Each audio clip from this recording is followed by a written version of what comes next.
Okay, I think we're good on YouTube. I think we're good on Twitch. I think we're good on Kick. Yep.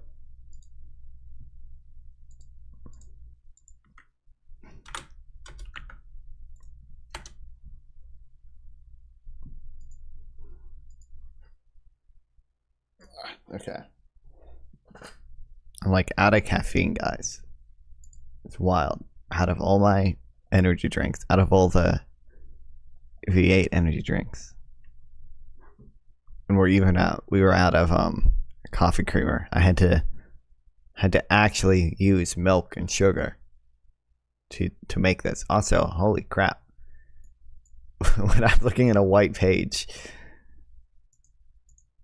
Oh man.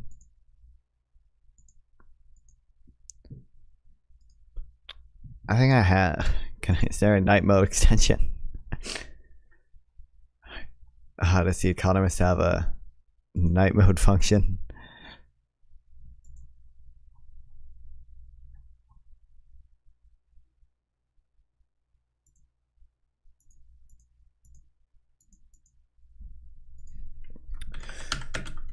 Web store, night mode.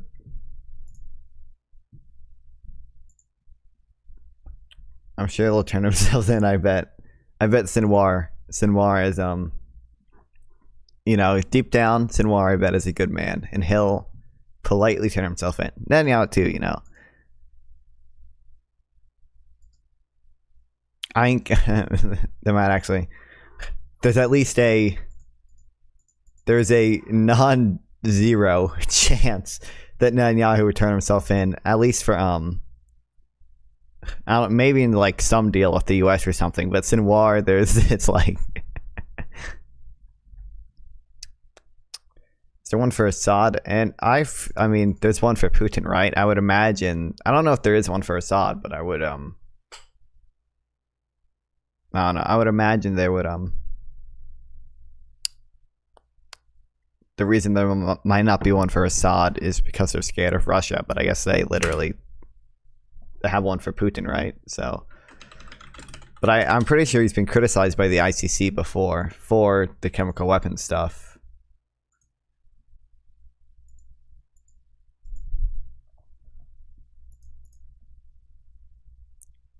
Also, I guess Syria isn't a party. I think my understanding is that although Israel isn't a party to the ICC, technically the Palestinian Authority is. So I think the ICC claims to have authority like in the West Bank and Gaza. And since like the supposed crimes that Israel is doing and the crimes that Hamas did take place in Gaza, they claim to have jurisdiction there. It's my understanding. That's why they yeah. By the way, we have a new sub goal. I renamed it Caffeine Addict Fun. Oh, now it's never going to be centered again. Oh, no.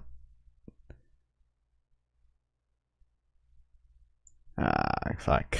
Now I gotta find it in my endless thing of OBS. OBS things. Center horizontally. There we go.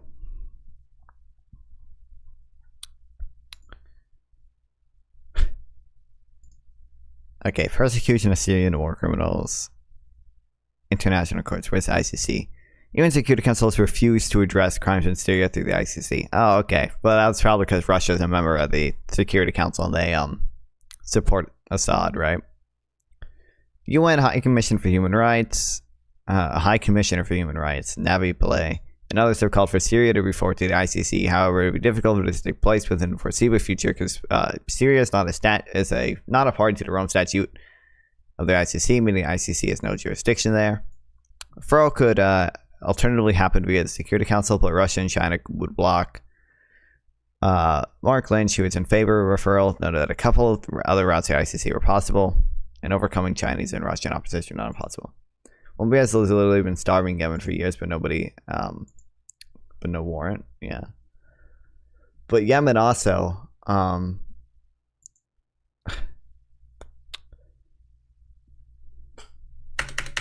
Want to make a PC? Can you share your specs? My specs are nothing special. I have a Ryzen 7. No, I think Ryzen 7 3800X is what I have. An RTX 3060. I don't know what else you want to know. I think Ryzen's better than Intel right now. It seems like they are. I haven't bought processor in a while though.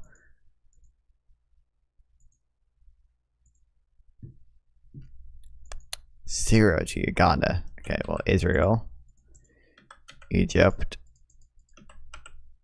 Sudan, the DRC. Fuck. South Sudan.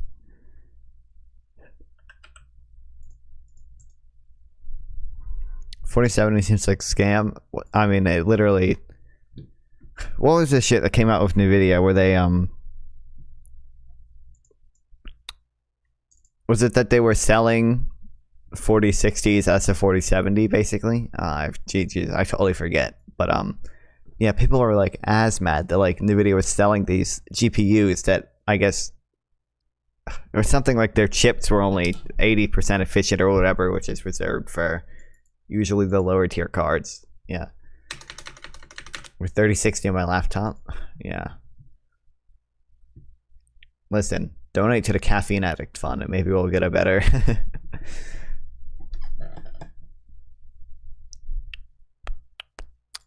Is this still the same? Oh, it's different. Uruguay to French Guiana along the border of Brazil. Oh, shoot. This is going to be like every single country. South America, Ecuador. Oh, it's not Ecuador because there we go, Peru. Why am I should know all of South America. Identifies Eli Copter, dude, that was so funny.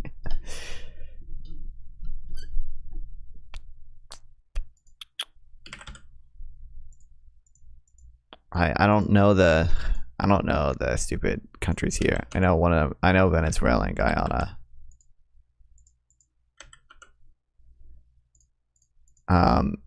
Is it Suriname or whatever? Yeah, there we go. Shit, I don't know what's here. Is it Argentina? No, Argentina. Yeah, okay. Bolivia. Okay, there we go. I just didn't need Ecuador.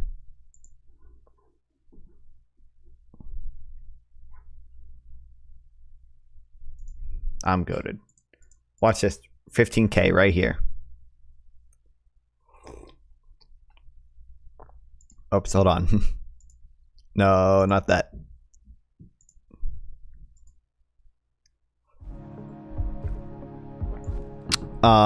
This is Poland. I've been here before. Classic Poland. Same place when you think about it. This is, you know, I've been here before. This is actually Bolivia. You know, same place when you think about it. Mike Dawes. Dude, was that a real... I want to... Actually, okay, I don't care about this. Eli Copter. Was this actually a...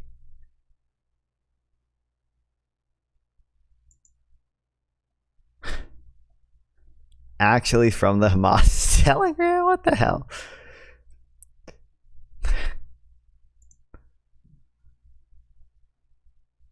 Hamas was it first? But was that real? I don't...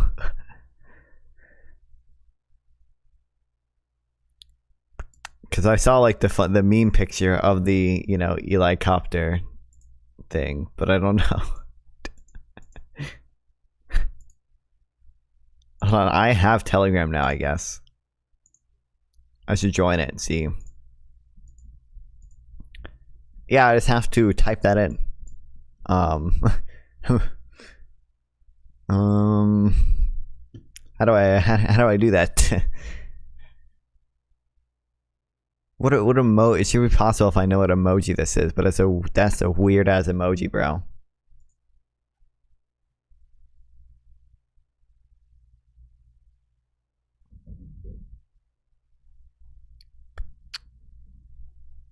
such a... Hold on, I'm screenshotting this.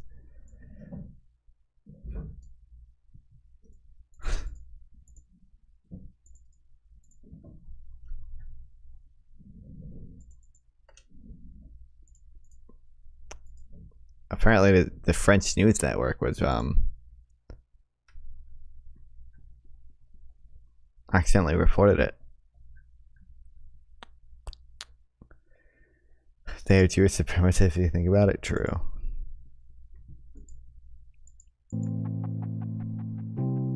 It's you know, like how people have like people do like the racism of low expectations from Palestinians. Will there be like, oh, well, obviously this was always going to happen under like Israeli occupation or whatever. And they do like the racism of low expectations.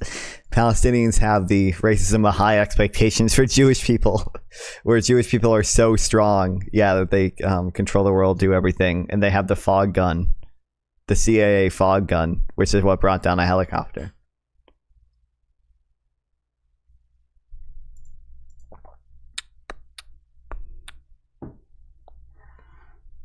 Yeah. But I saw, listen, at least okay. We're here at the ICC. At least they gave one to Sinwar too. There's some low expectations and the oppressed can do nothing wrong. Yeah. Well, yeah, it's just oppressed or oppressed. ICC prosecutor seeks arrest warrants against Sinwar and Netanyahu for crimes over the over October 7th in Gaza. I saw there was a Reddit post that went over the specific crimes.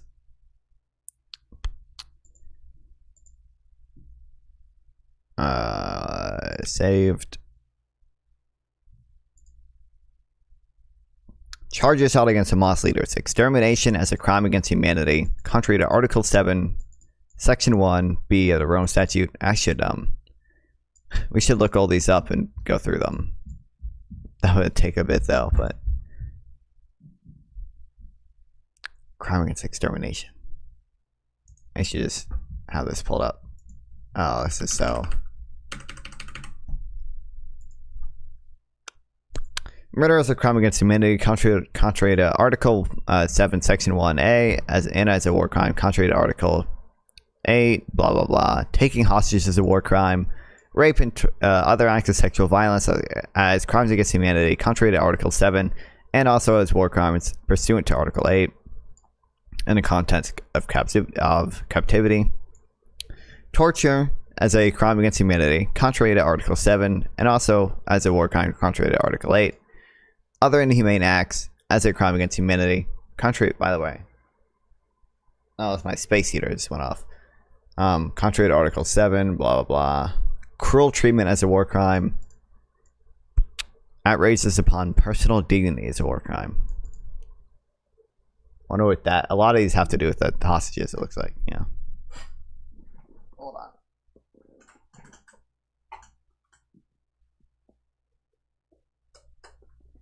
Yeah, okay. And then the charges against Netanyahu and Gallant, who's like the main defense minister guy. My mic stand's gonna fall, by the way. Those are definite proof that Israel is intentionally killing civilians. I don't even think they charge Israel. I mean, we're going through the things right now, but I don't think they... Oh no, they did extermination and murder contrary. Okay, hold on, we'll read it. Okay. Starvation of civilians as a method of warfare and as a crime contrary to Article 8. That has to do with the blockade stuff. Willfully causing great suffering or serious injury to the body or health contrary to Article 8, or as cruel treatment as a war crime contrary to Article 8. Willful killing contrary to Article 8. Murder as a war crime. Yeah, okay. So what is they charge Hamas with this too. Article 8, Section 2C.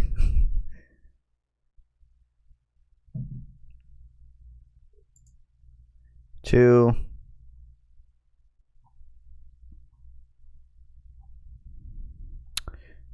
C. In the case of armed conflict, not of an international character, serious violations of Article 3. Oh, also they're treating this as a non-international thing, which is a dispute that people have, whether it's international or not international, but regardless.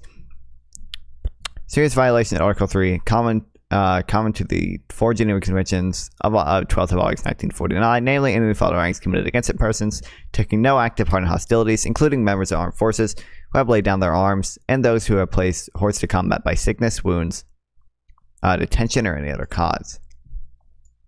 Violence to life and person, in particular murder of all kinds,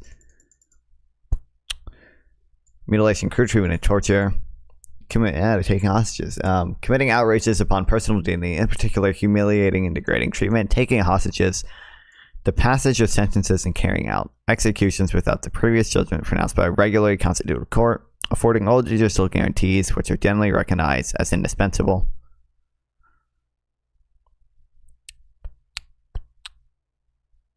Wild. Yeah, it applies to armed conflicts of an international character and does not apply to situations of internal disturbances and tensions such as riots, isolated and sporadic acts of violence, or of acts of a similar nature.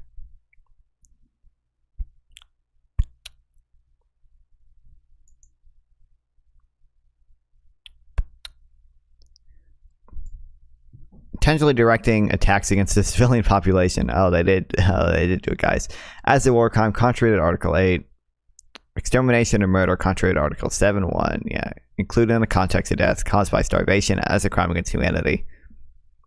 Prosecution as a war crime against humanitarian, contrary to Article 7.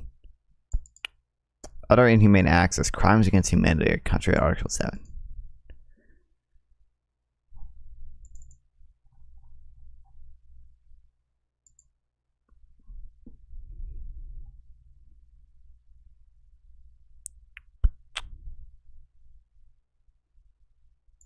Crime against humanity means any of the following acts when committed as part of a widespread or systematic attack directed against any civilian population with knowledge of the attack.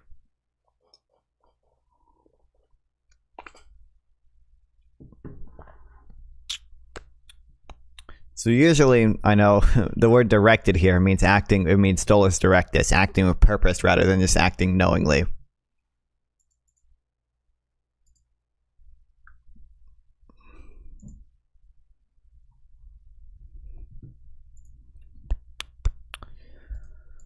Murder, extermination, enslavement, blah, blah, blah, blah, blah, torture, rape, crime of apartheid.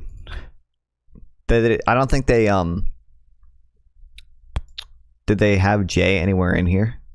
71K, 71H, 71B, 71A. This is 71J. They never did apartheid.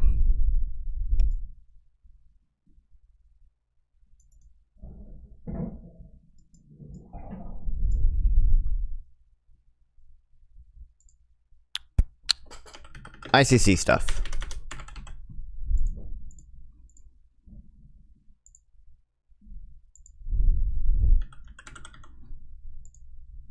It's a goofy ass emoji.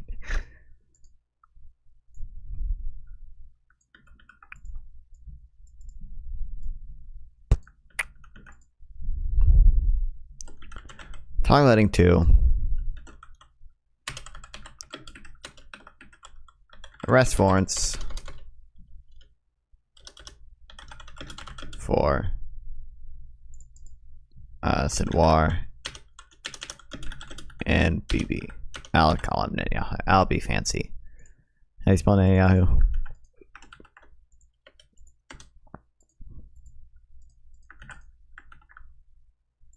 Actually, did they link to the thing in here? They don't. Whatever.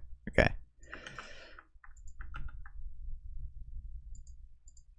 Awesome. Why would I want this in here? Thanks, Notion.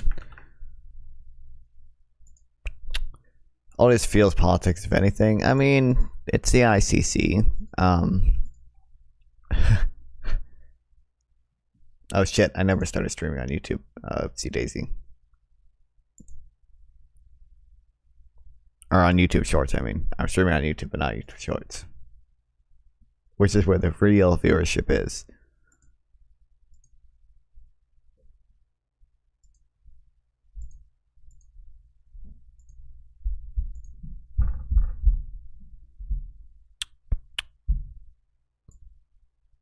Israeli commanders would also be charged over the ICC wants to arrest for 3 Palestinians, 2 political, 1 military leader, and 2 Israelis, both civilian leaders. Seems that they tried to go against both sides equally to avoid appearing biased, but for some reason, no military officials on the Israeli side were mentioned. It is weird that they went after the civilian leaders, because I would imagine like the military leaders would be,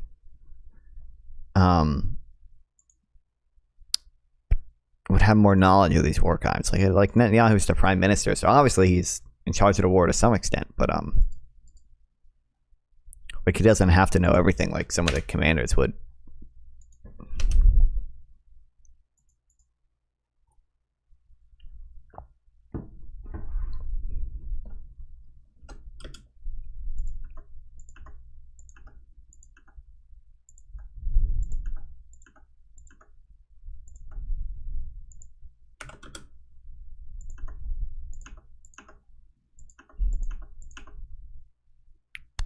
Okay, intentionally directing attacks against a civilian population as a war crime, contrary to Article 8, Section 2.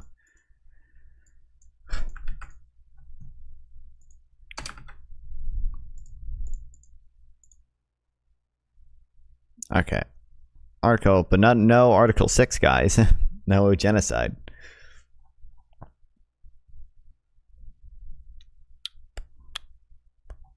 Hold on, what's their article? I'm just curious. Article 6 definition. Intent to destroy and hold apart national, yeah. But they are accused of the other stuff.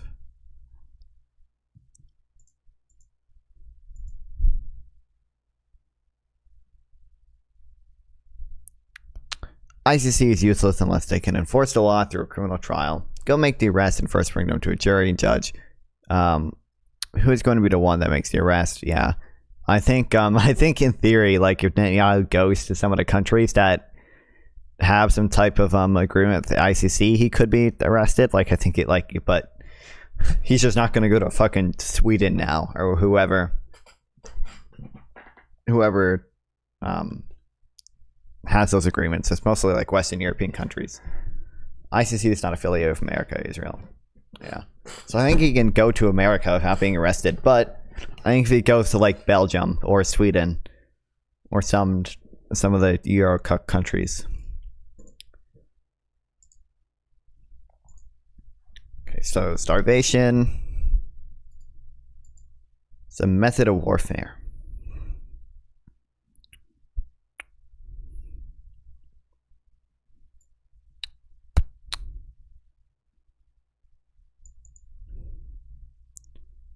Willfully causing, okay, what is this? Article 8, Section 2C1. 2C1. If he goes to Sweden, some hate mob will kill him at the ICC. That's honestly probably true. But I think ICC arrest warrant.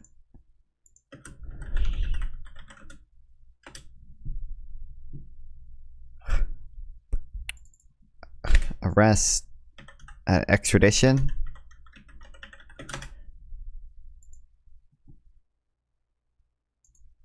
I think there's some countries that are party to the ICC that still won't extradite or like arrest people.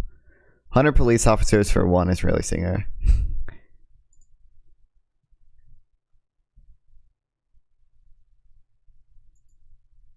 I don't know.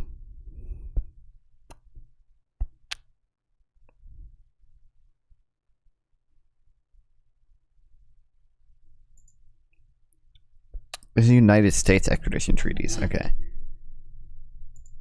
I'm sure someone has written about this. Because it's like one of the questions I have. How would the ICC arrest I don't remember how to spell Netanyahu.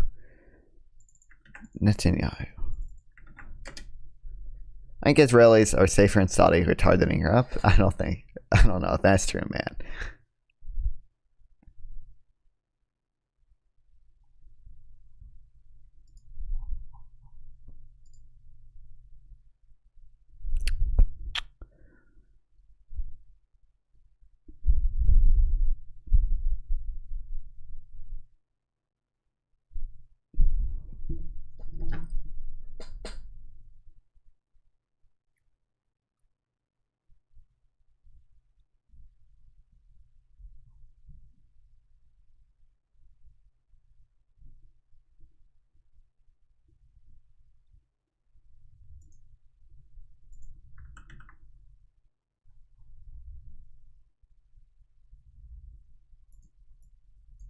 Okay, I don't know if we're gonna read the full statement, but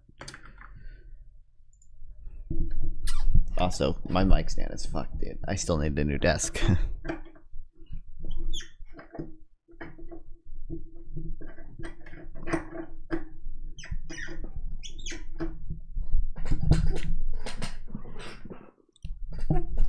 I saw CNN did a thing. I wonder. I bet they answer it.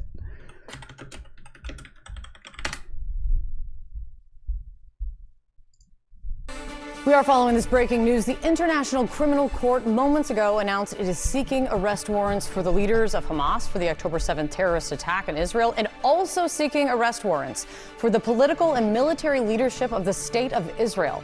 Israeli Prime Minister Benjamin Netanyahu, Israeli Defense Minister Yoav Gallant, Hamas's top political and military leaders also being sought for crimes against humanity, all named just now. CNN's chief international anchor, Christiane Amanpour, has this exclusive interview with the special prosecutor at the International Criminal Court, Karim Khan, who announced it to her just moments ago, and she's joining us right now from The Hague. Christiane, tell us more about what you've learned.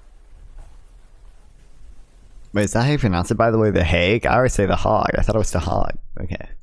Well, Kate, we broke this earlier on CNN some 20 minutes ago. It is an incredibly important turning point in this war since Hamas invaded parts of Israel, slaughtered so many people, took so many hostages, and in the aftermath since Israel went to war against Hamas and has caused so many civilian casualties, and what international officials say starvation and famine also imposed. So these form the basis of the ICC charges, and they are now seeking warrants, seeking arrest warrants that will have to be approved by a panel of independent judges here. I am at the ICC based on these things that I told you. And here are the crimes. There are some 8 crimes, charges alleged on both sides, starting with Hamas because of the timeline, obviously. October 7th was what Hamas did.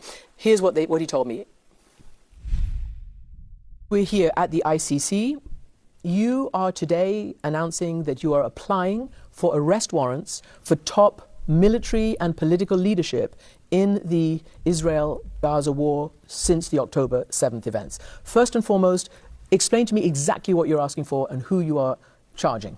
Today, Christiane, we've applied for warrants to the pretrial chamber of the International Criminal Court in relation to 3 individuals that are Hamas members. Sinwar, who's in charge on the ground. That's Yahya Sinwar? Absolutely. Daif, who's in charge of the Al-Qasim Brigade, and Hania, who's one of their political bureau based in Doha. What are the charges? The charges are extermination. Okay, basically, we read all that, basically. Minister Netanyahu and also Minister of Defense Gallant for crimes of causing extermination. Termination, starvation, blah, blah, blah. War crimes.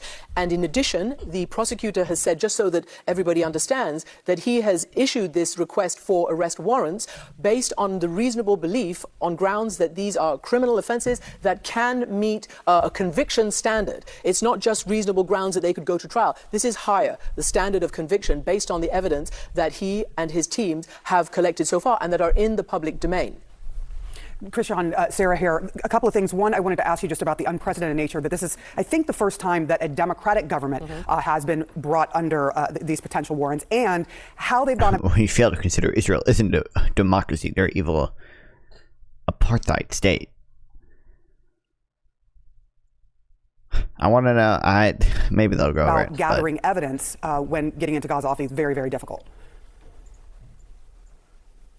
So on the first issue, I put that to Prosecutor Karim Khan, obviously, and I said this is the first time that this has happened in a democratic situation when we're talking about the Israeli side. And he said that is true. And if Israel were to take this up or had taken it up, the judicial system. You know, this is just like the situation I'm talking about when I first typed in your chat. No, because listen, they did also issue arrest warrants for Sinwar. Okay, they did also do it, and some other members, but Sinwar is the big guy. So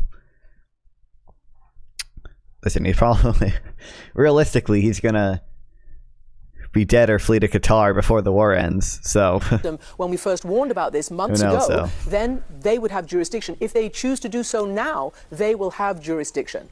So that's clear. He said that they have not chosen to do such a thing, even though, as he said to me, and he said it publicly, that when Yeah, wait. If arrest warrants are issued, all ICC member states must comply with an order to arrest and surrender to the court any wanted persons found in their territory. Yeah, see? Okay, so I was right. So he just can't go to Sweden. Reports say he fled to Lebanon and Syria. Oh, really? Already?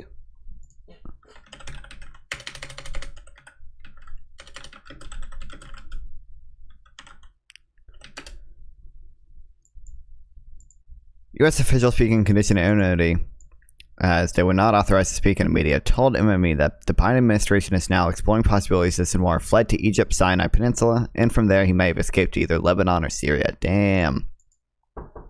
Yeah, but I'm pretty sure. Hold on.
they did it. I don't think they did any arrest warrants for PA leaders, but they did issue warrants for Sinwar and some of the some other Hamas leaders. I don't remember who, but I know Sinwar fled.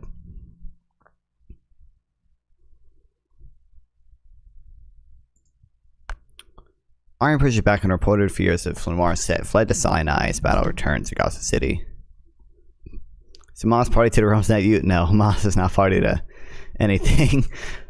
But I think the ICC said some weird shit. I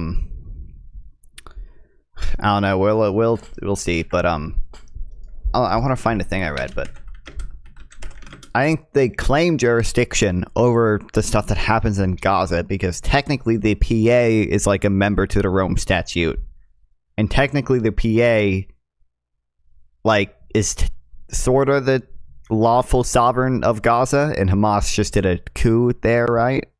And they recognize it as like a terrorist organization. Like nobody recognizes Hamas as the lawful sovereign of Gaza, right? They all recognize the PA.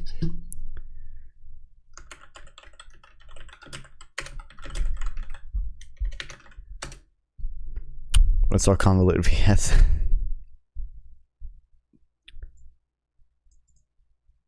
In base for ICC jurisdiction is that Palestine is a state party. Without that, the case goes away. Oh,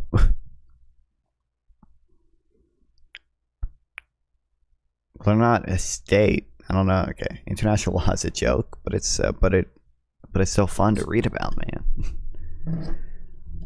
Israel's not a part of the ICC. I don't know. I thought there was something I read that went over. Yeah, I saw the U.S. strongly condemns the ICC's prosecutor's request. Israel and the U.S. Monday both harshly condemned an effort by the ICC chief prosecutor to seek the arrest warrants for Israeli officials in connection with the 7-month war in Gaza. Would you go to law school for international law? I mean, listen, maybe at this point, listen. If I knew the Israel-Palestine would stay this relevant, then maybe, man, because international lawyers must be raking in some big bucks right now, man, with all the ICJ cases and all the ICC stuff happening. I'm just saying. But I think I get your point. Yeah, if someone was going to law school and they're like, oh, well, I'm studying international law, I'd be like, well, might be a big opportunity cost. Are not raking in a bucks even right now. Well, compared to the pennies that they were earning before.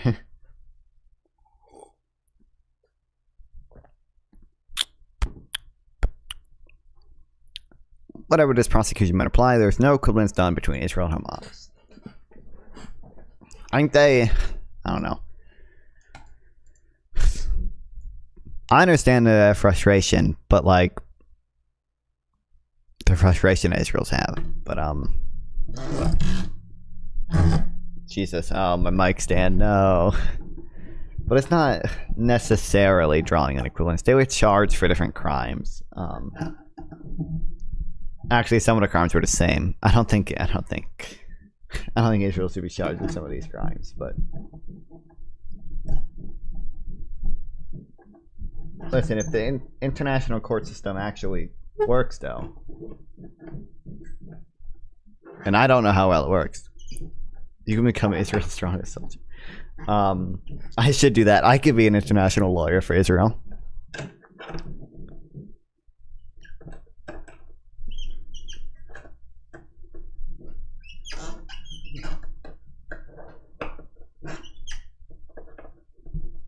That sucks.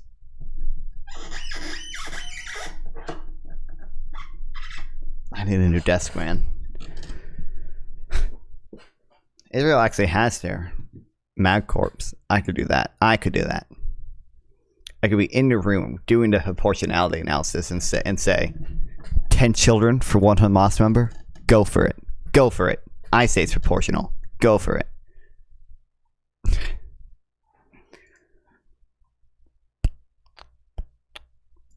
We should read this. Based.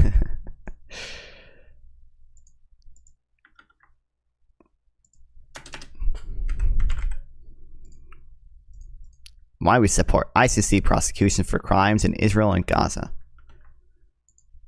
Watch them only support the ones in Gaza. That'd be funny. That's what I would do. I would write an article like this, and I would only support the prosecutions against the Hamas members.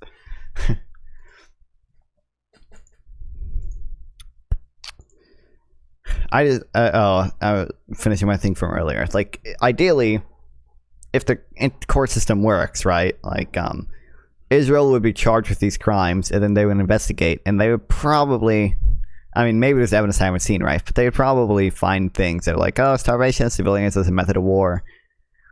Are they really doing that? Probably not. Probably a justification for blockade, and they wouldn't be found guilty of that. I don't know exactly how these things work, because like it's like entirely possible that like IDF soldiers on the ground are guilty of certain things like extermination and murder, right? But Israel doesn't have a policy of doing that. Hamas literally has a policy of exterminating as many civilians as possible. I don't know exactly how that works.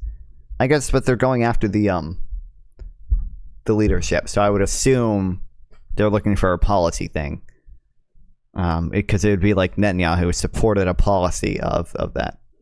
If by extermination you mean Hamas, then yes. True.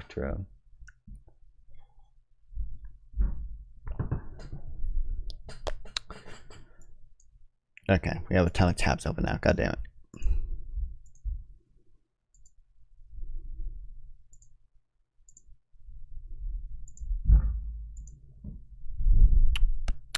Why do they never go after countries which are doing worse things? I think usually the reason they don't go after the other countries is because they're,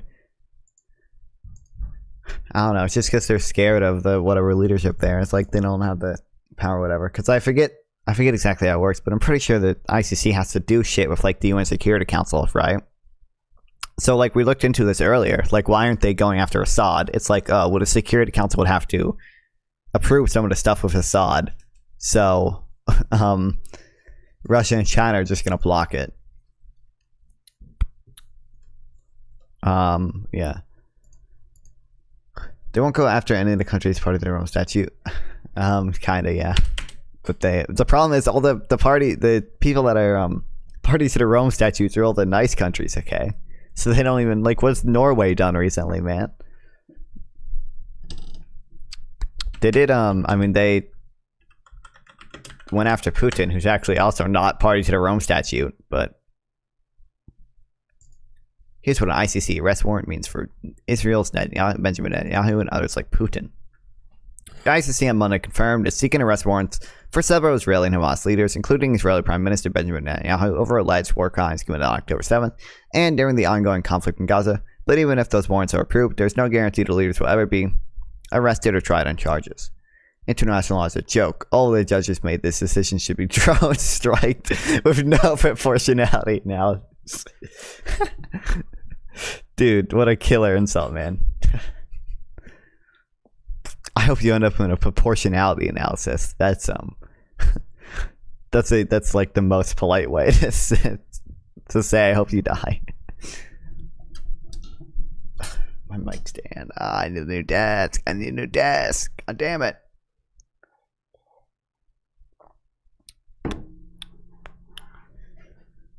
I think I wonder if Lebanon is party to the Rome statute? Because if so, I'll say to ICC, they would have to arrest Sinwar if he was found in Lebanon. Damn it, they're not. Damn it. What the hell?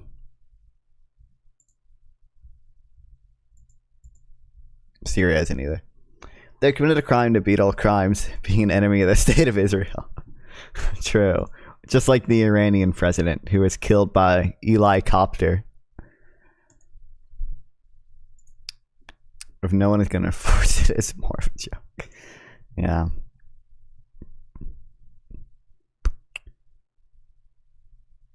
ICC has jurisdiction to prosecute in situations of genocide, crimes against humanity, or war crimes in cases that would otherwise be impossible to try using traditional criminal systems, but has no power to enforce. Oh shit.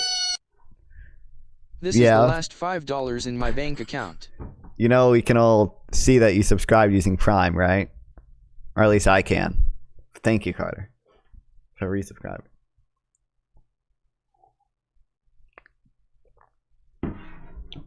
But this case is just gonna, fail because they're just gonna find out Palestine's not a state. Bro, think he's destiny, isn't it? The second time you've come across my stream and said that, man. But thanks.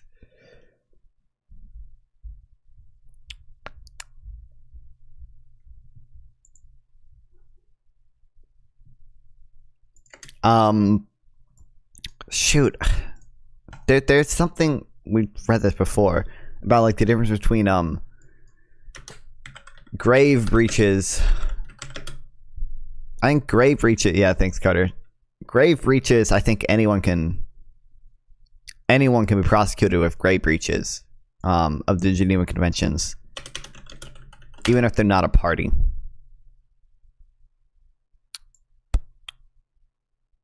For grave violations. Grave breaches are serious violations of the 1949 Geneva Conventions that involved but this is just what Hamas is accused of, and Israel. But not Israel has not been accused of rape.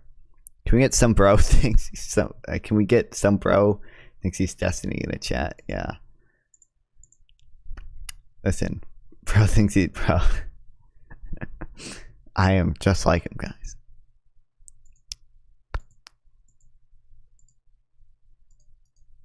I actually do kind of want his jacket. He just restocked his merch store.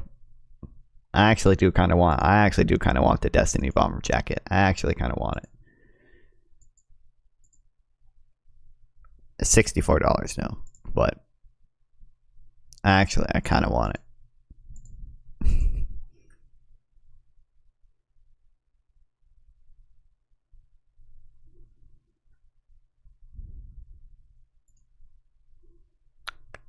You need a Virgin Drift, we can already see it. Thanks, Carter. Hey, Carter.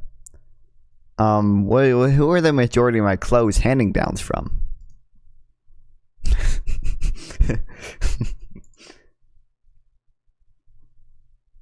I think the majority of my clothes are handing downs from you. Do you want to talk about the sweatshirt I got that had a dabbing panda on it? That was a killer sweatshirt, dude.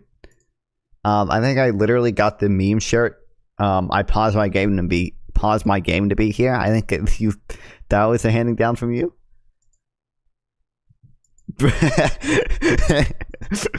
Some DMs from Carter. Bro, okay, I'm sorry. Please stop, bro. Please don't do this. Are you an A theorist or B theorist relation with time? I don't even remember what those are, man. I remember looking into them at one point. I should remember broadly what they are, but I don't. I don't know. I have no A theorist versus B theorist time. A theorist more confident in whatever. Time is tense with a distinct difference between past, present, and future. Time is tenseless with no distinction between now. I don't know. I'd have to actually look into it. But didn't Einstein past, present, and future, and B are concepts earlier or later than? What is it? I don't know. What was the fucking shit Einstein proved with his God doesn't play dice with the universe, but then it turned out God does play dice with the universe. I don't know, man. It doesn't. I don't know, man. Physics says time is another dimension, I think. Well, it's a temporal dimension, right? Don't we? I think it's three spatial. I'm not qualified to comment on this, but it's three spatial, one temporal. Isn't it a different type of dimension?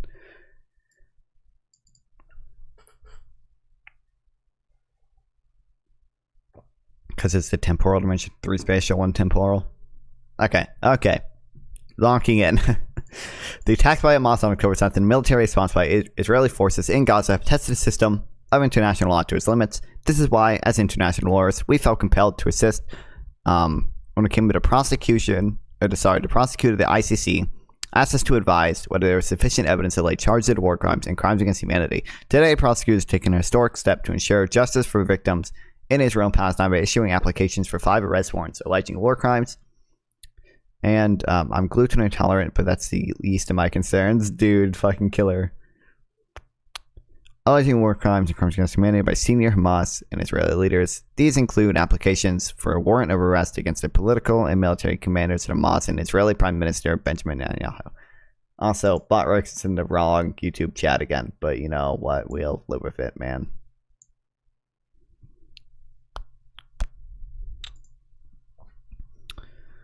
For months, we have engaged in an extensive process of review and analysis. We have carefully examined each of the applicants for arrest warrants, as well as underlying material produced by the prosecution team in support of applications. This has included witness statements, expert advice, official communication. Are you guys the experts? Whatever. Videos and photographs. In our legal report published today, we unanimously agree that the prosecutor's work was rigorous, fair, and grounded in law and facts. We unanimously agree that there are reasonable grounds to believe that the suspects he identified have committed war crimes and crimes against humanity within the jurisdiction of ICC. How long is this? 13 pages. That's not that bad. Maybe we'll get to it at some point. Okay. Oh. Now that I've seen this guy, I don't know if I want to read it. What the hell? Lord Justice Fulford. It's a little goofy. Okay. Isn't it kind of obvious ICC doesn't have efficient evidence to actually establish an arrest warrant for an Israeli official? I don't know. I mean, it's possible that they have sufficient evidence to issue an arrest warrant, but they definitely don't have sufficient evidence to claim that it's in the jurisdiction. I don't see how it is in their jurisdiction. There's an argument to be made that it's in their jurisdiction, but to say there's sufficient evidence, I don't know if I agree with that. These are clowns running the ICC.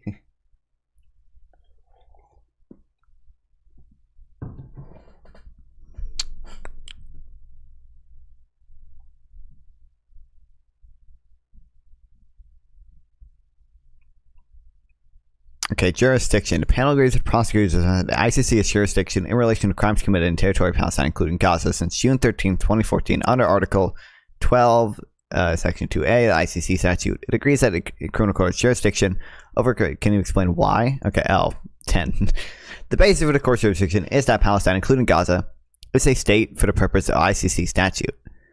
The ICC's pre-trial chambers already ruled that the court's jurisdiction extends to Palestine as a state party to the ICC statute on this basis. We live in a cloud world, only Israel is reasonable. True.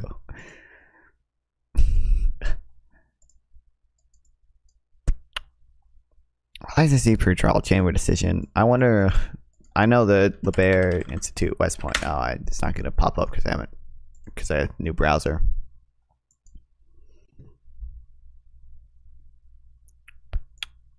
And Yahoo was like a joke, and I'm like,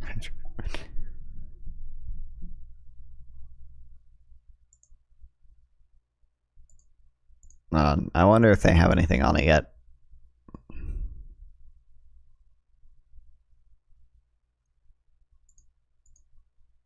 Oh, yep.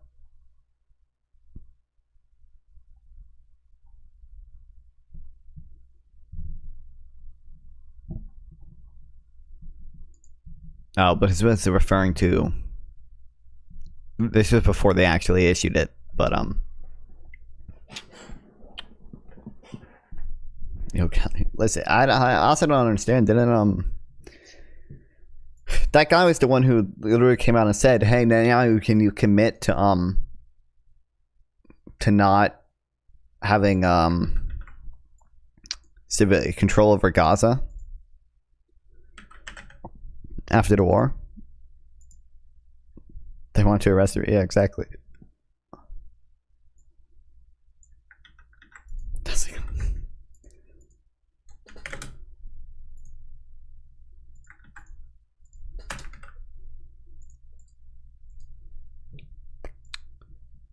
Okay. Usually, West Point is pretty good at going to see, look, they go through the whole process. The fetus are poisoned when suppressing medicine. The medicine is Jewish control over the West Bank.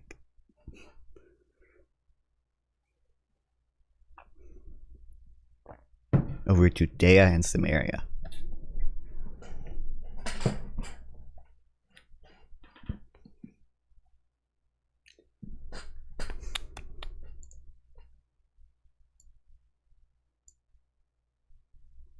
By the way, just real quick before we get into this. Okay, wait, hold on. What do we need to read here? What do we not need to read? Okay, well, just put this down. Put this down here. We have so many tabs open. We watched what we need to do with that. That's already in there. Okay, we should read this. Okay, okay, that's chill. That's chill. What is this? That's obvious. We're going to do that. Okay, this should be here.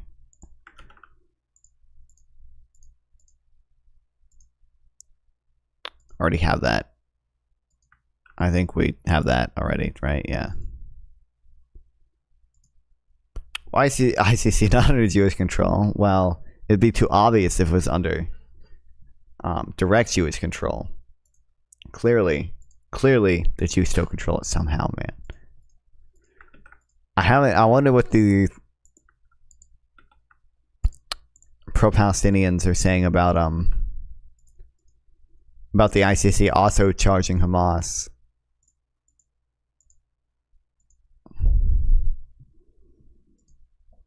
Are you playing the long game? Well, you're just assuming that it's not. Why would you assume that it's not when literally, bro, everything, when you think the entire UN is clearly under control of the global elites.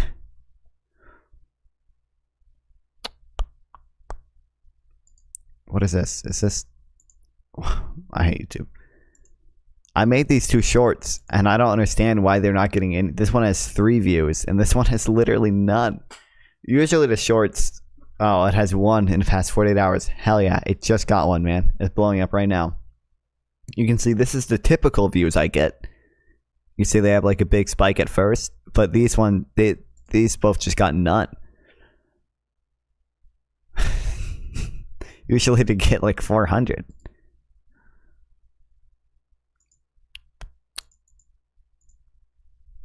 Keys debate leftist will the ICC cases and distract them, and then find Israel not guilty on all accounts. True. I made those shorts, and they're good, high quality shorts. They're higher quality than my other shorts, although they don't have Subway stickers under them. I paid $10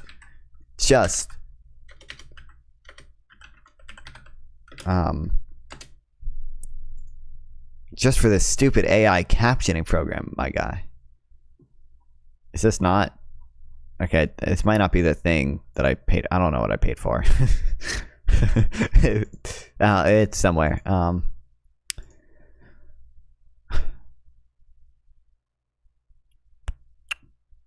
Yeah.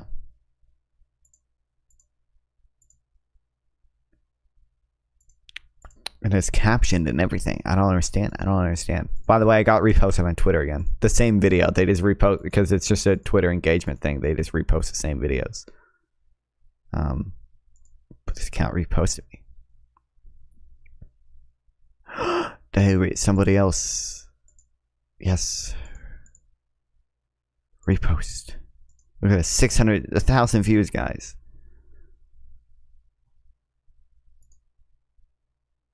If I knew this video was going to blow up, I would have combed my hair more, but whatever. But we're 5 subs away from 100 subs. Okay.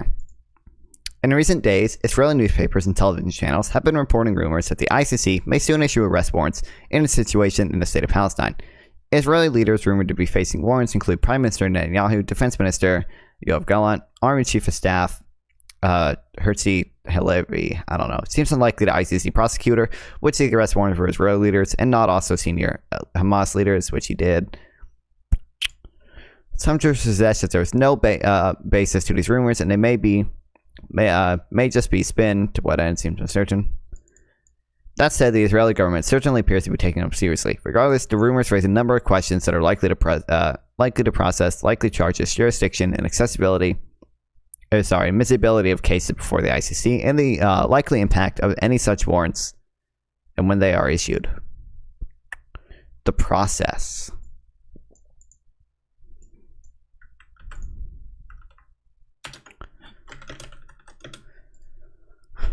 ICC arrest warrants issued by 3-judge pretrial chambers of the ICC. The prosecutor must persuade the pretrial chamber that there are reasonable grounds to believe a suspect has committed a crime and that the arrest of a person is necessary. Necessity includes cases where arrest is needed to ensure the person's appearance at trial. Obtaining such warrants is not analogous to seeking bench warrants from a district or county court. There will be hearing evidence-led and time taken for judges to deliberate. Sealed warrants may be sought and issued to prevent a suspect from being tipped off. Sealed warrants play a role in the arrest of 4 persons accused of administration of justice offenses against the ICC, who were arrested in 4 countries over 2 days in 2013. Who are these people? What were they? Was this some of the Congo stuff?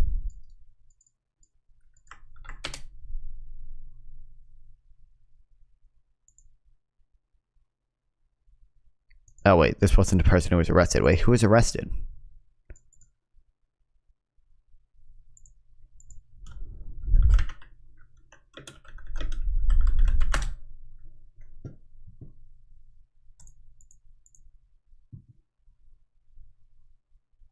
Wait, who was arrested in 2013? I don't know. Oh, I'm assuming it's some of these people. Wait, who is this guy? He was arrested in 2022?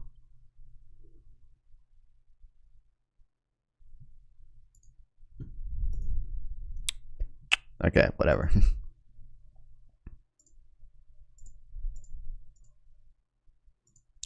I'm assuming it was for the Congo stuff, because I'm pretty sure that was in 2013.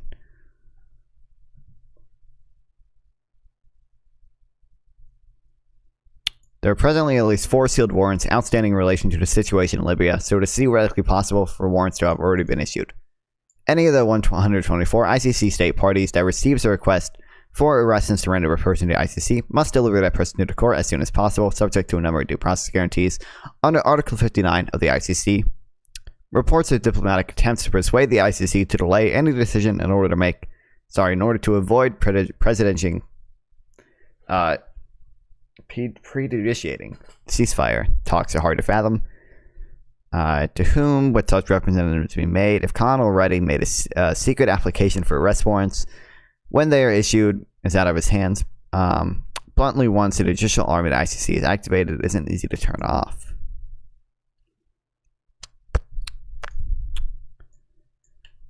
ICC arrest warrants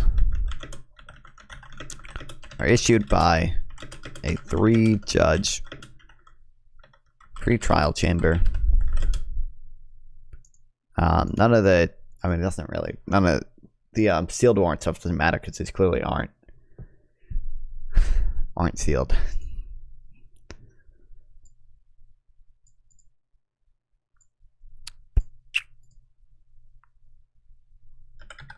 On the basis that there are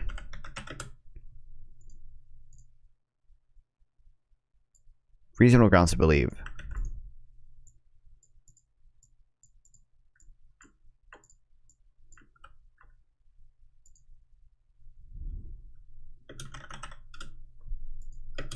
a suspect has committed a crime and that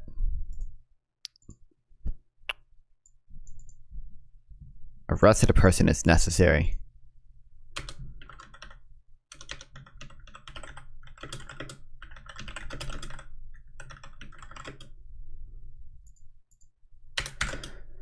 I know they mentioned it's necessary. It can include for them to appear in court, but like, What is it? What else does it mean by necessary? Hold on. Article 58.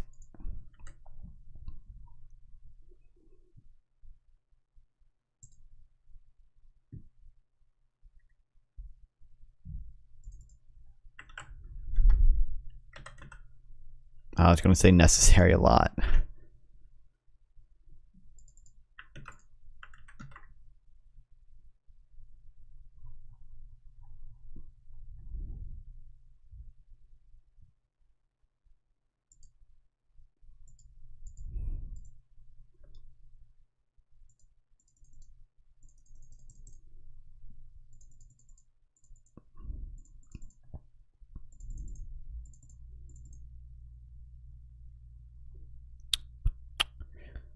Person is necessary. It doesn't actually,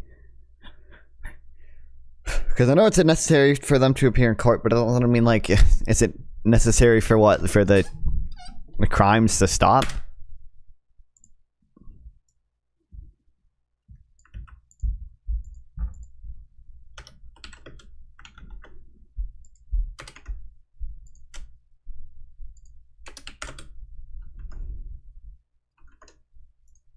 Okay, I don't care about the sealed warrants. Any of the ICC, or I guess parties to their own statute.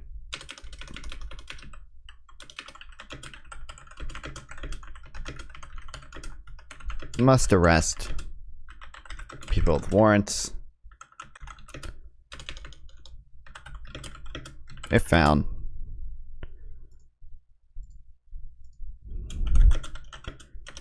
in their territory.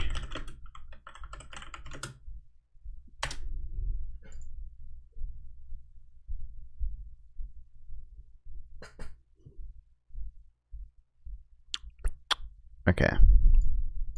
Crimes likely to be charged. Do we need to read this? Because, we know what crimes have been charged, or what crimes have been charged now. We'll briefly read it, but I don't think I'll take any notes on it. Okay. The best indication of prosecutor's likely strategy comes to the arrest warrants issued for Vladimir Putin and that guy we are not even going to try to pronounce. These warrants were issued for the Ukrainian situation, for the war crime, of forcible deportation of civilian population, focusing on crimes against children. This narrow focus followed the easiest trail of evidence. Putin and whatever effectively confessed to the crime of removing Ukrainian children on Russian television. Why would they? Okay, awesome, dude. I never heard that they. I've heard I've obviously read into like the Putin stealing children thing before, but the Ukrainian babies, but I didn't know they confessed to it on television. That's awesome, dude. More conventional war crimes, based on the attacks doing disproportionate civilian damage, are harder to prove. They involve fine-grained factual analysis about damage and death caused by whom, based on the information that was available at the time, and upon one assessment of military advantage. Trying such crimes to higher command can also be difficult, absent evidence of an order, or in the case of a command responsibility, willful blindness. We can expect a similar approach of pursuing lower-hanging fruit crimes against higher leaders in the situation in Palestine. This will likely focus. The likely focus will again be war crimes. Genocide notoriously requires proof of special intent. Similarly, in practice, proving a crime against humanity involves showing the crimes occurred as part of a widespread and systematic attack pursuant to a government or organizational policy. Okay. This is important. So proving it, okay.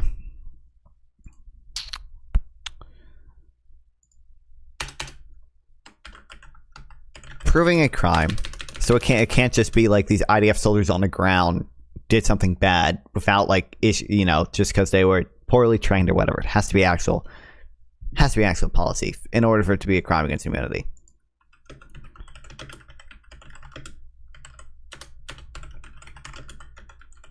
Proving a crime against humanity requires the crimes occurred as part of a widespread and systematic attack pursuant to a government or organizational policy. Okay, what do they link to for this? Okay, well, if I can read that at some point.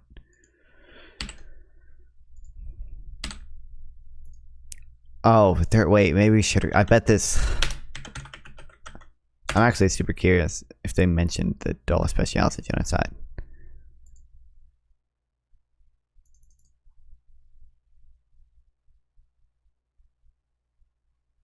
What the fuck?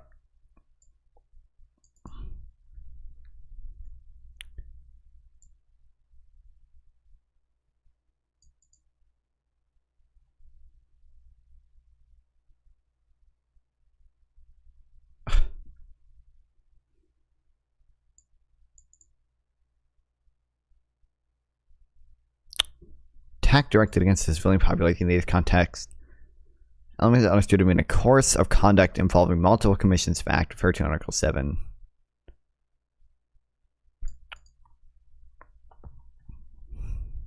What the hell? What the hell?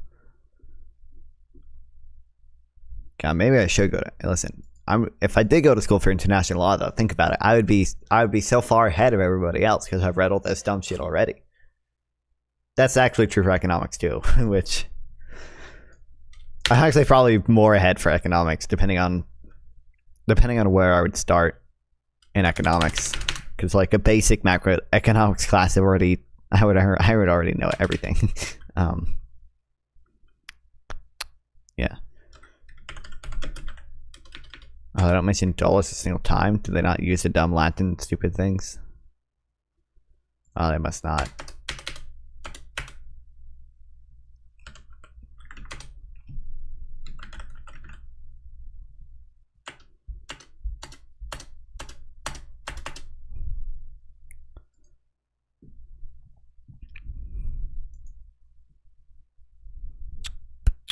Prosecutor himself warned in December 2023 that humanitarian assistance must be allowed at pace, at scale in Gaza, and that if Israel doesn't comply with international law now, they shouldn't complain later. The consensus, the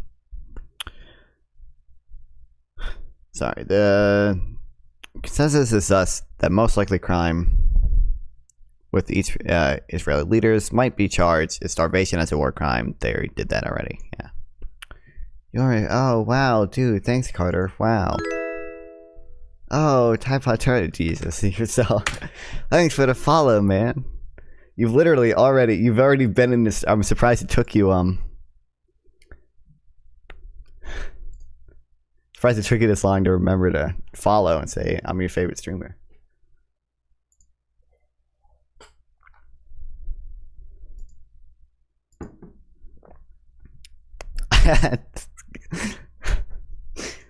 Yeah, thanks, Carter.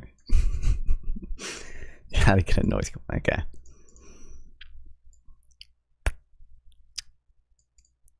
Because is that the most likely crime with which Israeli leaders might be charged as starvation as a war crime. It also appears to be visible fear among Israeli officials, and it's possible this assessment was one factor in recent easing restrictions on aid entering Gaza. Yeah.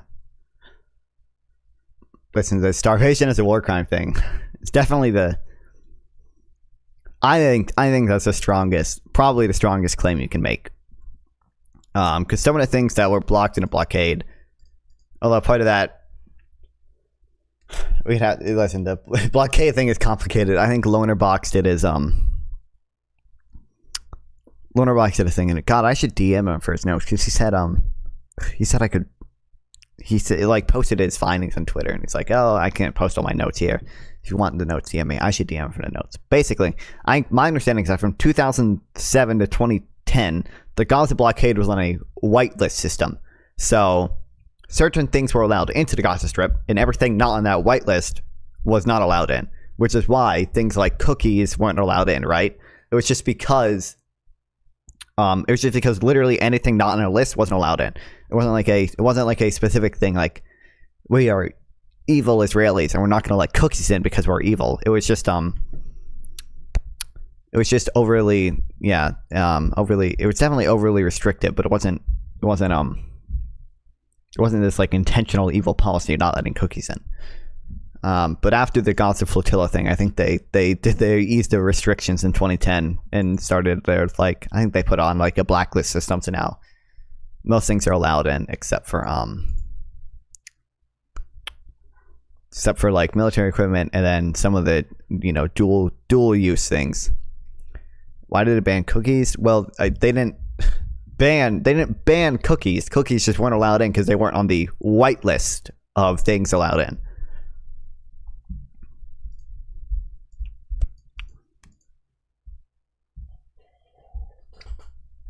But it's definitely the strongest. The starvation shit is definitely the best argument you can make against Israel. Is oh, they seem to have this policy of being restrictive in what can enter the Gaza Strip, and especially since the war started, obviously, that's the best argument you can make against Israel. All right, so only things that would explicitly approved were allowed in. Yeah, from 2007 to 2010. How many died of starvation? I think it's like 32 or something. I mean, that is true. Like, if Israel is trying to use starvation as a method of war or whatever, they're doing a really bad job. It's like 32 out of the 32 in the past, how many ever years? Yeah. 20 years in blockading, 32, yeah.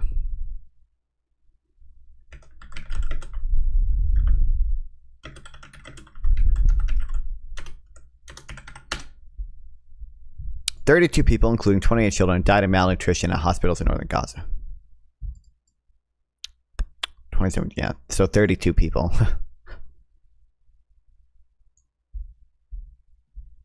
Pretty sure those are medical conditions. Well, I mean, it says they died in Gaza hospitals, but yeah, I would assume some of it had to do with medical stuff.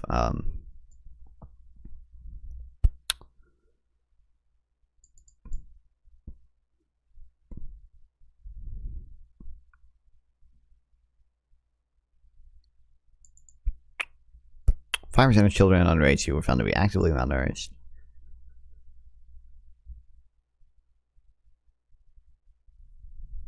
Yeah, cystic fibrosis. So that, like, most of the, I think it is malnutrition, but I think most of it is like, deaths were from people who already had some stuff that made them like sensitive to malnutrition. 11-year-old girl with cystic fibrosis was admitted to hospital. Doctor told her mother she was suffering from malnutrition, dehydration, and infection in her lungs, administered oxygen and saline solution. Prohibits the starvation of civilians as a method of warfare.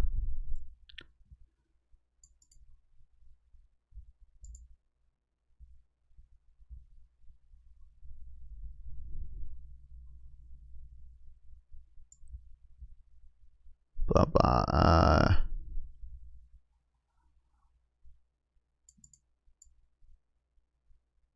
Order measures. Okay.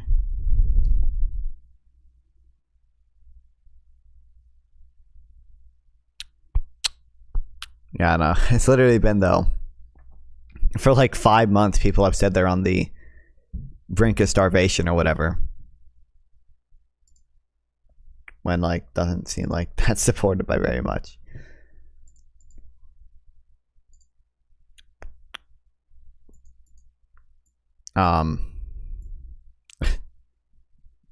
Imminent famine in 10 years, yeah. There was that, I think Destiny, actually he has his notes published, so I think I should be able to look at it. I am him, guys. Guys, I am him. I'm gonna be just like, guys. I definitely look up to Destiny in every way possible, and that's why I'm doing this. And it's definitely not just because he has good research on this, on the specific thing we're talking about right now.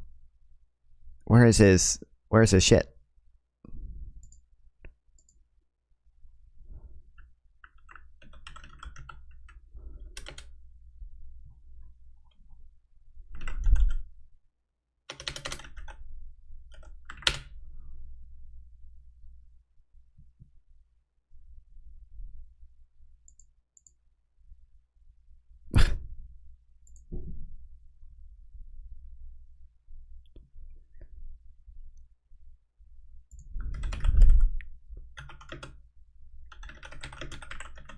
I wonder if I could just God damn it. I'm not gonna be able to find it. But I remember he took notes on like all the all the articles saying that like famine was imminent in 5 months or whatever, and then it's been 5 months and famine was not in fact imminent.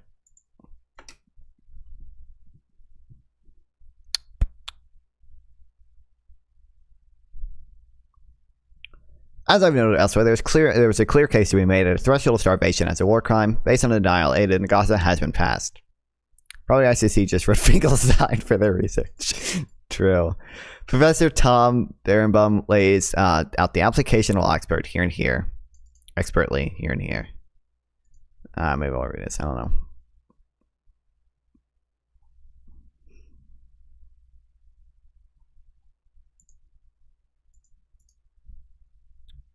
Existence of a plan to starve the Palestinian population of Gaza may be inferred from factors including the inadequate number of aid trucks being allowed to enter, and their frequently being turned back on arbitrary grounds, non-implementation of multiple international court of justice, provisional measures and humanitarian relief, failure to act against Israeli civilian protesters who block aid trucks, and government ministries directly calling for a complete siege of Gaza.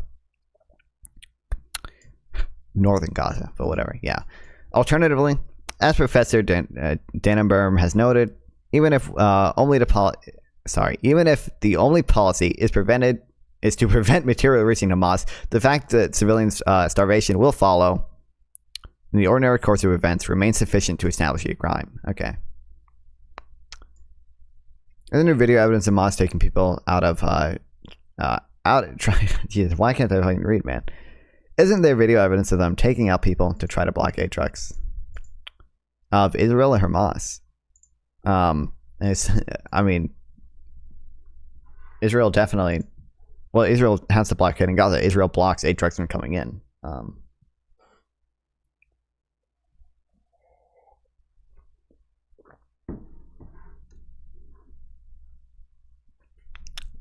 But Hamas also probably does do some weird stuff with the aid. Although, I don't know, though. Nothing I've seen has been that conclusive. I mean, there's videos, but, like, I don't know.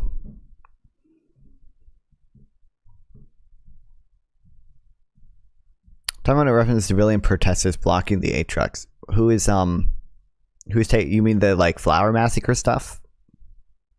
I'm pretty sure Israel stops those people. Oh, wait, do you mean in Israel, the, like, right-wingers that are mad at the aid going in Israel? No, you mean that, right?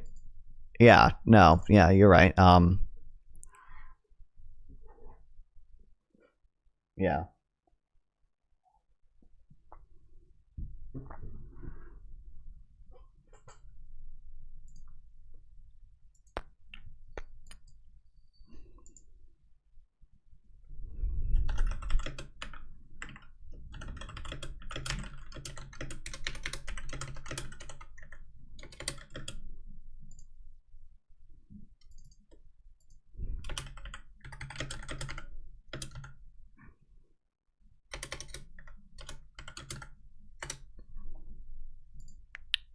Hold on, I'm trolling a Biden hater right now. Okay. Jeez, I don't know if it's worth streaming on Instagram. It's so laggy. It just breaks a lot. Whatever. It doesn't matter. Don't care. Similarly to ISIS, war crime against Hamas, leadership is hostage taking. To belabor the obvious, hostage taking was always a plan in the political and military wing of Hamas, and they presently have control over when and if the hostages are released. I'm pretty sure Sinwar has said, maybe it wasn't Sinwar, but I'm pretty sure there was a Hamas leader. Hamas learned from Bin Laden. Hamas has learned from a lot of people. I'm pretty sure one of the Hamas leaders has said in the past that, like, when he was arrested, he knew he wouldn't be in prison for that long because he knew they would negotiate a hostage deal for his return. It might have been Sinwar. I feel like it was Sinwar. Sinwar, I knew there would be hostage deal for my return.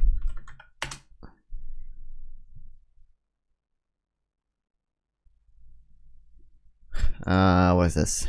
Eloquence and war. Okay, don't care. Oh yeah, wait. There's a good point.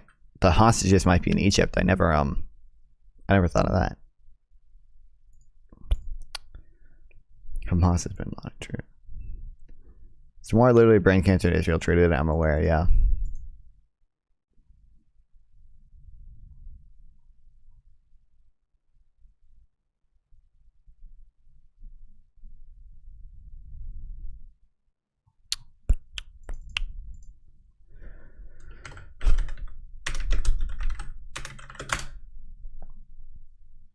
Damn it. Okay. Let me hold on. I'm trying the AI thing.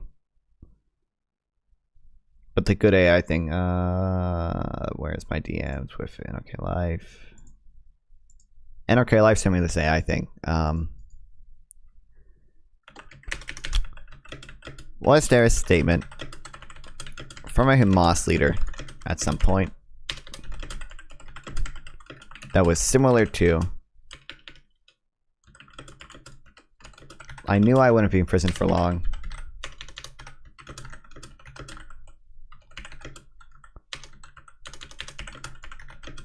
Because there would be a hostage deal or a hostage deal to release.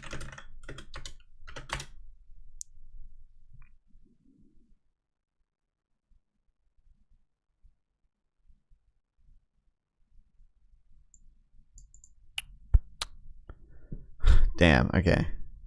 Could not find any record from a Hamas leader saying that they would not be put for long to a potential hostage deal. However, there are a few relevant points.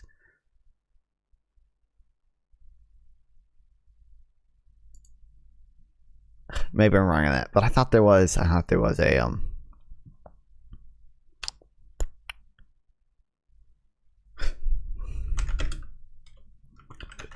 statement doesn't have to be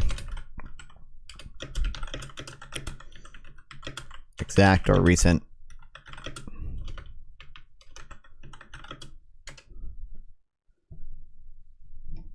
Oh, is it not gonna?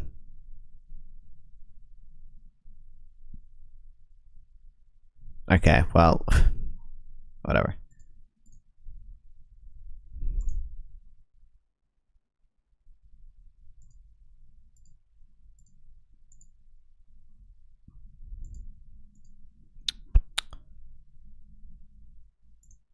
It's not to say that there are only even the most serious international crimes that could arise in this situation, just that they would be, or likely would be easy to prove.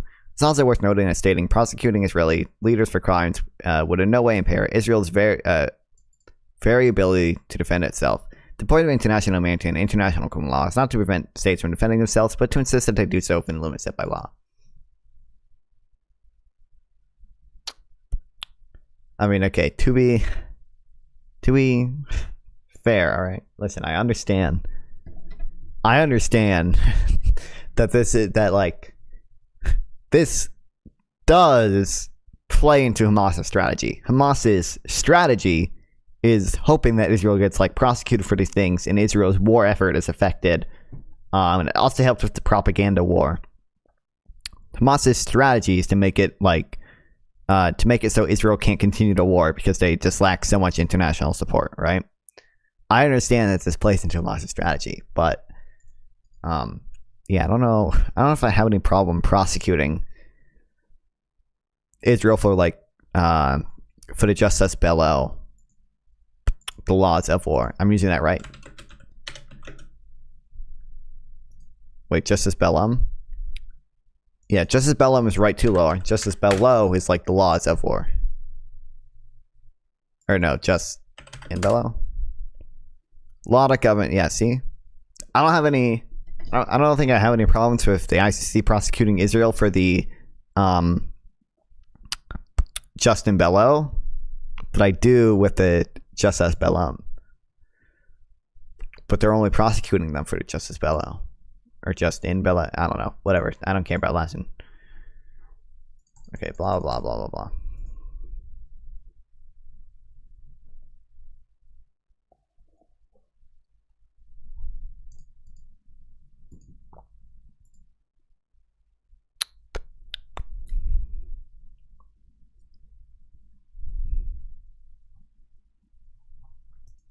Okay, I'll add that to the notes, I guess.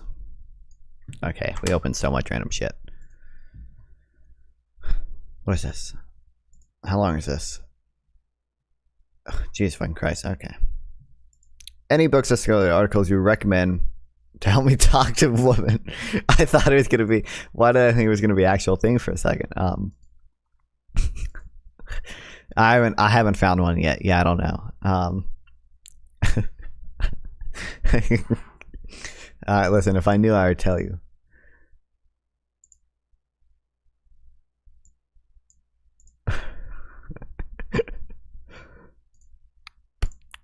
I don't know, there's that Howcast video. I love the Howcast video.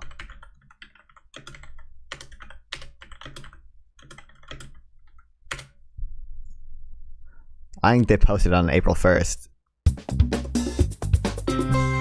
Oh, they didn't, but guess I'll just have to read more. I thought, how to get a girlfriend if you're noting T dating tips. Oh, I gotta see this, guys. Hey guys, my name is Shallon, and I am here to help you with all the questions you might have about love, lust, romance, and everything in between. For more, visit me on Twitter at Downtown Shallon, or be sure to check out my website, shallononline.com. If you're a nerd, or a geek, or a doofus, a wiener, a loser, any one of those things, I've got news for you. You have a much higher chance of getting a girlfriend because most people are nerds. Think about it. How many popular kids are there really at your school? 10, 15? The vast majority of people are just like you. So the world is your oyster, but you might not feel that way. Here are a few tips to getting a girlfriend, even if you don't think you're the coolest kid on campus. Firstly, and most importantly, be realistic. If you're super into anime, maybe don't go after the girl on homecoming court. And I'm not saying that you can't get her. It's gonna be an uphill battle, truthfully. Do you really but think what do she you really can have in help common me? with her anyway? Are you I don't dating her know. just for her We'll status? see. That's not really that cool. Date someone who can appreciate your similar interests. Probably another nerd. You'll have way more to talk about, and isn't that the whole point of dating? I don't know. Goddamn. Hey girl, what's up? You want to get into some new Keynesian economics, girl? Let's talk about the Phillips curve.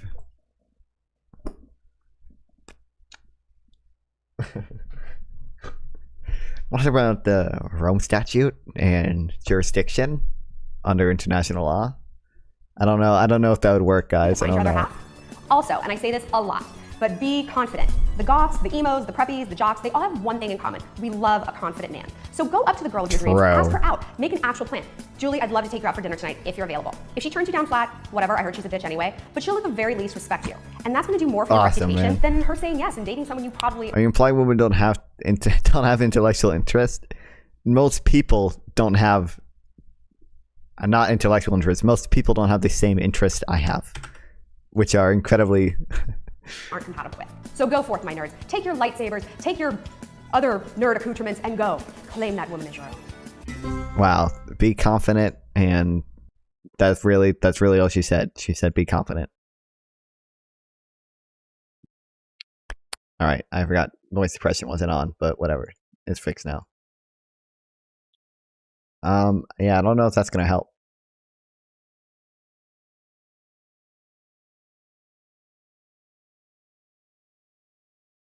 Maybe.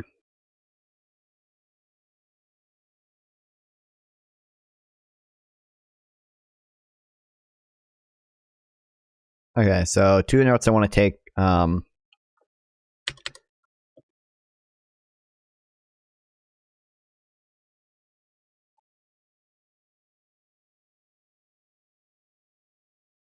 mean, let's be real. If you're watching how YouTube video how to talk to women, it's over here. Yeah.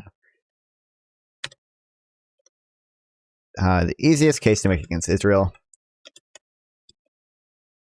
But I was watching it ironically, so it's not over for me because it was just entertainment for my stream. Listen, guys, I'm in the top 3% at Twitch, I think. I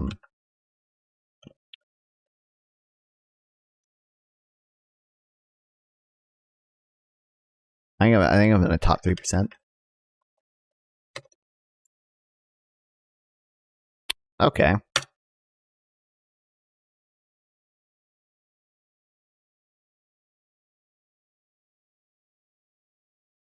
Okay, is Twitch rocker down or something? What the hell? But only 2%. Oh, that's true. Yeah, I looked at my YouTube statistics, and women are not interested. Yeah, 2.1% compared to 9. Not we're not doing good on that front.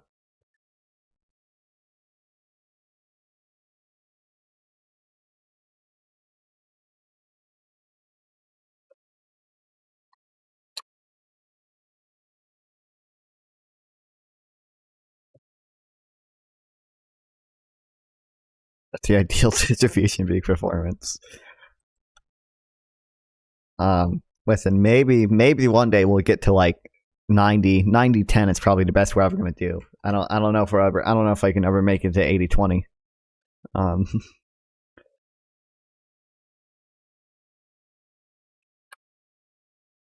Look at that. Top 3.54% at Twitch. Okay, guys. Wow.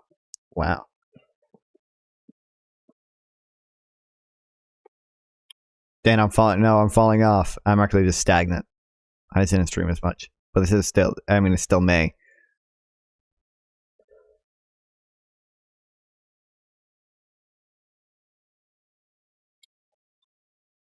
Crime and starvation in the Gaza Strip.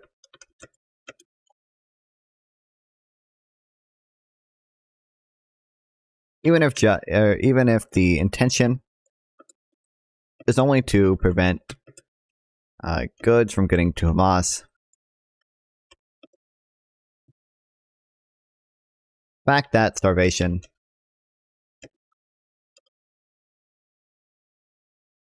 of the civilian population would follow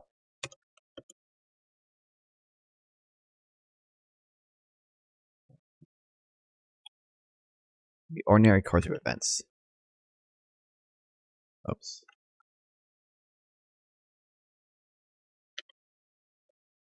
Is enough to establish the crime.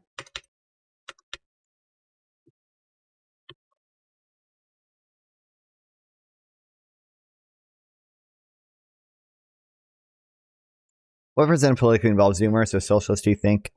Politically involved Zoomers, it's like at least 30%.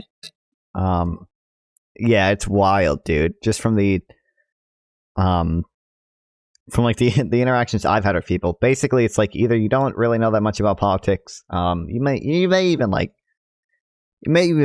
vote or whatever, but like at the end, like you don't know that much about politics, you don't do like reading into it or anything.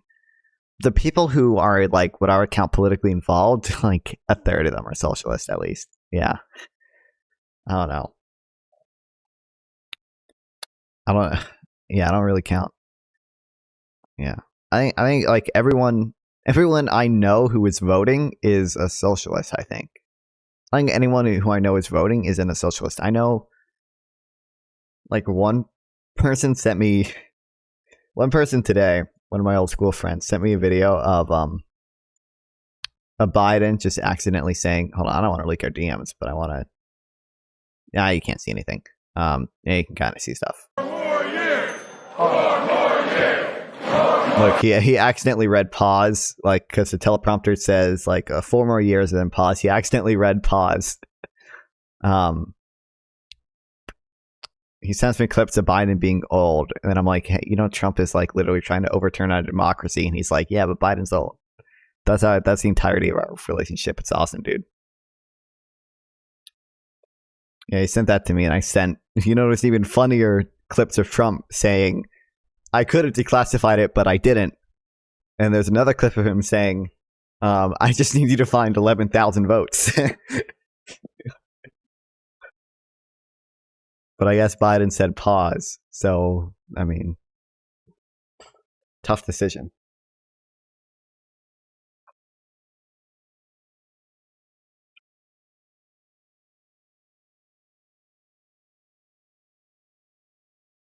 Okay, what was the other thing I wrote down? Oh, prosecuting. Okay. Prosecuting Israel.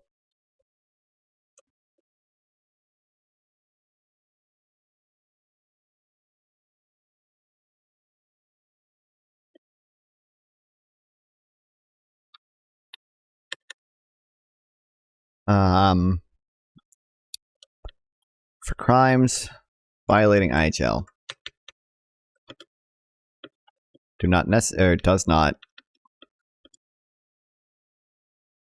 necessarily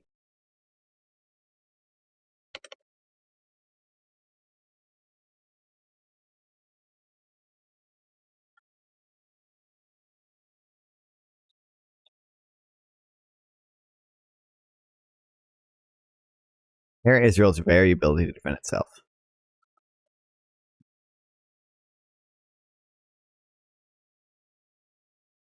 IHL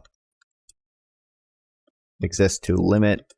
I don't want to say to limit. I mean, it is to limit. It's to restrict, to limit the attacks you can do. Not to prevent states from defending themselves, but to insist that these. Yeah, okay.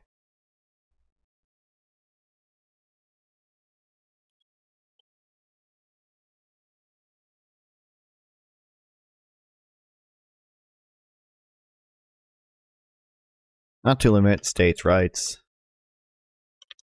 Not to limit states from defending themselves. But simply to make sure they do so. Whilst abiding by the laws of war.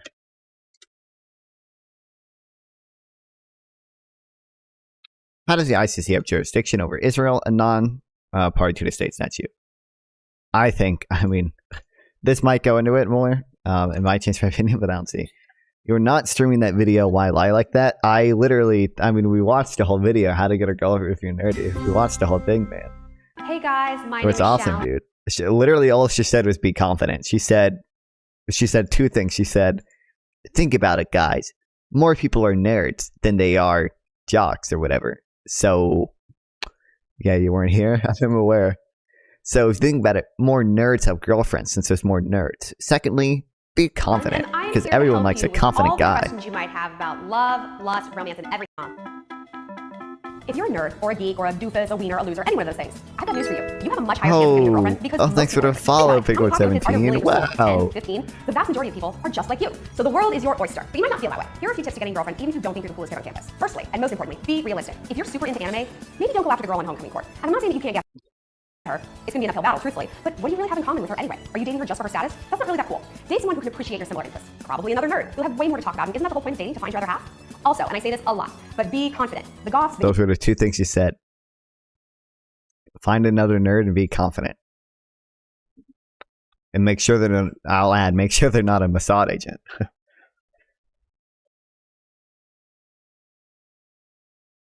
That doesn't help anyone. Yeah, see? So it wasn't even worth it, bro.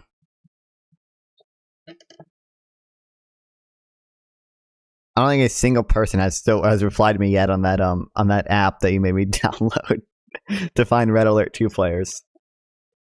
Part of it may have been because I only used my thumbnail faces for my pictures of myself, though. And my thumbnail faces are awesome, dude. Dude, I hate that this face, dude, this stupid face gets, I literally test the thumbnails, right? I have different variations of the thumbnails for these videos, but when I do this stupid face, they get more views.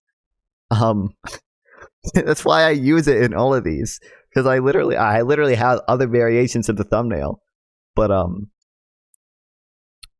yeah, they literally get more views. It's wild. So it literally, if I do the soy face, it like doubles my views, man. By the way, we're 5 subs away from the big 700, guys.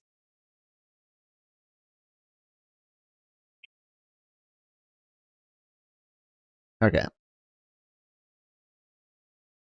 Soy Play Unite. By the way, I don't think Isaac's streaming or anything, but Isaac did reach 100 followers and he did dye his hair blue, which we're 3 followers away from. I don't know if I'm going to dye my hair blue at 100 followers. It's probably too late to decide because I'm 3 followers away. So I'll never know. Yeah, look at him. The blue-haired warrior.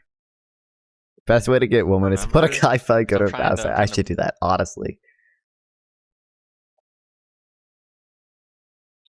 Yeah. No, I've legitimately thought before, right? Just because like I'm interested in this stuff. Like I don't think I could have like a super religious. I don't care like if someone is like nominally religious, but I don't think I could ever date someone who goes to church because I'm an atheist. No, it would drive me crazy. And then I don't think depending on how pro-Palestinian, like if you're wearing like a pro-Palestinian patch or something, I don't think I could do it. I don't think I could do it. If you're unironically wearing a kaifa, I couldn't do it. It would drive me insane. I don't think I could do it. I don't think I could do it, guys. I don't think I could. If you have the flag in your bio, it's over. I couldn't do it. Okay. So picky. If it's just I don't like that. I don't listen, I think it would be a better person if that wasn't true. But like it would drive me. I don't think I could do it. I don't think I could do it. It would drive me insane. It'd drive me insane.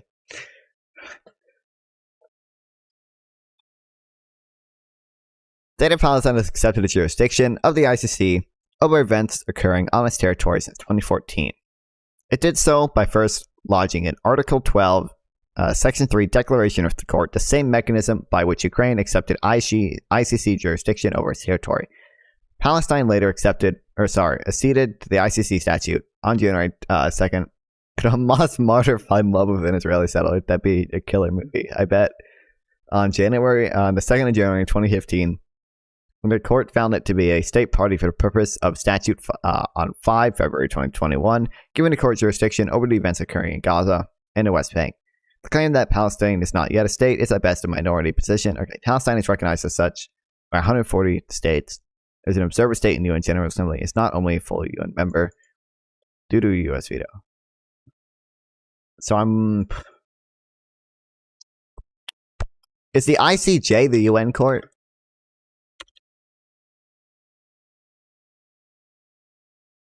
Yeah, wait, okay. Yeah, the ICJ is the UN court. Oh, okay. No, that makes sense. Okay. Because the ICC, no, that makes sense. Okay. So the ICC, I guess that makes sense. I guess it makes sense why they wouldn't necessarily have to be a UN state to be like considered a state. Okay. State of Palestine. ICC is a joke. But listen, they got some of the Yugoslav people, bro. Listen, the ICC is a tool that I use only when it supports me, never when it supports the Palestinians.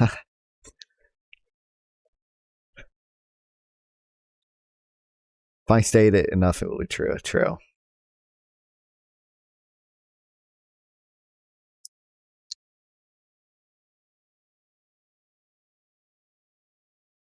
Accepted the ICC's jurisdiction over its territory through lodging an Article 12, Section 3 declaration with the court.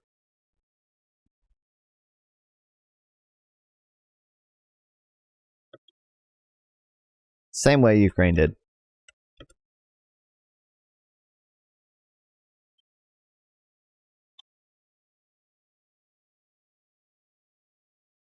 Name me one Serbian war crime that's real and I'm like, really? True. The Serbs never did anything wrong. I think wasn't if I had to guess, I would say the Serbians they were probably the most Serbians prosecuted in the former Yugoslavia things. I would guess that the most Serbians would out of like Bosnians and Croatians and people, I would guess that Serbians had the most people prosecuted.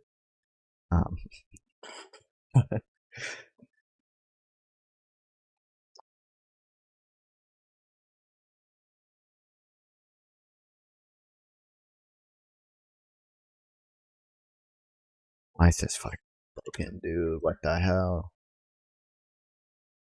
That's because ICC was the most biased against them. That's true.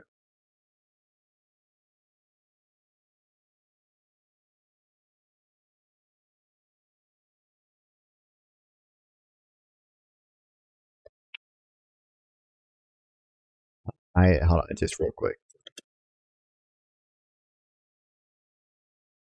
Dark Brandon, share. Not much Comfy has shown as much. Oh, that's true, actually.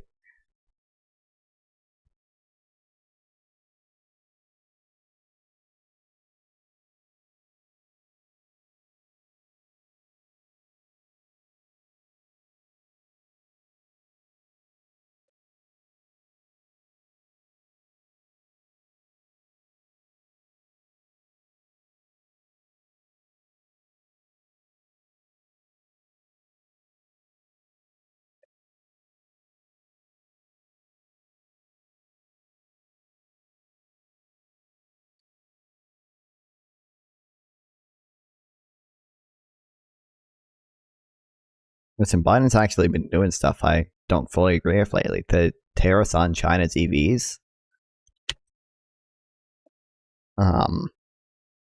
I feel like those were kind of cringe, and then there was another thing. Oh, the capital. I don't care about the capital gains tax that much, honestly. I care way more about the tariffs. But the raising the capital gains tax, I mean, because I'm such a fucking loser econ nerd guy, it's just like, I don't know. It's like I'm not really a big fan of capital gains tax, but like obviously, Biden. I mean, first of all, I was going to get him elected because he's appealing to like the, all the Piketty fans, okay, and all the inequality haters. So it's good optically, and then also, I mean, like Biden can propose raising the capital gains tax. There's no way that Biden could ever like come out and say, "Hello, my fellow Americans. I've been reading some textbooks lately. I have decided to propose a destination-based cash flow tax and a value-added tax." Yeah, it's just no way he could ever do that. All their millions who would not have exactly. I don't think anyone would actually. I think 90% of people who care about inequality, I think it's this horrible, horrible thing. I don't even think most of them have read Piketty. No, they don't even know what R over G means.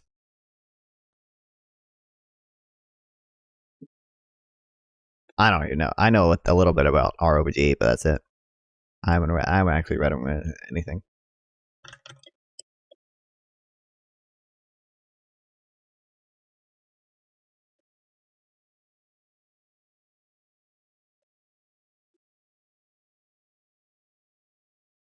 Yeah, but raising the capital gains tax.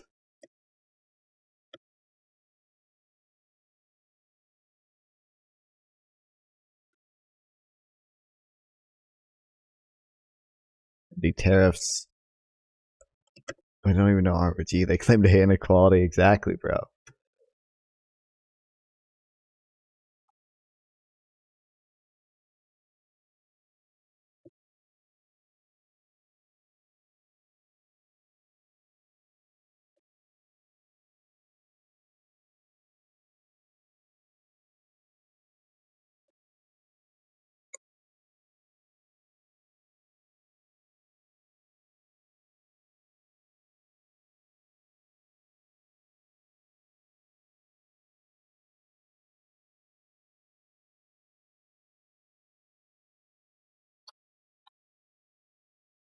Okay, same way Ukraine did.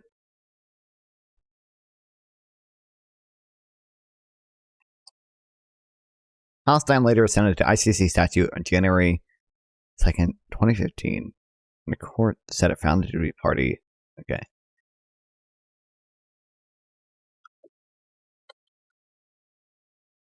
Palestine ceded to the ICC statute in 2015. This is a agreed to. Yeah, I use my context. Accede.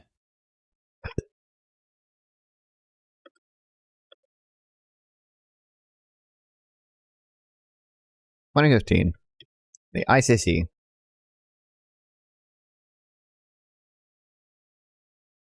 or the court found it to be state property for the purpose of the statute, 5th February 2021.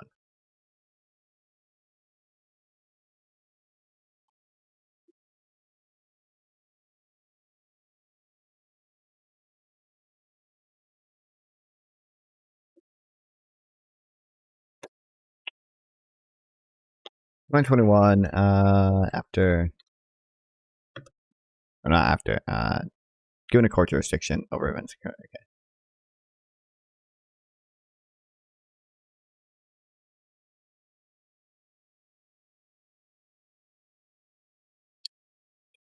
It's uncontroversial that a state has jurisdiction over crimes committed in territory, even when committed by foreign nations. Territorial jurisdiction over foreign nationals is subject only to limited exceptions such as diplomatic immunity and treaty arrangements such as the status of force agreements.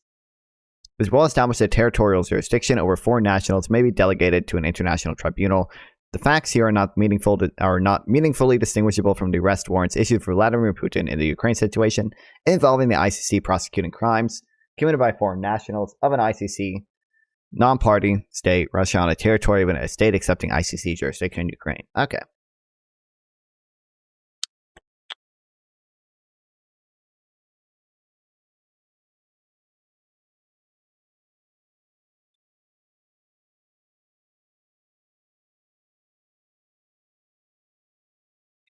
So, foreign nationals committing crimes. Who has better culture, Israel? I don't know. Is Twitch gonna let me touch that? I don't know. Listen, I'll just say listen. All I'm gonna say. It should be really uncontroversial, okay, to state something like, in the 1850s, the U.S. had a worse culture, okay? There was racism, there was slavery, women couldn't vote, they couldn't own land. These were all artifacts of our culture at the time. Just because it should be very easy to say the U.S. culture today is better than U.S. culture back then. Now, just because, but we have the same situation now. We're on the other side of the world. Afghanistan is a totalitarian society that doesn't let women vote. They can't own land. They are forcefully married young. Should be uncontroversial to say that our culture is simply better than their culture. In the same way, our culture now is better than our culture in 1850. Should be uncontroversial to say that, chat. I'm being so real. That shouldn't be controversial to say. That should be an easy thing to say. Okay. That our values now are simply better than our values were in 1850. Our values now are simply better than the Taliban's values. Okay? That should be simple to say. That's all I'll say on the matter. Okay? That's all I'll say. Okay, back to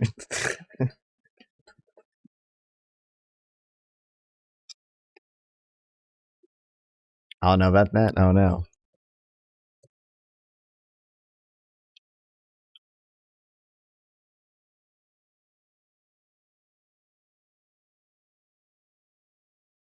Territories with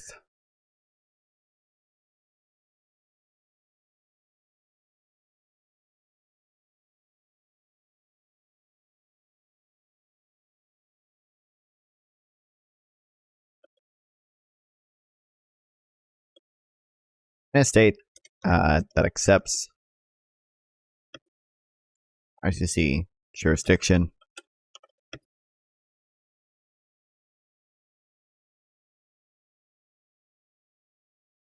Still subject to prosecution.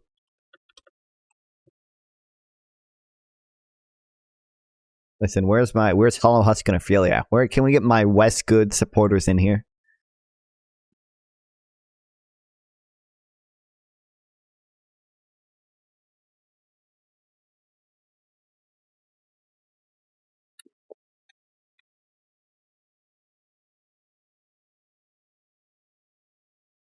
Territorial jurisdiction over foreign nationals subject only to limited. Okay. I think U.S. culture in 1850 is relatively better than other parts of the world. I don't actually know what's going on in other countries in 1850. Probably not. We were one of the later countries to outlaw slavery. At least when comparing ourselves to like Europe or whatever. I don't know. I feel like we were still doing pretty bad stuff with the natives in 1850.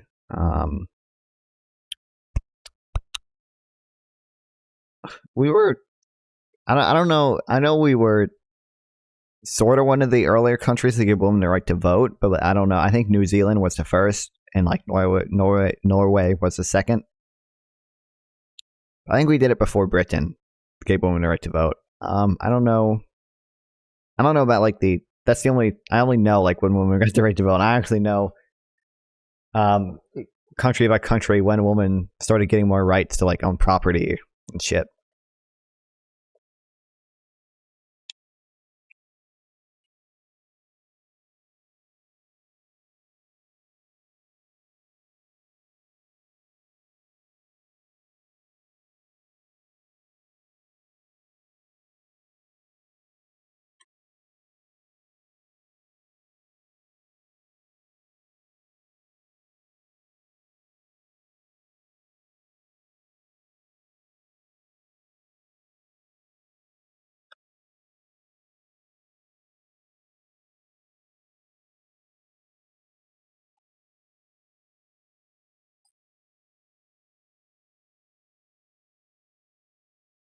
Yeah, I really should say state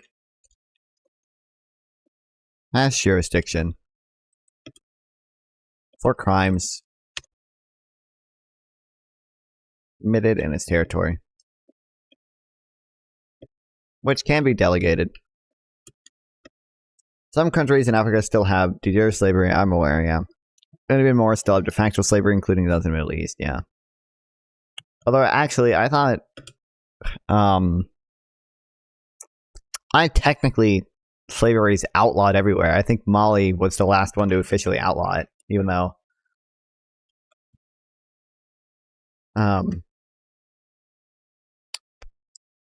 yeah, during 1905. But a system with descendant-based slavery, so I could say. Mali, last country to abolish slavery. Oh, Eritrea. Oh, it's in 2015, the government extended definition of slavery.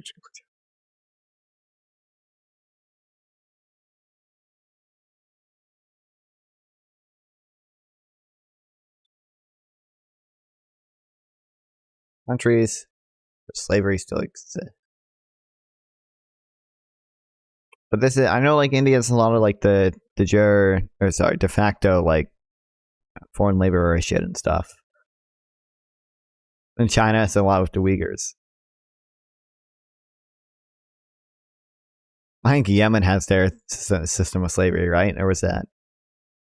I know I never looked too far into that, but I heard Yemen had their slavery thing, and then I heard other people say, "Oh, the news outlet reporting that it's a fucking state-owned whatever shit."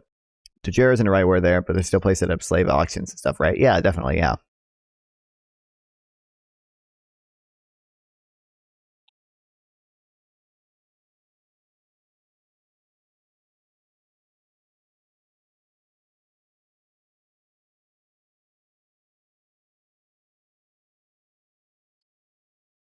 Delegated to international tribunals.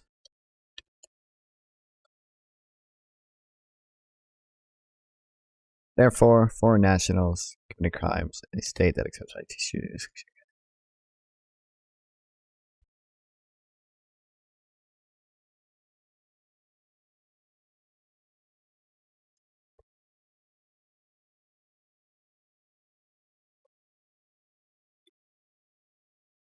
Why is it doing that?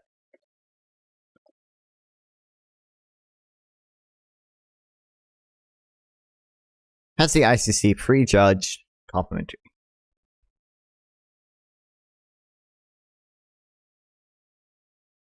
The Jerusalem Post asked how arrest warrants would be issued without first addressing the issue of complementarity. What does this mean here? Concept of two contrasted theory. Is this just drawing equivalences between Israel and Hamas? Complementarity. Complementarity. Certainly, the IDF has a robust criminal prone mechanism for investigating war crimes, regardless of the IDF's poor record of investigating and prosecuting crimes committed by its members against Palestinians. This involves a misunderstanding of how ICC's complementary jurisdiction operates. On the yeshdin.org. Should read this later.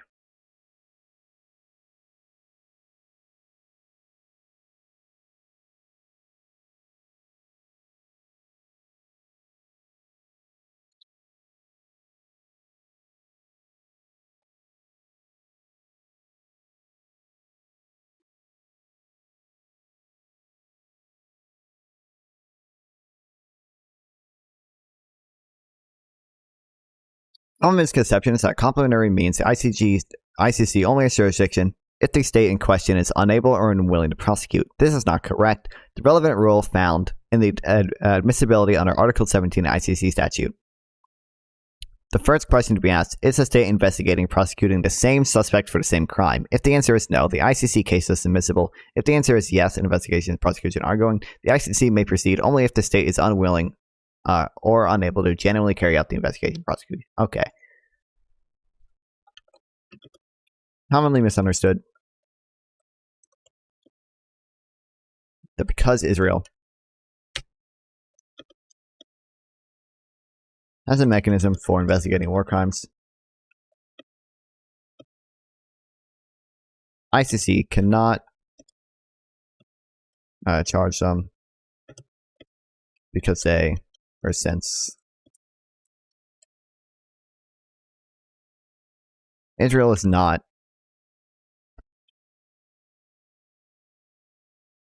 unable or unwilling to prosecute. Actual relevant question.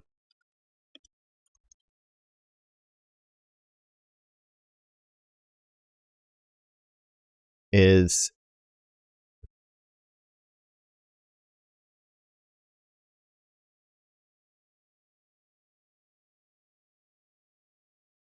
in Article 17 is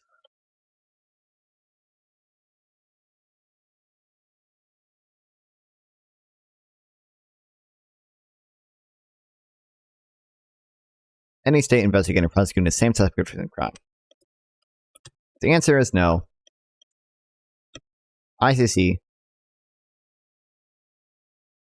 case is admissible.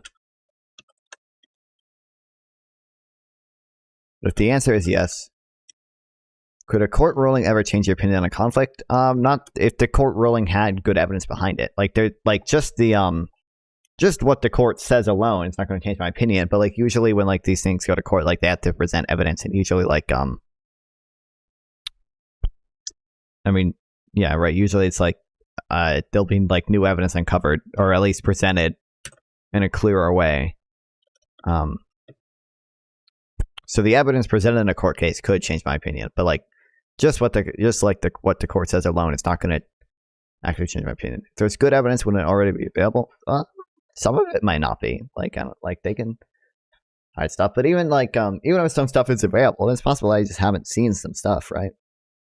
Like usually, like when South Africa presented this case at ICC, it like had this like list of quotes, which some of the quotes were kind of bullshit, but it had like the list of quotes trying to prove intent. Why would the court have it?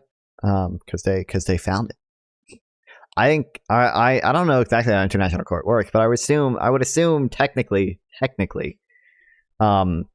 there's probably a discovery process where like Israel has to submit evidence, right? I mean, those quotes I'm aware, but I'm just saying like I wasn't aware of any of those quotes before, right? And they at least had to try to present evidence. It's just like the evidence that they present makes the case for them. So like it's possible that the evidence presented in the case could change my opinion. But like I mean, what the court rules doesn't actually change my opinion. It's just what the evidence presented is. I don't know, but I mean, like if I think oh, thanks, Stone Socialist. I'm pretty sure they subbed way earlier, and Botrix is just catching up now. So we might see some other subscribers come in. I'm pretty, because I got a notification. Yeah, these people subbed like a day ago.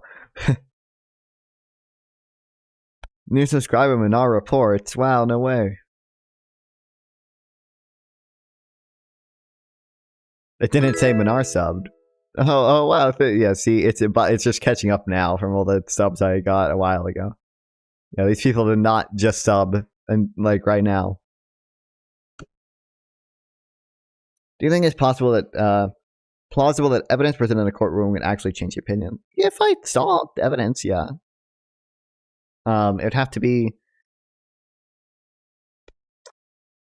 good evidence. But like it's possible. Like there's stuff I just haven't read that like you can make an actual argument. Argument for.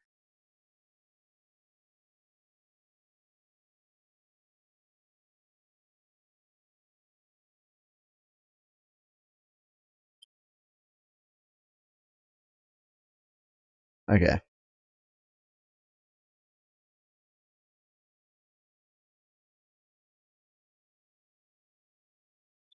ICC case is only admissible if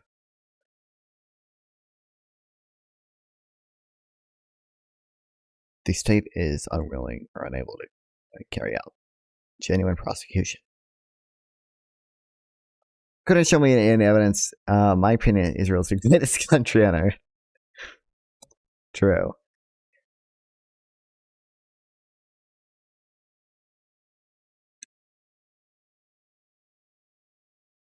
For example, if an ICC case would be admissible, if Prime Minister Netanyahu were charged for the war crime of starvation, and there was an investigation and prosecution on foot in Israel against him for the same underlying conduct, the only way to invoke complementarity, I don't know how to pronounce it, it's thus to run a genuine case of your own.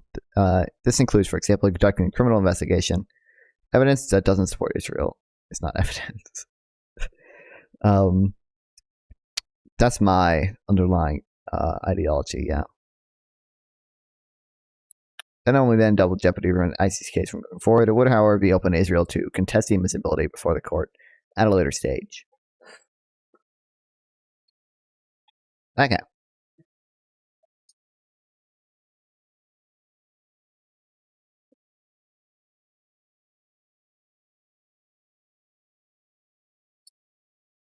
Oh wait, maybe I should read this. Oh shit! I keep. We're never getting off Israel Palestine. There's so much shit to read.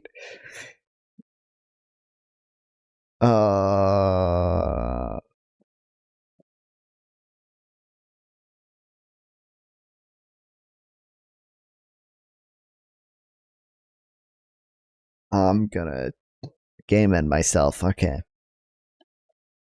What the hell? What will be the impact of anyone standing trial? Based on ICC's track record to date, the odds of anyone from this conflict standing trial in a hog are not zero, nor are they high.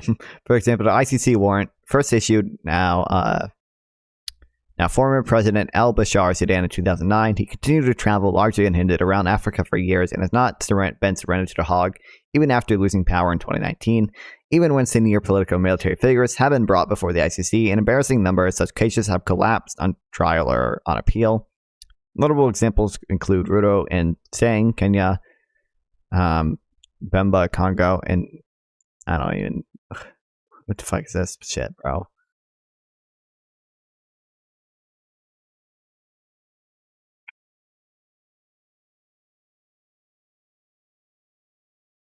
Okay. The impact in politics is likely to be wider. None of those with ICC arrest warrants out against them can safely travel in 124 states, including effectively all of Europe and much of Africa and the Americas. However, the United States, Russia, China, and much of Central and Southeast Asia are not parties. Still, while living as an international fugitive might not make a notable difference in the life of Hamas military leader, one can scarcely imagine a politician who used to the global stage as Prime Minister Netanyahu relishing the prospect. It is commonly believed that President Putin has curtailed international travel due to the ICC arrest warrant against him.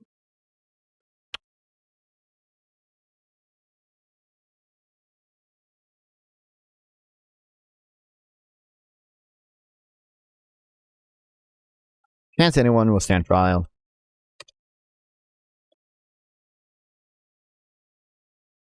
It's not zero.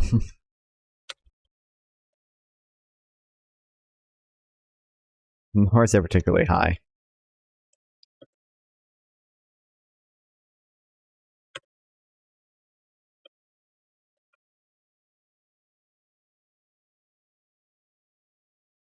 Political effects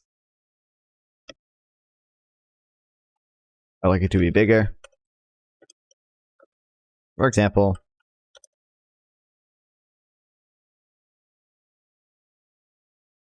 then I'm going to learn how to spell his name one day.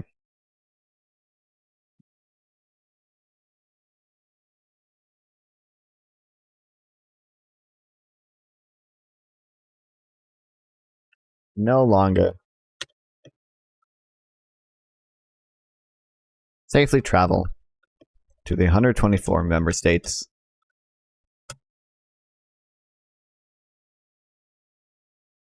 ICC member states. An arrest warrant.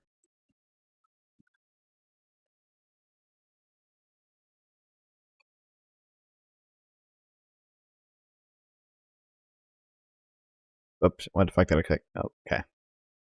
Including thoughts.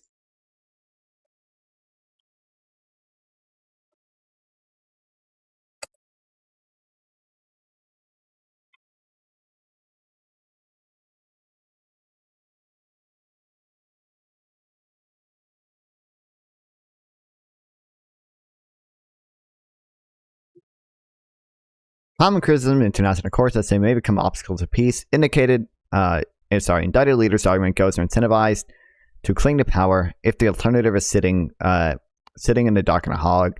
It is less clear whether the ICC intervention here changes any of the parties' incentives. It is unlikely the Hamas leader in Gaza care much. The Hamas political leaders in Qatar might. Prime Minister Netanyahu already have every incentive to stay in power, insofar as he faces a complex and ongoing corruption trial in Israel. Oh, that's right, I forgot about that. Indeed, without prejudging the outcome of those proceedings, in the end, the nearest cell awaiting him might be much closer to home than the Hague. The biggest impact may be on third parties, continuing to give materials and political support to leaders labeled indicted war criminals in international headlines is likely to be contentious. Germany, as a nation to supply military aid to Israel, may in particular find itself caught between traditional support of the ICC and traditional support of Israel. There was also the possibility of backlash from non-parties to the ICC statute. Indeed, we already have seen some U.S. politicians decry the prospect of ICC intervention and reaffirm support for Israel.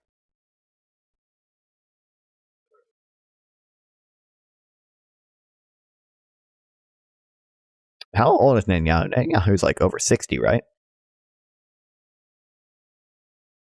Yeah, 74. Imagine Israel captures one of the Hamas leaders and tries to go to the ICC. That would be based. That would be based. I doubt Israel would do that though. They would keep them for themselves. Yeah.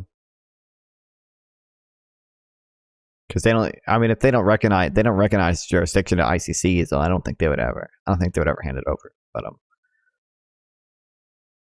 yeah.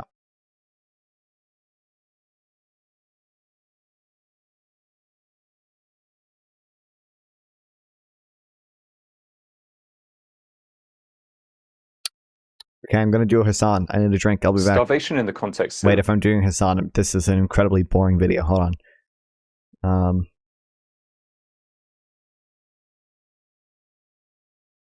All my videos the problem is I can't actually do a Hassan because all the videos I want to watch and I'm interested in are actually too boring. I don't think that people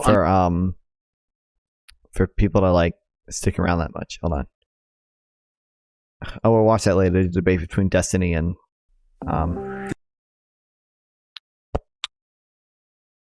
the other guy in trigonometry over Trump or Biden. Okay, anyway, I'll be back. This is Just Asking Questions. Watch this libertarian propaganda. On Reason. How much do billionaires really pay in taxes? Just Asking Questions. I'm Zach Weissmuller, senior producer for Reason, joined by my co-host, Liz Wolfe, Reason associate editor and author of the daily Reason Roundup newsletter. Hey, Liz. Hey, Zach. Today, the super rich control a greater share of America's wealth than during the Gilded Age of the Carnegies and Rockefellers. Those are the words of Gabriel Zucman in a recent New York Times opinion piece entitled, "It's Time to Tax the Billionaires." Zucman is an economist at the Paris School of Economics and UC Berkeley and a frequent collaborator with superstar economist Thomas Piketty, author of the extremely influential book on wealth inequality capital in the 21st century. But hold on a second. Today's guest, Phil Magnus, says the work of Piketty and his circle of inequality-obsessed colleagues is deeply flawed and sometimes outright deceptive. He points out that billionaires do pay taxes, a lot of taxes, and that the inequality literature, he says, is riddled with errors and bad stats. Magnus is an economic historian, author, and the David J. Thoreau Chair in Political Economy at the Independent Institute. Phil, thank you for joining us today. Thanks for having me. Let us start by looking at this first claim made by Zucman in the New York Times. Let me bring that back up here. There we go. So this graph purports to show the effective tax rate for the 400 richest Americans plummeting from 56% in 1960 to 23% in 2018, which incredibly appears lower than the 24% effective tax rate on the bottom half of income earners. So in other words, the poorest Americans are paying more of their a larger share of their income in taxes than are the richest. And you say this is misleading. Why? Absolutely. Well, this chart, which was tweeted all over the world and celebrated by Elizabeth Warren, pushed out by Gabriel Zuckman, basically manipulates the numbers to get the results that he wanted. And they do this through two ways. That top line that you see there that purports to be the rate that the wealthiest earners are taxed at, the billionaires, 400 richest Americans. They actually suppress that rate by reallocating the share of corporate taxation to the wealthiest shareholders, which is a very unconventional way of handling corporate tax incidents. What that does is it suppresses the rate that they actually pay, at least in appearance, over time. And in the meantime, for the bottom half, the lower income earners, they actually exclude intentional tax credits, like the earned income tax credit and child tax credit, that benefit poor people by basically giving them a tax break. And it turns out if you take out the tax breaks that they have, well, shocker, the rate goes up. So basically, these two statistics are inaccurate, unrepresentative of reality, and yet they're being touted as a basis for tax policy. All right, let me talk about that first line on the top first, with where you say that basically they played some games with the way that corporate taxes are calculated. Could you just explain that a little bit more? What did they do, and why is that wrong and misleading in your mind? Well, if you look at corporate tax rates over time, they've generally gone in a downward trend. You go back to the mid-century, 1950s and 1960s, corporations are taxed at a higher rate, as are personal incomes. But that downward trend, you see an succession of tax cuts that occurred mainly starting in about the 1980s and continuing to the present day. And what it's done is it's reduced the rate on taxes that corporations pay. Now, how do you allocate the burden of corporate taxation to people? This is a horrible phrase for it to freeze on. Oh my god, it looks so goofy. Okay, there we go. Okay. We're gonna watch this later, but yeah, I found it I mean they mentioned some of the things in there, like counting the tax credits for or removing the tax credits for the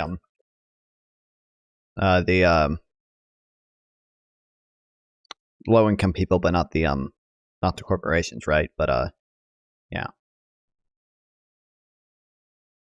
It's super good to be able to call things out like that whenever people say stuff. Like the big thing I have, like the three funny claims are like the paycheck to paycheck thing, where like I can like mention like very specific things. Like number one, it's not actually an economically well defined term. And you're like, I literally know based on the number they say what like stupid ass scam survey they're citing. Because they're like, if they say 70%, it's like, I know, oh, you're citing this bullshit payroll.org survey that they're using for marketing purposes. If you look at like actual large academic studies, its assumption does not appear to be true. Or like the majority of Americans can't afford a $400 expense. Yeah, knowing exactly where that comes from, the Fed survey, and knowing that the number's been trending downwards for years, and that's not even a question they ask. The question they ask is how would you choose to pay a $400 emergency expense? Yeah, knowing those things is super helpful. So knowing the stuff with that they'll go over in the taxing will also be really helpful, even if it is libertarian biased.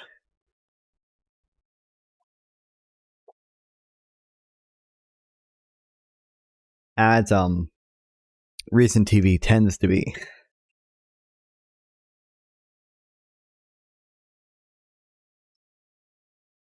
Who knows, guys? Maybe non-fun libertarian art will come along one day. Maybe it'll happen. Okay, what were we reading? We read I guess I didn't write down any notes for concluding thoughts. Let's see.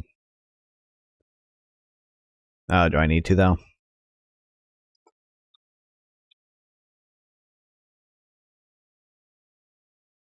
I don't know if I need to. Don't care. Okay.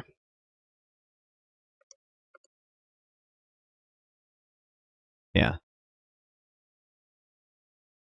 Okay, we'll read this. I don't think it's too long. Yeah, it's not that long.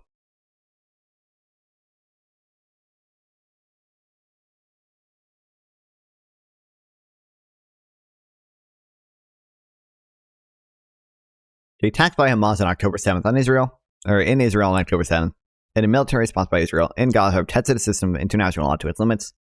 This is why in international laws we felt compelled to assist the prosecutor of the International Criminal Court.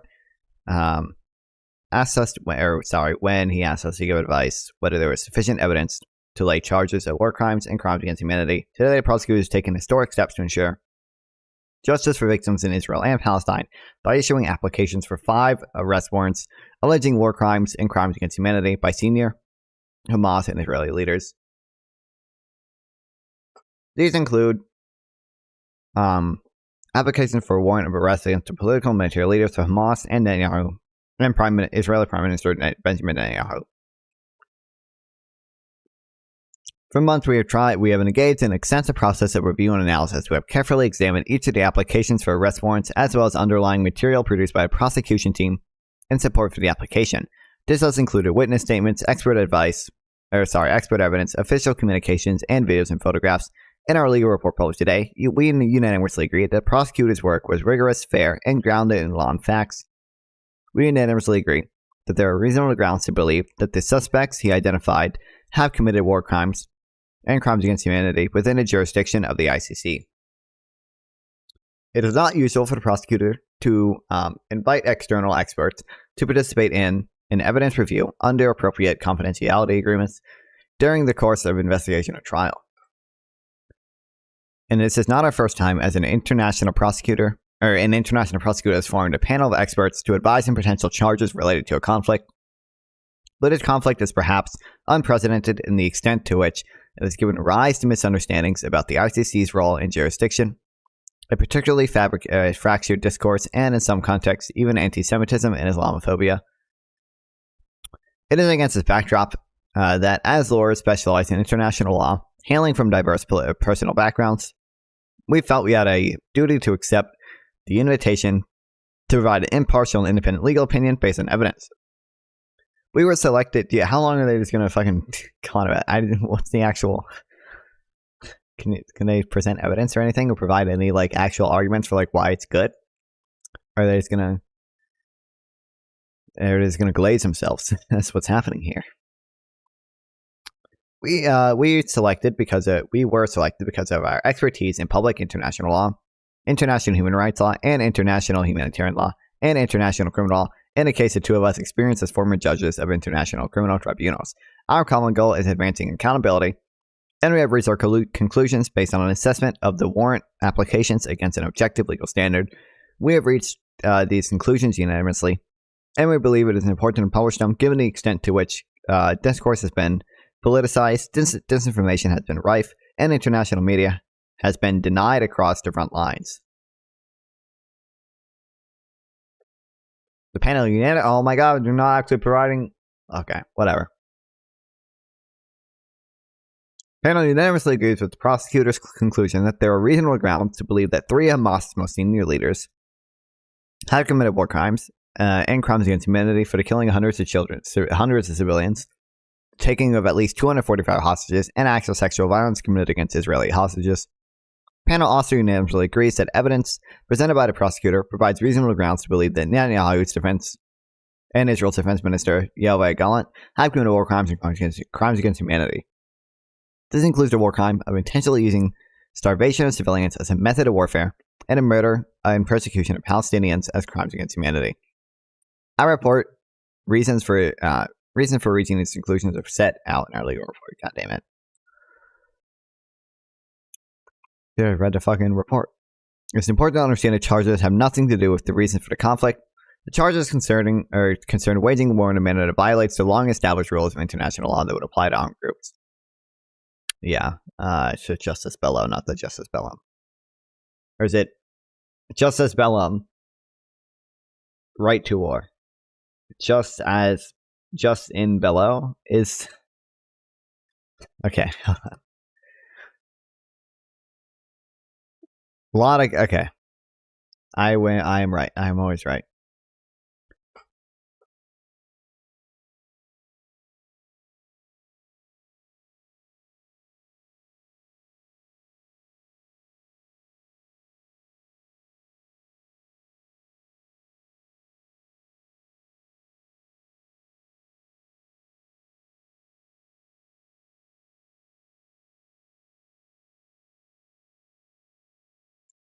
And of course, the warrant applications announced today are just the first step. We hope that the prosecutor will continue to conduct focused investigations, including in relation to the excessive harm suffered by civilians as a result of the bombing campaign in Gaza and the evidence of sexual violence committed against Israelis on October 7th. There is no doubt that the step taken today by the prosecutor is a milestone in history of international criminal law. There is no conflict that should be excluded from the regional law. No child's life valued less than another's. The law must apply. The law we apply is humanity's law, not the law of any given side. It must protect all victims of this conflict and all civilians in conflicts to come. The judges of the ICC will ultimately determine which warrants, if any, should be issued. And as investigations continue, we hope that state authorities, witnesses, and survivors will engage in the judicial process. Ultimately, we hope that the process will contribute to increase protections for civilians, a sustainable peace in a region that has already endured too much. Okay, don't care. Okay, awesome.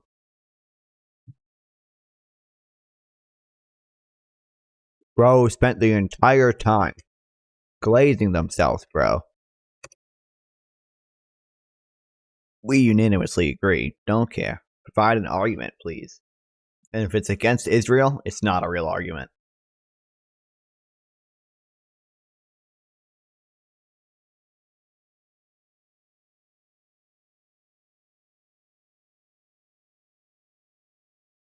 Oh, by the way, chat.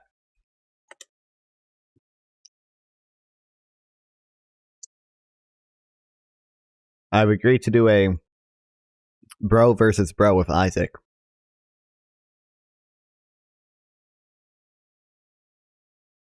Which, if you don't know, it's just a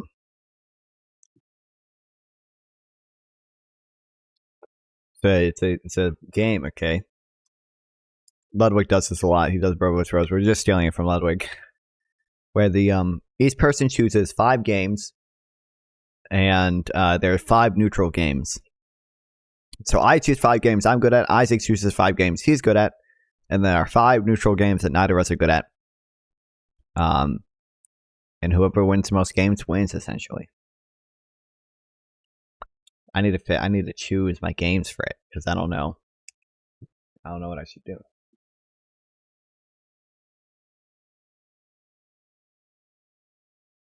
I'm not very good at video games.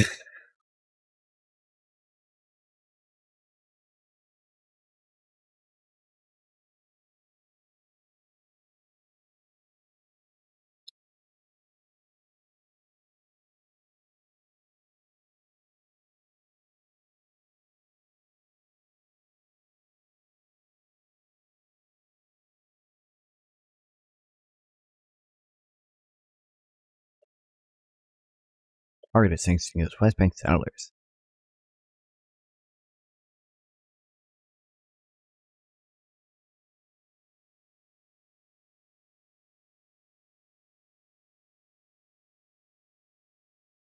Teetering on the brink of man-made famine. Teetering on the brink? Isn't that just the same as saying they're on the brink of being on the brink of a man-made famine? Like they're adding a... They're not even on the brink of it.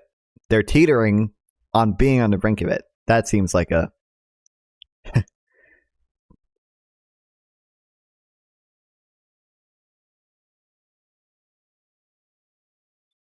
What's this? Oh, this is the ICC.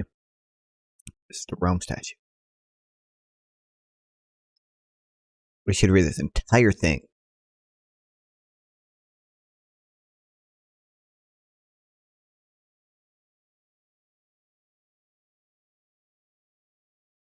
Unless provided otherwise, the person shall be criminally responsible and liable for punishment for a crime within the jurisdiction of the ICC of the court, only if the material elements are committed with intent and knowledge. For the purpose of this article, person has intent where, in relation to conduct, that person means to engage in a conduct. In relation to a consequence, the person means to cause that consequence. So it's dolus directus. Yeah. Or occurs in the ordinary course of events. That's not necessarily dolus directus. That's dolus indirectus as well. For the purpose of this article, knowledge means any awareness that a circumstance exists or consequence that will occur in the ordinary course of events. Know and knowingly, so they constructed accordingly. Yeah. So that's dolus indirectus. Okay.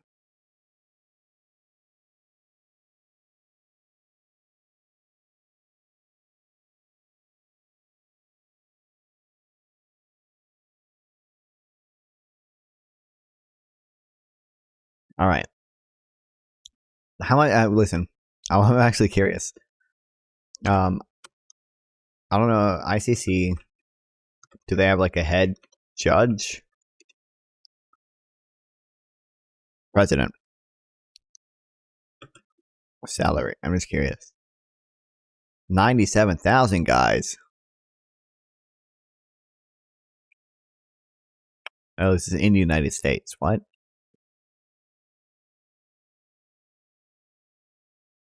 See, guys, listen. I could be an international lawyer, and I could be making bank. That's what I'm gonna do. What do they even do all day? They don't. I bet they don't even do shit. It's just free fucking money.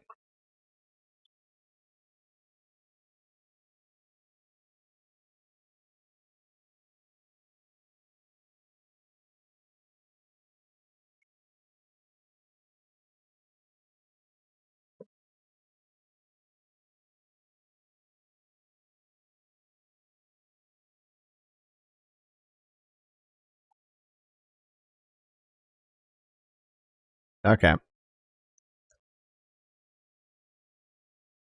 Fuck, we still have so much shit to read. We're never moving on.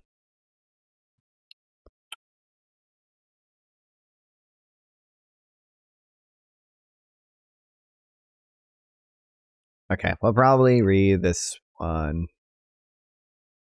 Can you give me my $5 back? You subscribed with Prime, dude. And also, I don't even know if I have an ability. I literally don't think I can. Because you subscribed with Prime. I don't think there's a way. I don't think there's a mechanism for me to do that.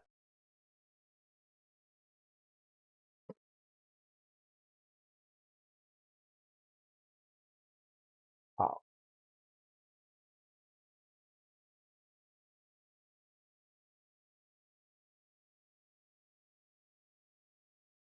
I can make the sub goal bigger. Guys, right, guys.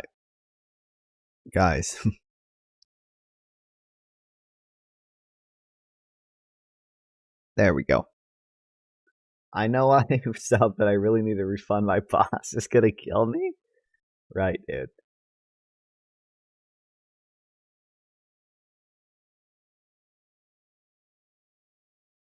So you actually didn't pay anything to sub, though. You subbed with Prime. Actually did not cost you anything, except the opportunity cost of subbing to someone else.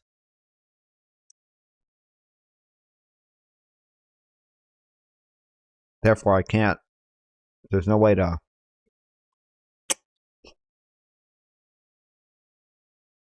Yeah, Carter?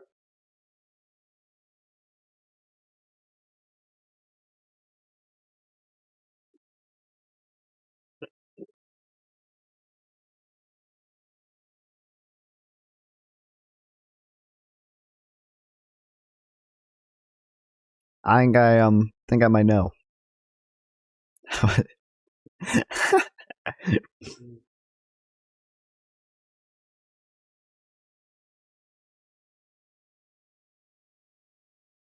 Isn't that like your second time today, dude? Didn't you say you got a noise complaint earlier?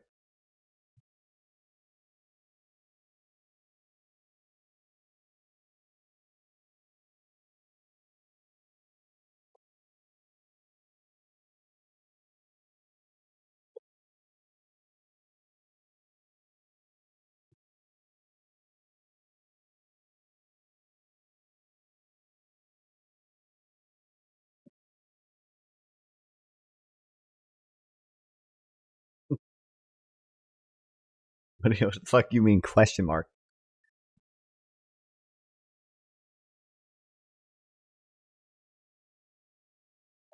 You have to jack off 3 times a day, otherwise you're going to jail.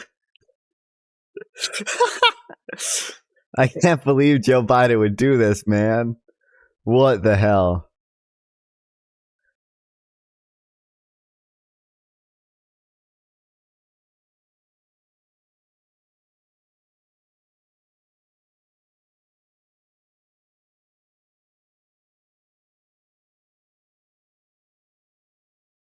Okay. Chaka 5 times. Jesus, man. 5 times. It had been expected in Israel for weeks, but the moment was still a shock when it arrived. On May 20th, the prosecutor for the ICC, that guy, I don't care, announced that he was requesting arrest warrants for Benjamin Netanyahu, Yoav Gallant, and Israel's prime minister and defense minister, along with leaders of Hamas, the Islamist movement, that launched a deadly attack on October 7th last year on charges of war crimes. The prospect of their leaders appearing in the dock along with the perpetrators of the massacre against them was unthinkable for Israelis, but is a sign of the horror with which many in the world have come to view their government's devastating war in Gaza. Mr. Kalan, a British lawyer, issued detailed and lengthy accusations against both sides. He opened with the allegations against Hamas chiefs Sinwar, pictured right, Mohammed don't care, detailing the charges, or detailing the wanton murders, sexual assault, and kidnapping of Israeli citizens. But the charges against Israeli ministers were no less pointed. Mr. Khan noted that Israel has the right to protect its citizens, but he is accused of having pursued starvation as a method of war in Gaza. Israel has denied this charge, pointing to the aid convoys that have been allowed through this. But this has mainly happened in the last couple of months under international pressure. There is ample evidence that Israel has closed routes into Gaza and disrupted its supply of humanitarian aid. Early in the war, Israeli ministers also made clear in their public intention to impose a total siege in Gaza. Mr. Khan has chosen to focus on these war tactics rather than the bombing of civilian areas. He also has chosen, at least for now, to target Israel's political leaders rather than the generals in the IDF. Nor did the charge include the allegation of genocide, which is being investigated separately by the International Court of Justice. Mr. Khan may be sticking to the crimes that are somewhat easy to prove.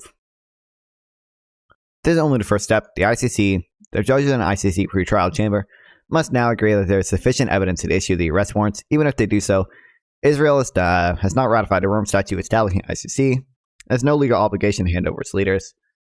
Mrs. Anwar and Mr. Def are hiding somewhere in Gaza, unless they didn't. Mr. Anwar rarely, if ever, travels to a country which is party to the treaty. An actual trial in Hague is extremely unlikely anytime soon. But it's still devastating, far more so for Israel, a country which democratically elected government and aspirations, with a democratically elected government and aspirations to be part of the Western world, than it is for Hamas, a terrorist organization. Some Western leaders have already criticized ICC for asserting an equivalence between the leaders of Hamas and Israel's prime minister. However, if the prosecutor's request is granted by the pretrial chamber, they would be legally bound as signatories to the Rome Statute to arrest Mr. Netanyahu should he travel to their countries. Well, not America, because we're not a party either. But yeah.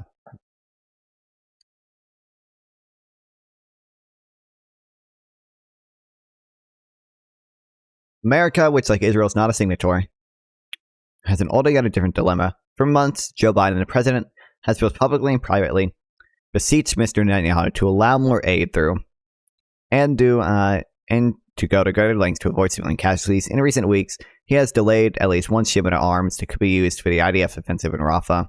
ICC prosecutor claims that the claims are in line with American criticisms, but Mr. Biden nonetheless calls them outrageous. Anthony Blinken, Secretary of State, said that they were shameful. America has a mixed relationship with the court. Donald Trump, Mr. Biden's predecessor and possible successor, issued sanctions against the ICC for investigating allegations of war crimes committed by American troops in Afghanistan. I remember that. That was awesome, dude. Mr. Biden lifted those sanctions and worked with the court on issuing arrest warrants last year against Vladimir Putin, the president of Russia, for ordering the abduction of Ukrainian children. America's response to this time, however, is shaped by the fact that Israel is one of its closest allies. Back at home, as Netanyahu received rare support from his political opponents, it's not possible to issue arrest warrants against Netanyahu, so in depth, said Yair Lapid, the leader of the opposition, who has called for Mr. Netanyahu's resignation. There is no such comparison. We cannot accept it, and it's unforgivable. Benny Gantz's other centrist rival, Mr. Netanyahu, on May 18 threatened to leave the war cabinet, of which he is a member, also rallied behind the prime minister. But Israel will almost certainly be short-lived. Israeli security officials have been quietly warning politicians that withholding humanitarian aid early in the war would come back to haunt Israel. It should have been clear that they would have to do Sorry, they would have to walk back the bombastic statement on besieging Gaza, said one IDF officer. So why do it in the first place?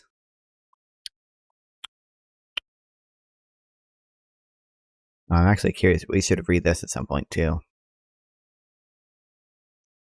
Because I'm curious, after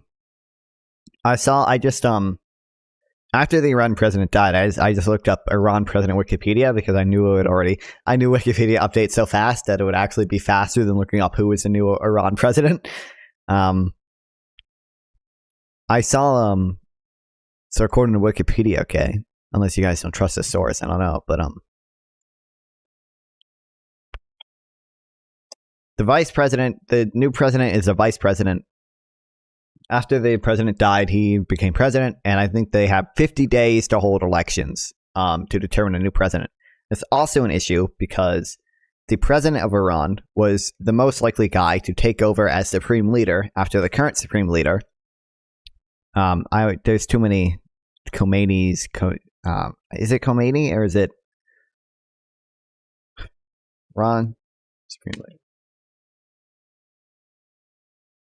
Khomeini. As Khomeini, I don't know. They were Iran first supreme leader. What's this guy's last name? Khomeini. No, I was right. Khomeini.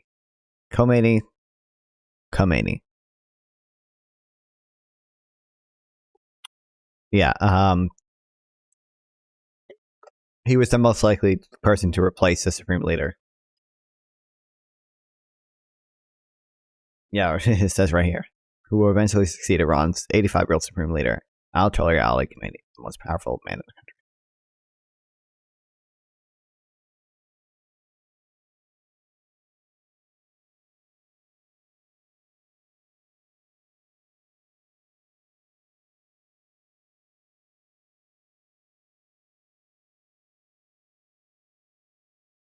Okay.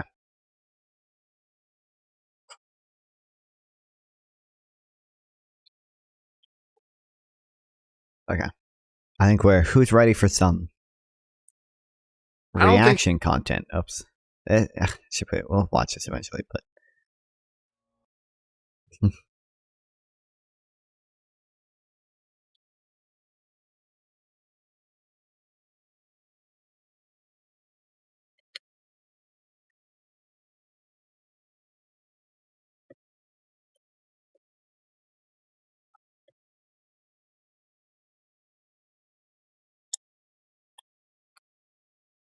this is going to do numbers on YouTube when I upload it, guys. Hold on, I'm super curious. How is it? How this short's still not done anything? What the hell? They should be getting viewed, bro. And this one has 4 now, and this one has 1. Oh, maybe they're finally. Maybe they're finally about to blow up. Who knows? I kind of doubt it, though.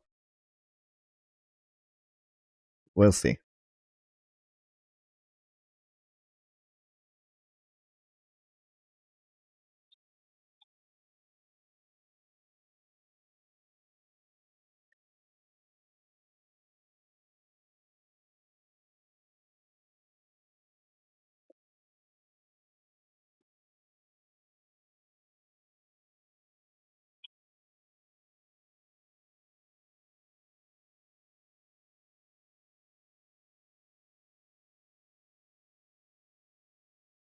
Every part of Donald Trump's foreign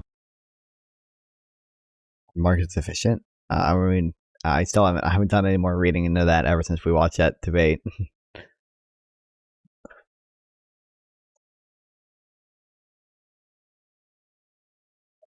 All right, I saw a few clips of this on Twitter.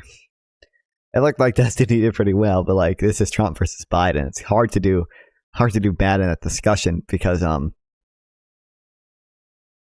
everything Trump did is so fucking indefensible, dude. But maybe we'll see. Every part of Donald Trump's foreign policy, it was a disaster. Is that his depth? Is that his depth? Out of my depth? Okay. The analysis is childlike to defend Trump, right? Well, there were no wars, right? Wars don't just come out of nowhere. There's a buildup for how these things happen. So what he just did is he said the conditions for the largest slaughter of Jews since 1945 were created by President Trump. A lot of the stuff that he did during his presidency was kind of a build-up to the frustrations that would obviously come out on October 7th and that horrible terrorist attack. It's because nobody fears the... I mean, he's right on that. Like, Trump did support moving the embassy to Jerusalem, and he supported annexing the Golan Heights. He didn't do shit to stop the West Bank settlements. Seen our old man in the White House who talks to dead people and thinks his wife is his sister. That's why the world is on fire. True. The question I want to ask you is a question I can't ask you on YouTube, which is about January the 6th and everything that happened around that. Do you believe the 2020 election was stolen? So to say that he went along with the peaceful transfer of power is just a lie. Oh my god! Is this paywalled? Hold on, I want to know if this is paywalled. I bet it's paywalled. Goddamn, no. Sam Harris, what? Fuck, it's paywalled, isn't it? I don't know. We'll see later. Not only the White House. Yes, after he failed to steal the election. Gentlemen, welcome to the debate. Seb, Stephen, thank you so much for coming on. Obviously, we want to focus exclusively on the election that's upcoming. And one of the things we agreed before is that both of you get a chance to set out a positive case for your candidate, something that we never hear anymore because everyone just criticizes the other person. So given that Biden is the incumbent, Stephen, do you want to start us off? Yeah. Why is he good? I think that Biden is a good president because I think that he's shown that he's willing to defend and strengthen our institutions. I think that the United States is only as strong as the institutions that we have.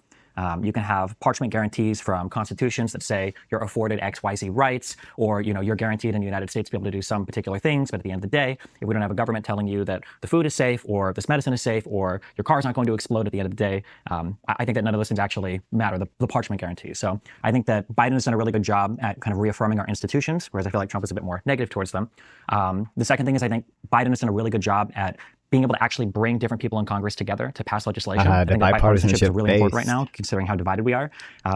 You've got things that Trump said about infrastructure for 4 years that never got done. The closest we got to infrastructure building in the United States under Trump are tariffs, which are basically just taxes on our own citizens, whereas Biden was able to pass the IRA and the CHIPS Act, which both have fostered a ton of new manufacturing that's been happening in the United States, which I think is really cool because we're finally building stuff again.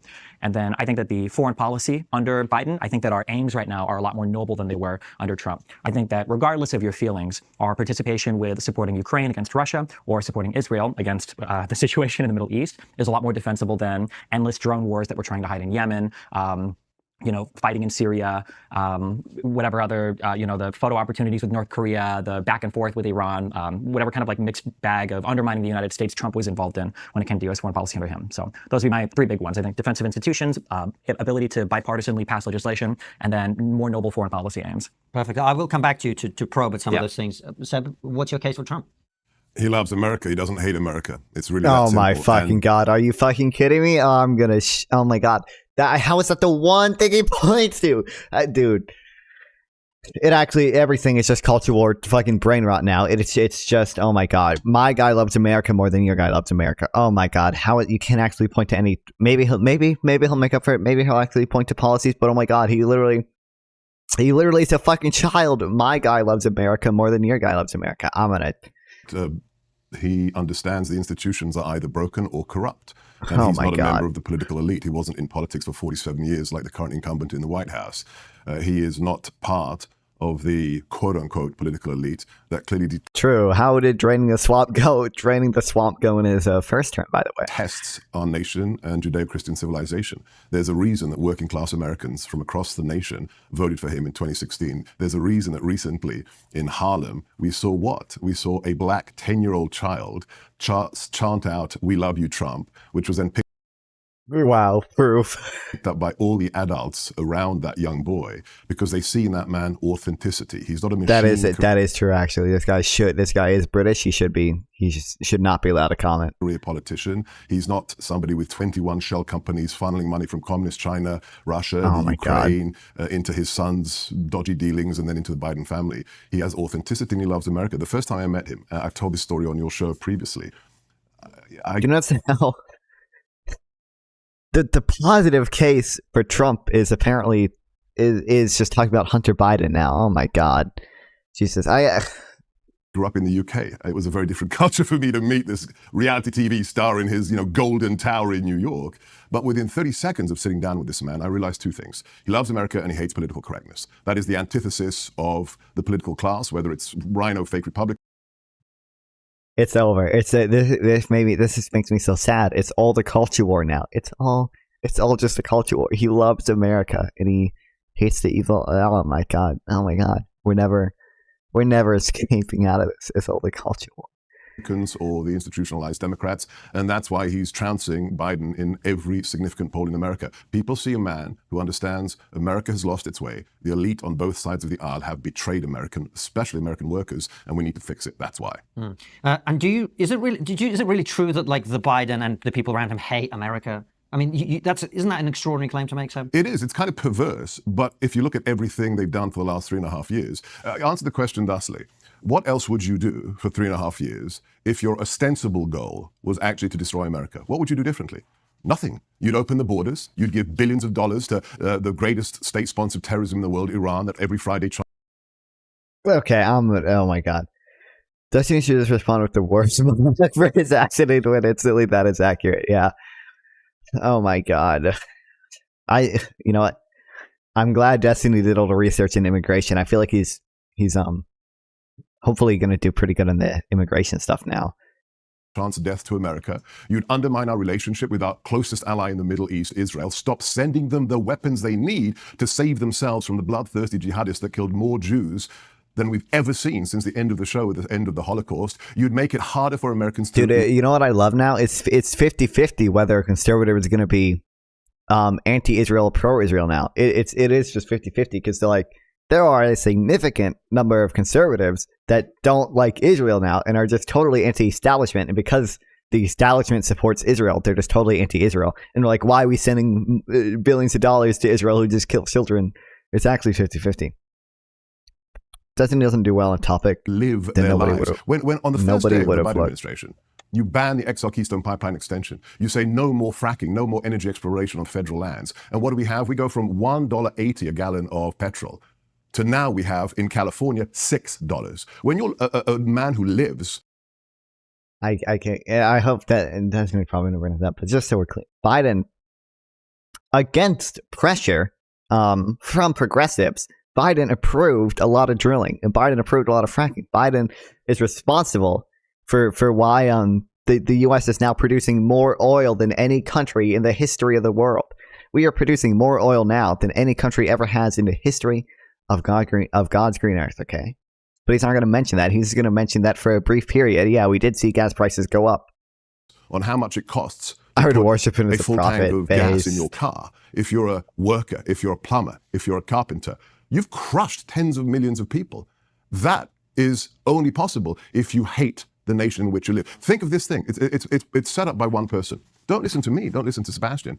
Listen to Biden's former boss. 5 days before he became president, he said, we are going to fundamentally change this nation. I know you're a married man, Konstantin. Mm-hmm. Don't tell your wife you want to fundamentally change her because she won't believe you love her. You'll be on the couch or in the doghouse, okay? You don't love that which you wish to fundamentally change, and that's what the left has become. Well, there you go. I'm getting marital advice as well. Stephen, there's quite a lot there. I'm going to come back to some of the points you made in your opening and let Seb probe them as well, but there was a lot there. Do you want to come back on that? Yeah, I mean, I disagree with almost every part. I think that I don't think Trump loves America. I think it's pretty obvious that Trump loves himself. I think even Trump fans will admit that Trump is more in love with himself than any other individual entity that exists on this planet. I always think it's really funny. I think one of the most interesting things that happened with conservatives is this idea that they found a common man who's not a part of the elite to champion their causes, and it happens to be a billionaire real estate mogul from New York City that was essentially born with a silver spoon. I think that's incredibly interesting. When you talk about like I mean, we could go into family stuff. I think it's interesting that people are so critical about Hunter Biden when Kushner is signing multi-billion-dollar deals with Saudi Arabia, when Kushner was working in Hold on, but that's whataboutism, right?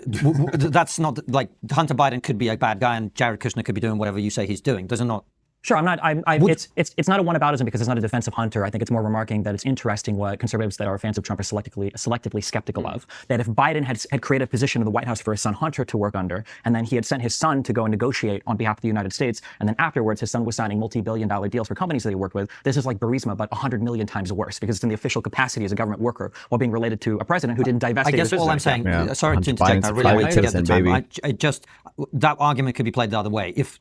If Donald Trump had had a son like Hunter Biden who was doing what Hunter Biden did, everyone on the left would be outraged too, right? So you can play many people on the left talking about Kushner that much, considering how crazy those deals are. I mean, people have talked about it less. It's true. Sure. Anyway, for Hunter Biden, I mean, Marjorie Taylor Greene has pictures of him in Congress. I don't know if you saw that. Also, Hunter Biden's just cool. Okay, Jared Kushner is some corrupt douchebag. Hunter Biden has a big cock. He slides down water slides naked with prostitutes. He does cocaine. Hunter Biden's cool as fuck. Jared Kushner is just some rich nerdy kid. Okay, Hunter Biden is rad, dude. In terms of like, what would you do if you wanted to make the country worse? I mean, I can think of several things. I would encourage my supporters to lead an insurrection on the Capitol. I would try to say that the election results weren't real. I would claim that the election was fake before even coming into office, which he did before his first term. I'd probably start to gain notoriety or popularity in the political world by suggesting that the current president was born in Kenya, not the United States. A lot of people forget, but that's how Trump initially picked up his popularity. It was with the birth certificate stuff with Barack Obama.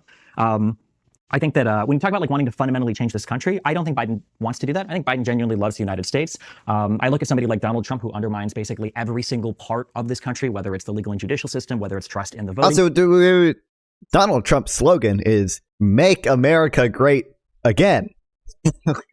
I don't know how I didn't think of that until now. His message right now is that he wants to make America great again, which kind of suggests that he doesn't love the country right now. Kind of suggests that he does want to change the country into something he does love, to make it great again, which implies that it's not great now. I don't know how I didn't realize that until now, but yeah. Process, whether it's NATO, whether it's U.S.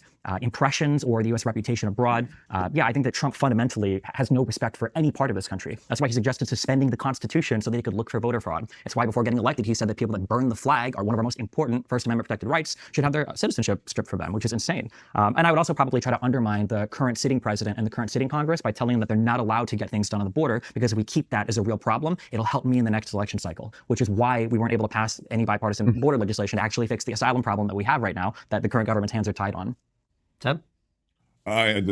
Most of that is just absolutely risible. He loves himself more than anything, any other human being on the planet. Yeah, that's why he's facing 730 years in prison right now, because he wants to be president again. He could have just gone off back to his private life, running his businesses, but no, he actually said a few days ago, I'm prepared to go to jail and make that sacrifice any day because the Constitution is more important than my freedom. That sounds like a very half the reason he's running for president right now is because he wants to save himself from being prosecuted, because he thinks if he becomes president, he can either pardon himself or in some way become too costly to prosecute him once he's the sitting president. If Trump wins and tries to genocide, sorry boys, I'd find a place to hide you. Thank you, Koftanak. That means a lot. Very selfish individual. Soy boys stay winning. Do you not winning. think, though, I think it's a fair critique to say that Donald Trump is narcissistic, and so he would want to go back because he feels that he was badly treated. The reason he didn't get re-elected was the election was stolen, and he wants to show the world that it's a personal ambition project rather than at the cost of going to prison. Well, some people want to sacrifice themselves so everyone can see how they've been badly treated because they're so obsessed with looking Look, right. I'm glad we're so good at psychoanalyzing people from the outside. Just saying, that's what a lot of people would think. But let's look at the facts. He wouldn't be where he is today if he wasn't running again. That's just, we know that. This is an attempt to steal an election before any vote is cast. Whether it's the Fannie Willis corrupt prosecutor in Georgia, whether it's person, Letitia James or Alvin Bragg, funded by George Soros during their campaigns, because sadly we elect these people in America, and who campaigned on putting President Trump in prison. How perverse is that? And with regards to, he did it all for himself, and he did nothing for America or destroyed America. Do you have any idea how much energy costs went up under the Trump administration, just for average families? The president doesn't influence energy costs that much. He does when he shuts down fracking and all licenses for oil exploration. I'm just against facts. Like, literally, you can look at the data. It is true that energy costs went up, and it is true that Biden did have environmental concerns that probably mildly contributed to energy prices going up. But even against pressure from people in his own party, Biden supported increasing the amount of fracking we did. Shit. Okay. Yeah, like a fucking... Biden opened up drilling, and the U.S. now produces more oil than any country in the history of the world. This was against pressure from his own party. This is just against facts. Joe Biden broke his 2020... Yeah, like, literally... like, there were some... Like, does he just have amnesia about the Willow Project thing? Remember, every fucking progressive was out of their mind about the him breaking his promise on the Willow Project? Yeah, like he... it's dumb. Exploration on federal lands. Don't divert. U.S. oil production is at an all-time high, so that's absolutely not true. Not true. It is. We're energy independent. What do you mean not true? Okay, you're making stuff up. Okay. How much did energy go up? Do you know under Trump? Are we counting the last year under COVID when the entire world was slowing down? Over 4 years, how much did energy go up? Do you know? I'm not sure. 4%. Do you know how much it's gone up in the last 3.5 years under Biden? I'm not sure. 28%. Who's destroying America? So, but that's also a global trend. Inflation. What is fucking... But also, it's a function of what we created. When we were in the Trump administration, for the first time in our history, we were net exporters of energy. Think about what that does for the lifeblood. An economy requires energy. I know it's a scary, evil thing for the Dad left, is doing well, not losing patience with is how Trump. you run an economy. It's how you get food to people. So when we became the first time ever a net exporter... I know this is what also drives me crazy, is that it's obviously a global thing, and we're doing the best out of any other fucking country. We have the lowest inflation in the G7 and the highest growth in the G7. And this is what I hate, okay? This guy literally comes here and saying, my guy loves America, your guy hates America. But, like, even though we're doing the best in the G7 right now in terms of inflation and GDP growth, lowest inflation in the G7, highest GDP growth in the G7, this guy can't even be fucking patriotic, okay? He should be extremely fucking patriotic that we're doing this well, but he's not, because he does hate America, okay? He does hate America. All the MAGA people hate America. Or talk about the other... And he is also British, so his argument's invalid. ...aspects of the economy. We have the lowest unemployment for minorities in the United States since record keeping. We have the lowest, we've been under 4% unemployment for like 2 years at this point. Began, and the lowest unemployment for women for 70 years. Look at what we have today. I mean, it's absolute. The fact that most families in... What do you mean? Like, we've been under 4% unemployment for like 2 years. Do we lose energy if our economy too much will get fat? That's true. That's accurate. This nation cannot handle a $500 emergency. They don't have... He's quoting the thing. He's quoting the bullshit Fed study. He's quoting the study right now. That's not what the study says, guys. The actual study, it's a survey from the Federal Reserve asking how Americans would choose to cover a $400 emergency expense. Sorry. Another point just came up in my brain because this guy does hate America. Okay? This guy does hate America. The survey asked, how would Americans choose to cover a $400 emergency expense? I think like 63% of people said that they would pay it with cash. Not even all the other options necessarily indicated financial duress, okay? Some of them probably did. Like if you have to sell something to cover a $400 emergency expense, that can indicate financial duress, okay? But not even all the other options indicated financial duress. Secondly, the median American has $8,000 immediately available in transaction accounts, so like checking and savings accounts. And 54% of adults have 3 months of expenses saved, okay? So the median American can absolutely afford that emergency expense, okay? Secondly, this guy does fucking hate America because he doesn't know that. He doesn't care that we have the highest disposable income in the world, okay? He should be proud that American workers have the highest disposable income in the world and are doing way better than every other fucking country. But he doesn't care because he hates America because the guy he likes isn't winning right now, so he does hate America. $500 worth of cash. That's why Harlem is shouting, "We love you, Trump." I don't know if you saw President Trump after he had to leave the court last week. He delivered pizzas to the firefighters in Manhattan. It's really interesting to watch that video, not just of how he was received by those people who run into fires to save Americans. One of the firefighters actually audibly says in the background, "Save us, Mr. Trump." That doesn't happen if the man's selfish and if the economy's absolutely superb. It happens when you let in 8 million illegals in 3.5 years to crush the working man and woman in America. Stephen. Dude, let's I'm very curious. Has this guy read the new and it's NBNR paper, right, about immigration, about how it doesn't actually reduce wages? Oh wait, that's inflation. Why the fuck did they? I used to be able to just have all my shit here and scroll down. No, it's in. Where's immigration? Immigration. I wonder if he NBNR. I wonder if he actually read any of the empirical evidence which shows that immigration doesn't actually reduce wages. It actually has a slightly positive effect on wages. Like every single study basically shows either it's a wash, it doesn't have like any effect, or it has a slightly positive effect on native worker wages. Okay. I wonder if he's read any of that. I wonder if he's read that that immigrants getting jobs has been essential for our COVID recovery. How immigrants have been getting more jobs than ever. The right wing will do it. Even for low skilled workers, it found a slightly positive effect. I think. Yeah. Significant effect between 1.7 to plus 2.6% of wages, less educated native workers. Even for this was just one paper. On the whole, yes, immigration can sometimes affect the wages of low-educated native workers in a negative way, but it's like very slight. Okay, it's probably worth the trade-off, but he's not actually going to have that discussion of trade-offs because he doesn't know shit about economics. He's just going to blame immigrants. Okay, I bet he hasn't read anything about how immigrants have gotten more jobs than ever, and how foreign-born workers were essential to our recovery from COVID. He doesn't know any of that shit, or if he does, what he's gonna say about it is, well, foreign-born workers are taking our jobs. Because if you look in COVID, like a bunch of boomers retired. Okay, so like the amount of native-born workers that have had jobs since COVID is basically flatlined. It's basically remained stable. But foreign-born workers their employment has exploded. That was essential for our COVID recovery. It was really good that they were all getting jobs and helping our economy. But all he's going to say, he either doesn't know that, or he's going to say, this is proof that they're taking our jobs, when it's both of those are bullshit. Okay. Even as a fair observer, but he does hate America. He does hate would have to say, and feel free to come back on the points I've made as well. But the immigration issue, the illegal immigration.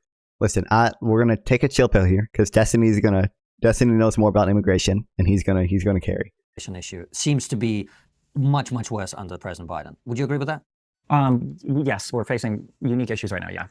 So, why would you want to re-elect a man who has allowed this many illegal immigrants in, despite the fact that I think it's fair to say the vast majority of Americans agree that this shouldn't be happening? I think that when it comes to border stuff or immigration stuff, I think that most of the disagreement, I think for America, I think we generally agree on most things for what the immigration policy should look like. The problem is we have a very unique problem right now, the border relating to asylum seeking, and the federal government's hands are tied in terms of how you can deal with those people. So with the way that the law works right now, if you're an illegal immigrant and you come up to the border, you see that like the encounters have gone up dramatically. Well, so is the actual catch rate of people coming in. Like, not that many people are sneaking past the border guards. The reason why is because you don't have to actually sneak into the country anymore. You just have to show up between a port of entry, or maybe even at a port of entry now, and go, hey, I'm here to seek asylum. And once you've done that, it's like a get out of jail free card, and they have to take you in, they have to process you because of how the federal laws on the books are right now. And then because we don't have enough judges to actually go through all the cases, you're given basically a slip. You're saying, hey, please show up for your trial, and then you basically release them into the country. Some people will try to say that like Biden does catch and release, or we have like a catch and release law, but we don't really. It's like a combination of pretty complicated things on the books for how we deal with asylum seekers. Now, Biden and the Democrats in Congress wanted to deal with this, but Trump was literally telling Republicans in Congress, do not touch the border issue. That's why the bipartisan bill that Republicans had largely approved of a few years earlier got completely shut down because Republicans don't want to close this issue. Again, in classic Trump fashion, which is putting Trump ahead of the country, we didn't do anything about the border because Trump was telling Republicans not to fix a particular issue because he wants to win re-election. That's an issue that Biden and the Democrats tried to solve, but we couldn't do it. Look, I want to hear Seb's also, just as another note, I'm pretty sure the percentage of immigrants deported has actually increased under Biden. The Cato Institute has a few different studies on that.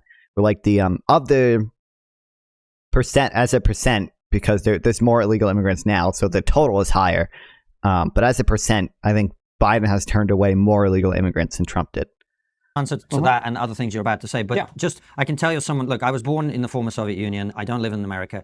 I can promise you this unique set of circumstances that you're talking about, like every other country in the world, pretty much except Western Europe, is able to have a border. right? You can't just turn up to the border of Russia or China and like walk in and then be like, oh, can I please? That's not how it works. It's not, look, the idea that a country has a border has not been controversial for very long. This is a very new thing. And the fact that the number of people has skyrocketed since President Biden was elected, you can't put that on the Republicans. Well, I'm not putting anything. Yeah, hold on, real quick.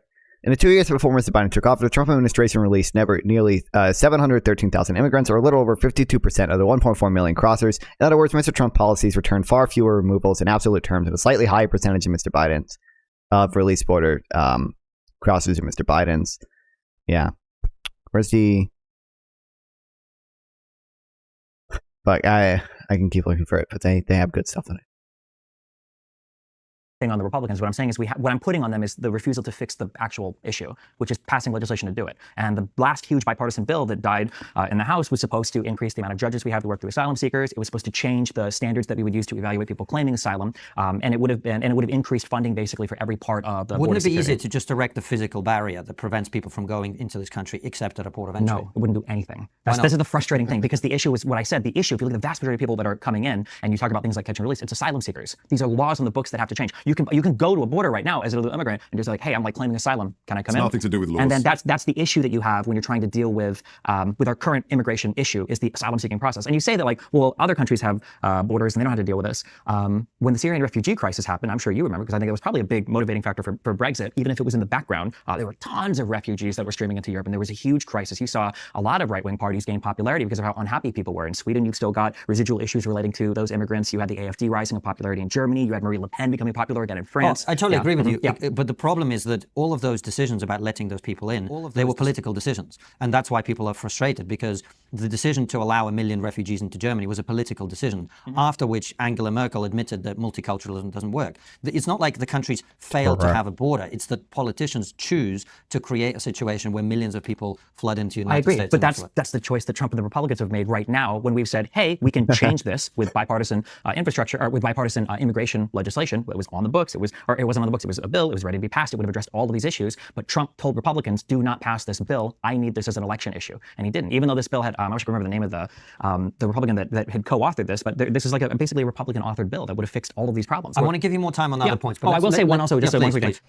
We're truly honored to be partnered with Monk Debates. Nope, don't care. It's like the lowest unemployment for minorities right now under Biden. Conservatives love to bring up the lowest unemployment for minorities under Trump and blah, blah, blah. We have the lowest unemployment for minorities right now under Biden. The idea that you would look at unemployment and use that as like a win for Trump, when unemployment under Biden has been the lowest that it has been in all of U.S. history. And it's after rebuilding an economy, not like soaring ahead of like historically low interest rates year after year after year, which kind of led into a lot of the issues that we experienced with inflation and having to tighten up interest rates and everything. The economy under Biden has done exceedingly well. It'd be nice if we had a Democrat come into office. And we brought inflation down without increasing unemployment that much. It's increased a tiny bit, but like, we've maintained under 4% on inflation, or under 4% unemployment, while bringing inflation down. That is incredibly impressive. Actually, it's not entirely impressive, because a lot of the inflation is supply side, so it doesn't actually have to do with employment. Which is another thing conservatives don't like to bring up, is that a lot of the inflation was supply side, but still. That wasn't trying to clean up the mess of the last conservative. We had Obama come in after the end of Bush's presidency, which was the 2007 housing crisis, which was like an international financial issue. And then we had Biden come in after Trump's horrible mishandling of COVID. It would be nice if we could actually get a Democrat to come in and run a clean 4 years instead of cleaning up the mess of the last conservative and then still trying to compete on things. Seb, obviously you heard my interjections about immigration, and I think they're fair, certainly from my perspective. But the one thing I have also heard, including from many Republicans who might be mutual friends of ours, or people who are high up in the Republican Party, is that Donald Trump is playing politics with these issues right now in order that he has a better chance of winning. Do you accept that? No, I don't. Let's talk about this canard. The left wants to fix this, and they had legislation that a rhino, fake conservative, sponsored in the Senate. This guy hates America. He hates bipartisanship. He hates America. Legislation stated that if you sign this into law, you will allow at least 5,000 illegals into America every 24 hours. That was the cap. Of course, we're going to say that's garbage. That's insanity. The idea that they, in good faith, want to fix this. Let's just look. In preparation for today, I called up the former Commissioner of Customs and Border Protection, and I asked him, what is the situation like? Let's just talk about one statistic, because 8 million illegals. It's hard to even fathom. Dude, oh my God, he's not gonna address like any of the points. He spat out that one lie about him being a fake Republican or whatever, and then now he's gonna And now he's not going to actually address the point. He's just going to ramble about, he's just going to fearmonger about what his friend is saying is going on at the border right now. Okay, let's let him In the rant. last 3.5 years, they have intercepted 47,000 felons at the border. These are criminals coming into America.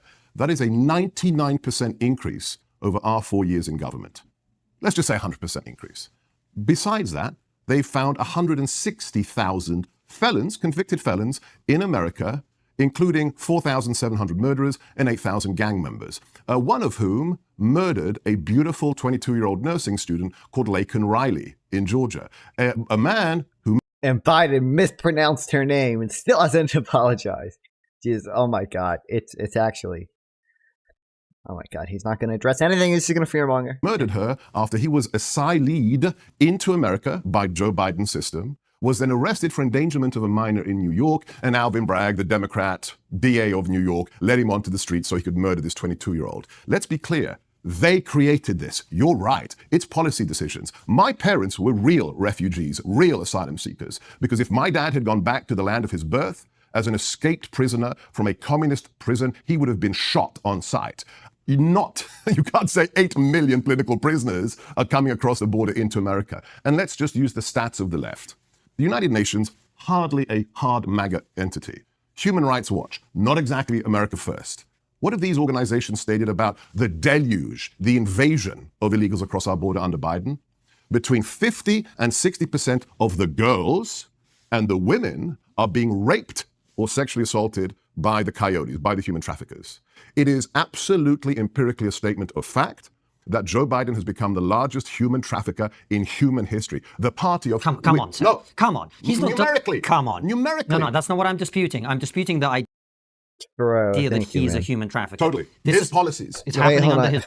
50% of who was raped by... 50 and 60% of the girls and the women are being raped or sexually assaulted by... Walker, does he mean women and girls raped in America, or does he mean women and girls crossing the border? The girls, illegals across our border under Biden. Organization stated about the deluge, the invasion of illegals across our border under Biden. Between 50 and 60% of the girls and the women... they're talking about crimes about the people who smuggle... They're talking about he mentioned the coyotes, right? He's talking about crimes from the drug cartels that sneak people over the border, right?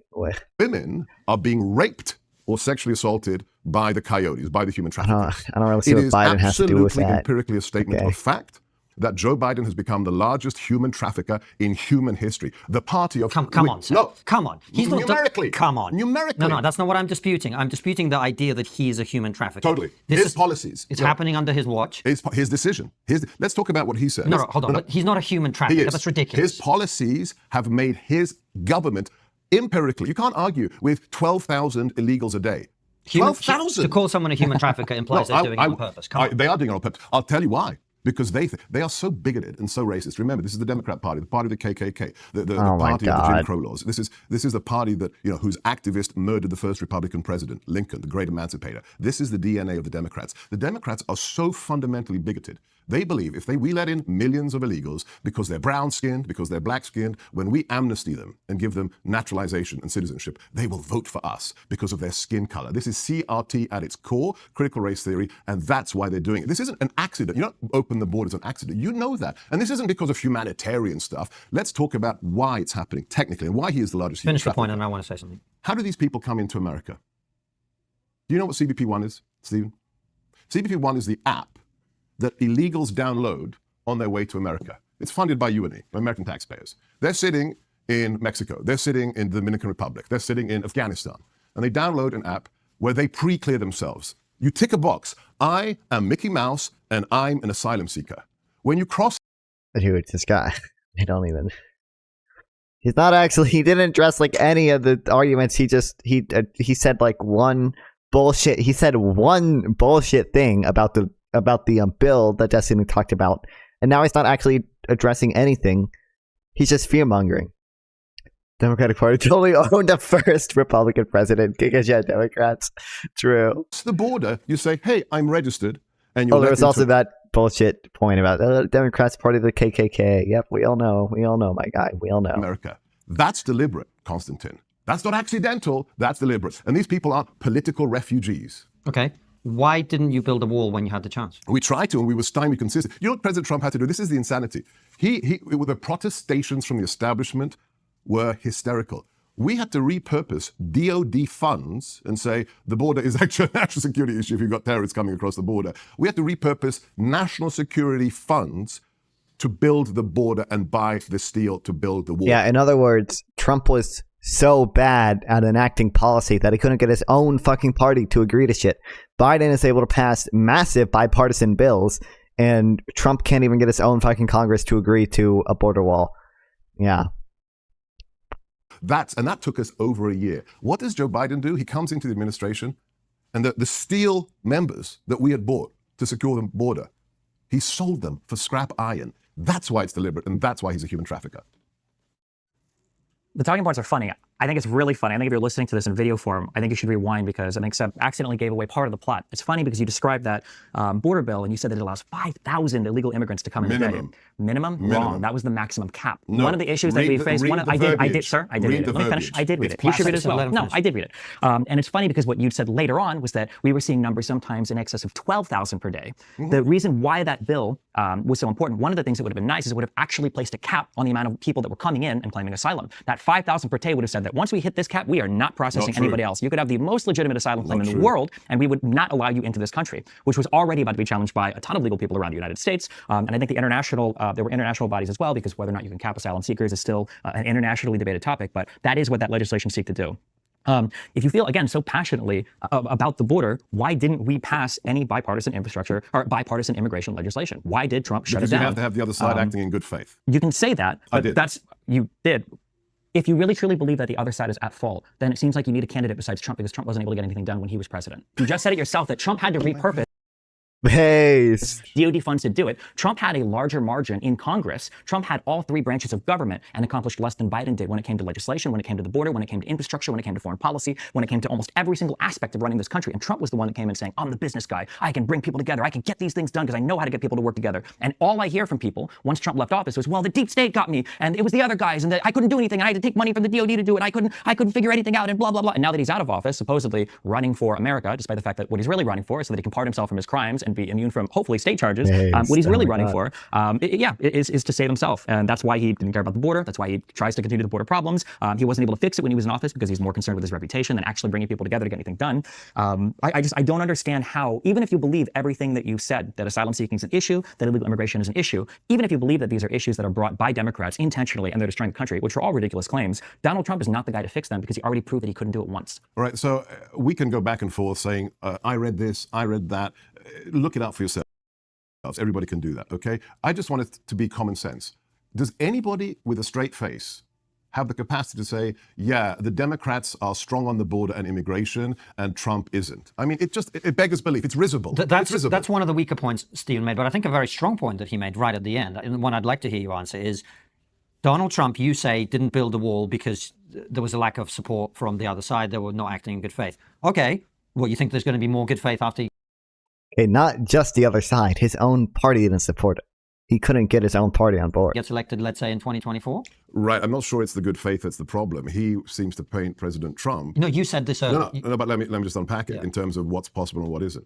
I said this when I was in the White House. I said it after I left the White House. Donald Trump won the election despite the GOP, not thanks to the GOP. I mean, this is the oddity. I mean, this is what Americans forget. I find it funny that I have to, remind Americans who were born here, unlike me, a legal immigrant, that Donald Trump... But he's probably pro-Israel in a unhinged kind of way too. He's probably like a Jitty Ox version of pro-Israel, where he's like, oh, I literally think Palestine's a fake nation and Israel should just annex all the West Bank and Gaza. The American people did something utterly historic in 2016. Because prior to that, every chief executive, from George Washington to Obama, was from the same class. They were either senators, congressmen, governors, or retired four-star generals. Every single one, from George Washington to Obama. Then what did the American people do in 2016? They say, we've had it with the swamp, the establishment, the rhinos, the Democrats. They elect a man who's never run for any office, not county dog catcher, a guy who has no political background, and they say, F you to the establishment, we want him. True. That's actually historic. Now that and did he drain the swamp? Is the swamp drained? Is this drained swamp in the room with us right now? It's what the president had to compete with. When we walked into the White House on January 21st, I said this publicly back then, there were less than 20 of us in senior positions like myself who were actually America First and MAGA, right? Because it was an insurgency, it was a political insurgency. The establishment hated President Trump. We had people inside the building who were actively subverting him, even his former chief of staff. That will not happen in a second Trump administration because the president understands what Reagan taught us. Personnel. Dude, yeah, why were they subverting him? I wonder why. Maybe it's because everything he tried to do was fucking insane. Dude, why would this is him like admitting that Trump, this is borderline him admitting that like Trump is gonna try to steal the election or next year, because he's saying the people who stood up to Trump during his first term, for example, they were the threats of like mass resignations when Trump tried to fire certain people. There was Mike Pence refusing to not certify the 2020 election. This is just an admission that that he's not going to let this happen next time. He's just going to install a bunch of fucking loyalists in the government. Oh my god, he's actually insane. Like, I wonder why people were subverting him. I wonder, like, should Mike Pence have not subverted him? Should Mike Pence have overturned the 2020 election? Is that your position, my guy? Is that your position? Is policy. You're saying if Trump wins the White House, he'll be able to substitute as a mental asylum for. Oh, true. He'll be able to substitute as a mental asylum for him and his cabinet. Yeah. We can't have, people betraying the will of the American voter inside the wire, inside the building. It's more than just, oh, well, he didn't pass legislation. He actively had people who believe in the footsie under the table with the other side. I'll get my cushy, lobbyist job after I leave Congress. That's changed in the last 8 years. Yep, that's what happened. The Republican Party now is MAGA, is America First. There's a few holdouts and rhinos who are leaving like Mitt Romney, but the situation for getting even more stuff fixed is much brighter than it was when we walked in 2016. Stephen, anything you want to say? Populism usually takes a pretty predictable route where people are frustrated with a set of circumstances, which, to be fair, there's a lot of things to be frustrated about. And what you do is you turn to a strong man who promises to deliver you from all of your evils, to deliver you from the pain and the suffering and whatever around you, because he's the one source of truth, the one source of goodness, the one guy that can get the job done. That's what Donald Trump sold himself as when he came into office. And like every populist, he came in, he overpromised, and he underdelivered. Trump failed on every single conceivable metric when it came to being a president, besides, and I will admit, he is very funny. He's very funny. He's got good stage presence, and he can work a crowd. That's why the economy was pretty good. Oh shit. Yeah, second worst sitting guy. Third until COVID hit. The economy was good, but I mean, like, you can Google markets, you could look at indicators, like everything had been hitting all-time highs since 2013 under Obama, right? Ever since the economy crashed after 2007 and started to recover, that same recovery happened under Trump. And it was happening with pretty low interest rates, and it was just a carry on from Obama's administration. People will say, well, the economy was really good under Trump. What did Trump even do? He did a bunch of tax cuts, and that's it. He didn't really do much else. Hold on. And then as a quick thing again, I'm sorry, but my managerial experience in the ordinary world, outside of the YouTube world I live in now, is limited.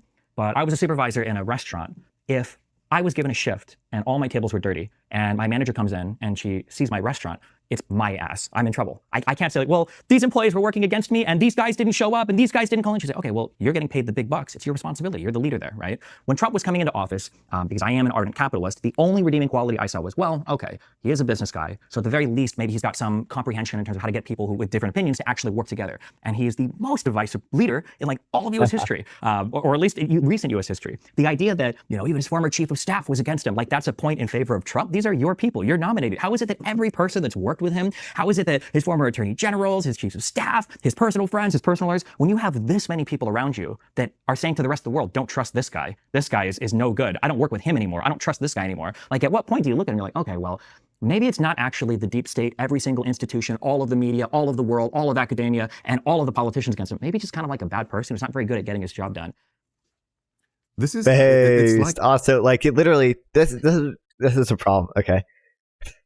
Either Trump made bad appointments or his appointments are right. Those were the two options, okay? Either you have to admit and say Trump chose a bunch of deep state officials as his appointments in his cabinet, or they were somehow corrupted, I guess. Or they're correct and Trump is actually insane. Yeah. You live in an old Trump was never good at business, yeah. Well, he's really good at falsifying records. Universe. I know you're on YouTube and that those are your qualifications. We're all on YouTube, Sam. I know, I'm not. No, I'm not. I've been banned. I can type on YouTube, right? So, I take that as a mark of honor. I'm on Rumble. So let's be this idea that he failed at. I wonder why. I wonder what positions he could possibly have that would have got him banned from YouTube.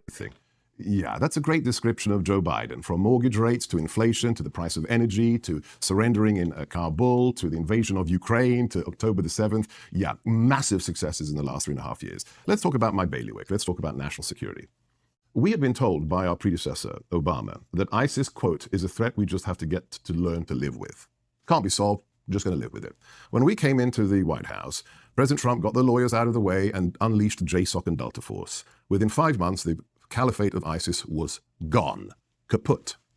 China, we initiated a trade war with China. We facilitated the rise of NATO to such an extent that under President Trump's presidency, defense spending shot up by 4. I'm glad he's banned too. Trump constantly undermined NATO. He constantly undermined NATO, and he even said he wanted to fucking withdraw recently. Okay, that's fucking absurd. Also, the trade war with China is also probably not good. And in fact, what I would say is the worst thing about Biden is that he's continued the trade war against China. There are some things I think are fine, like investing in infrastructure and investing in American manufacturing is fine. Okay, I'm fine with like the Chips and Science Act and investing in American manufacturing and building new chip plants here. Okay, that's fine. That's chill. I love that. Okay, but like the tariffs on Chinese EVs, which he recently announced, I think that's actually the worst thing about Biden. $100 billion inside NATO. The guy who was going to destroy it actually saved it. Then we look at, the Middle East. 5 peace accords in less than 4 years. These are meant to be failures for us. Let's look at the international environment. Under Obama, Ukraine, Crimea, taken. Under Biden, again, a second invasion. Hundreds of thousands of Ukrainians. He is an actual child. Okay. And Russians dead. The largest loss of Jewish life since the Holocaust. So we're going to talk about any of the comments Trump just made about he would let Putin do whatever the hell he wants. So we're going to talk about Trump being all buddy with Putin. Are we not going to mention that? In Israel, and then the absolute surrender and betrayal of the Afghan people in a withdrawal that made Saigon look like a small incident. These are supposed to be the successes. And as to this, he's the most divisive. It's so peculiar, but I find it incapable. I find it impossible to remember my former boss giving speeches in front of iconic locales such as Independence Hall in Philadelphia, bathed in red fascistic light, with Marines flanking him, labeling half of America extremists and fascists. And to be clear, he did it. It's so funny because Biden was so careful during that speech to not upset half of America. He was what I would say was like overly careful. Like I think, like unironically, like his statements were like so like wired in on like specifically like MAGA Republicans. He was like a very small minority of MAGA Republicans in Congress. Like his statements were so fine-tuned to not apply to all Republicans or half the country like he's implying here. Yeah. Preaching to us about white supremacy in his State of the Union address. That really brings us together. This is the man who told us, Biden said on his inauguration, I'm going to bring you together by calling half the nation white supremacists. When the real racist problem in America are the Democrats on the campuses DEI. Saying death to America, from the river to the sea if you're Jewish. That's the left today. Radicals who hate America. I go back to my original point. And then this strange idea of populism, using this label as a smear, some kind of pejorative. I don't know. I remember the good old days where if you had the popular support of the people, that was a good thing. I don't like the elites. They stink. They're corrupt. But a guy comes along who has popular support. No, the elites will decide. Just like Sam Harris destroyed himself on your podcast when he said, I don't care if Hunter Biden had dead children in his basement. The plot against Donald Trump and the election in 2020 was, quote, justified. That's the dude, top 10 base Sam Harris moment. What the fuck, dude? That was awesome, dude. What did you think?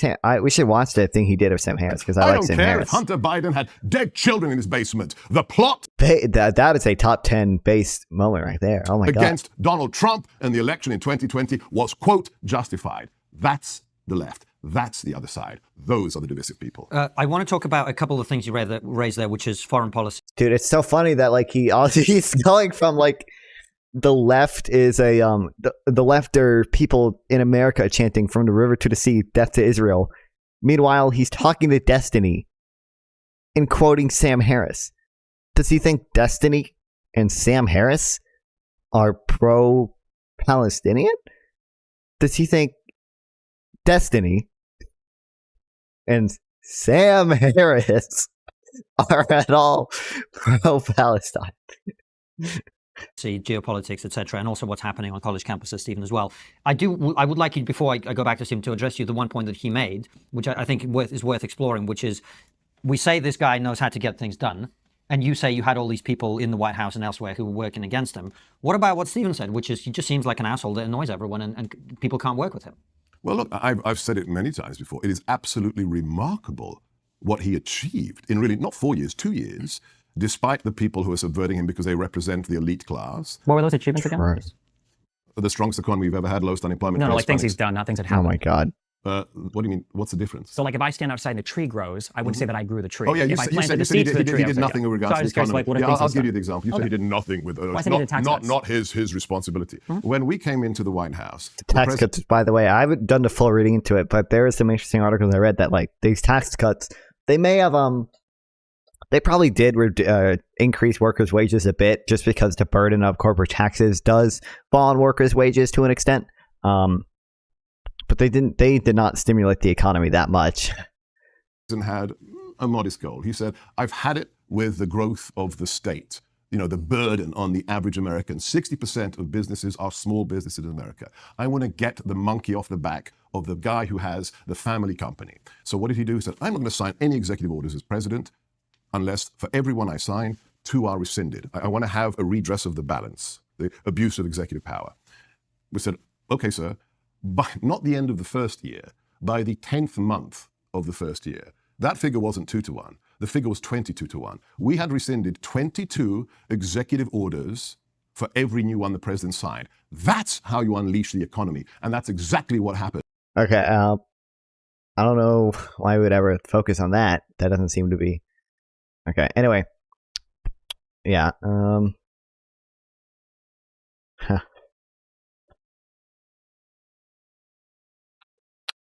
These are, yeah, they all kind of funnel around zero, man. Doesn't seem like corporate taxes do that much to stimulate the economy. 2022 meta-analysis says corporate tax rates aren't actually that powerful in practice. We applied better regression models to a novel data set with 441 estimates from 42 primary studies. There's evidence for publication selectivity in favor of reporting growth-enhancing effects of corporate tax cuts. Correcting for this bias, we cannot reject the hypothesis of a zero effect of corporate taxes. Yeah. Doesn't seem to be that strong of a correlation or anything. Okay. Anyway, when you allow federal government lands to be used for energy exploration, when you say yes, XL Keystone Pipeline, when you block Russia's Nord Stream, that's when you unleash the American people, and that's on President Trump. Let's just finish this point, Seb, which is about the fact that Donald Trump is not able to lead the country well because he's not able to bring enough people with him to buy into his vision, and instead you had constant turmoil internally. And it's not just rhinos who were leaving; it was people like Steve Bannon. No, he didn't leave. He was fired by the chief of staff, who was an actual seditionist, right? John Kelly fired him. Steve didn't want to go. So why didn't Donald Trump overrule him and say, this is my guy? Because he trusted Kelly. This is a 4-star general, right? This is a guy who was in the Marine Corps. Sadly, he didn't have buddies in the swamp. But now, after the last 7 years, let me assure you, because this is my number one concern, and I've discussed it with the president, he knows who to trust, and he knows who not to trust. Therefore, he will achieve even more, God willing, if we re-elect him in November. All right, Stephen, go for it. We'll do a few minutes with you, and then I want to move on to geopolitics. What's happening I can incorporate that even. Yeah. The idea that Trump, a billionaire real estate developer from New York, didn't have friends in the swamp is just very funny to me. Wasn't this guy? Yeah. Wasn't he literally in pictures of Hillary and Bill Clinton's wedding? I mean, like the idea that you're living in Manhattan. That doesn't mean you're running a political campaign. He's a realtor. Yeah, he's a billionaire realtor who has never run anything in government. How would you know who the good bureaucrat is and the crappy one like Fauci? How would you know that? You're building real estate. Because real estate. Do you know a lot? You're in media. Do you know how to create a cable TV show? I know a decent amount about. No, do you know I know a decent bit about right real estate. And I know that real estate is one of the most tax-advantaged things. I know that real estate has some of the highest integrations with city council planners, with policies. Who the Secretary of Defense should be? It's absurd. If he doesn't have any of these ideas, then you're making a very strong argument for career politicians. This is why people that tend to do politics stay in politics, is because they're actually able to know these things. Yeah, they understand these things. They have these relations. We need more of them, Stephen. Well, considering that Trump again failed in every conceivable metric, and you weren't able to give me like any strong things that he actually succeeded in. The executive He said that orders. he rescinded executive orders. Like that is a measurable increase. Give me something like the CHIPS Act. Give Do me you not something think that like matters though? I mean, for the people who want to reduce the size of government, that would be it's a a lip thing. service thing. I would encourage everybody that hears. There's two lines that people. There's one really common line that politicians always say. It's politispeak, which is funny that Trump utilized it. But it's this: I'm going to go line by line through the budget. I'm going to go line by line, and I'm going to get rid of all wasteful spending. First of all, this is just fiscal stuff. Okay, this impacts your budget, which, by the way, Trump ran record deficits when he was in office. So budgetarily, he still failed. But this doesn't improve your economy or Dude, he is mauling right now. Oh my God. unleash your economy. It's not like we were rescinding significant executive orders that was destroying our ability to actually succeed. If anything, I would say the most successful businesses that we had growing in the United States were our tech companies that Republicans are constantly trying to undermine and destroy by getting rid of Section 230, which would make it so you can sue Twitter when somebody posts something on Twitter that I don't like. So no, the idea that that Trump was unleashing the economy by rescinding some irrelevant executive orders that had no impact on the economy anyway, and the fact that he was still running these record level deficits, even though the economy was exploding all 3 years, at least under his presidency, is ridiculous.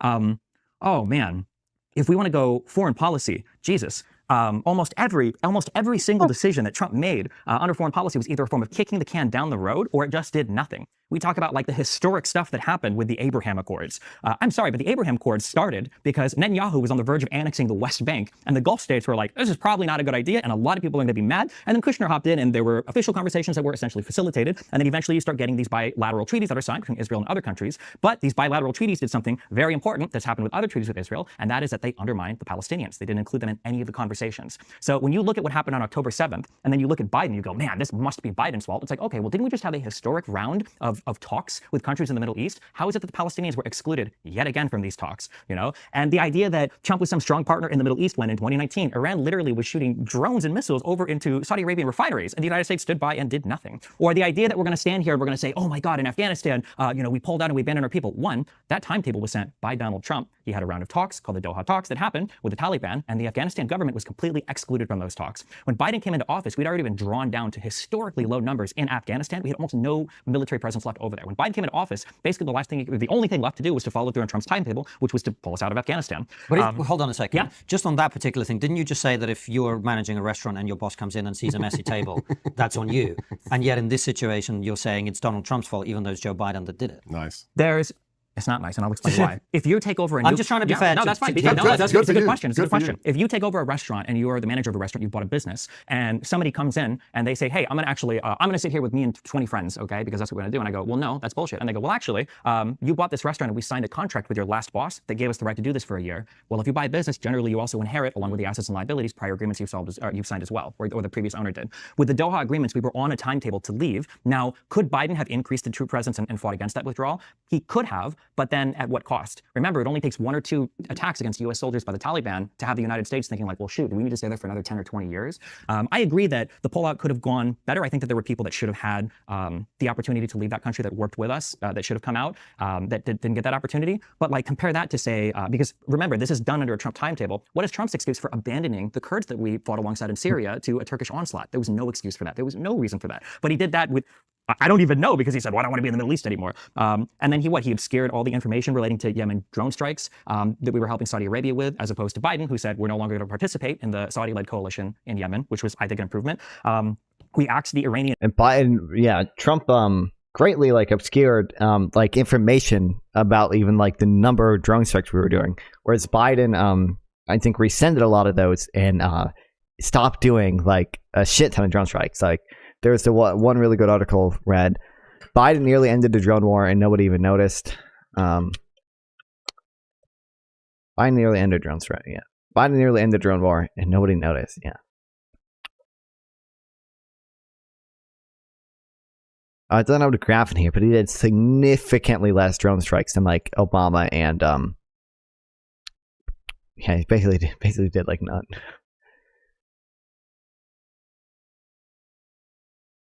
A nuclear deal, and then we replaced it with nothing. I guess ostensibly that's supposed to keep Iran from pursuing nuclear weapons. We had historic photographs taken with Kim and our leaders.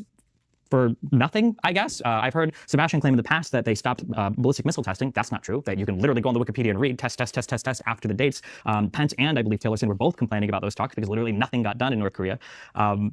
Every part of Donald Trump's foreign policy, it was a disaster. Well, let me give you a narrative that is popular with people who probably don't agree with you, which is that the main thing about Donald Trump is that people around the world, and I can tell you this is true, people around the world feared and respected him. They didn't like him necessarily, but they feared and respected him. And the fact that you have Iran-backed people from Gaza committing October 7th, the fact that Putin felt able to invade Ukraine, the fact that China is getting more muscular on Taiwan, this is a sign of the perceived weakness of the United States under Joe Biden. And you can take that at whatever level you want, all the way through to sitting down across from Joe Biden and going, this guy can't finish a sentence.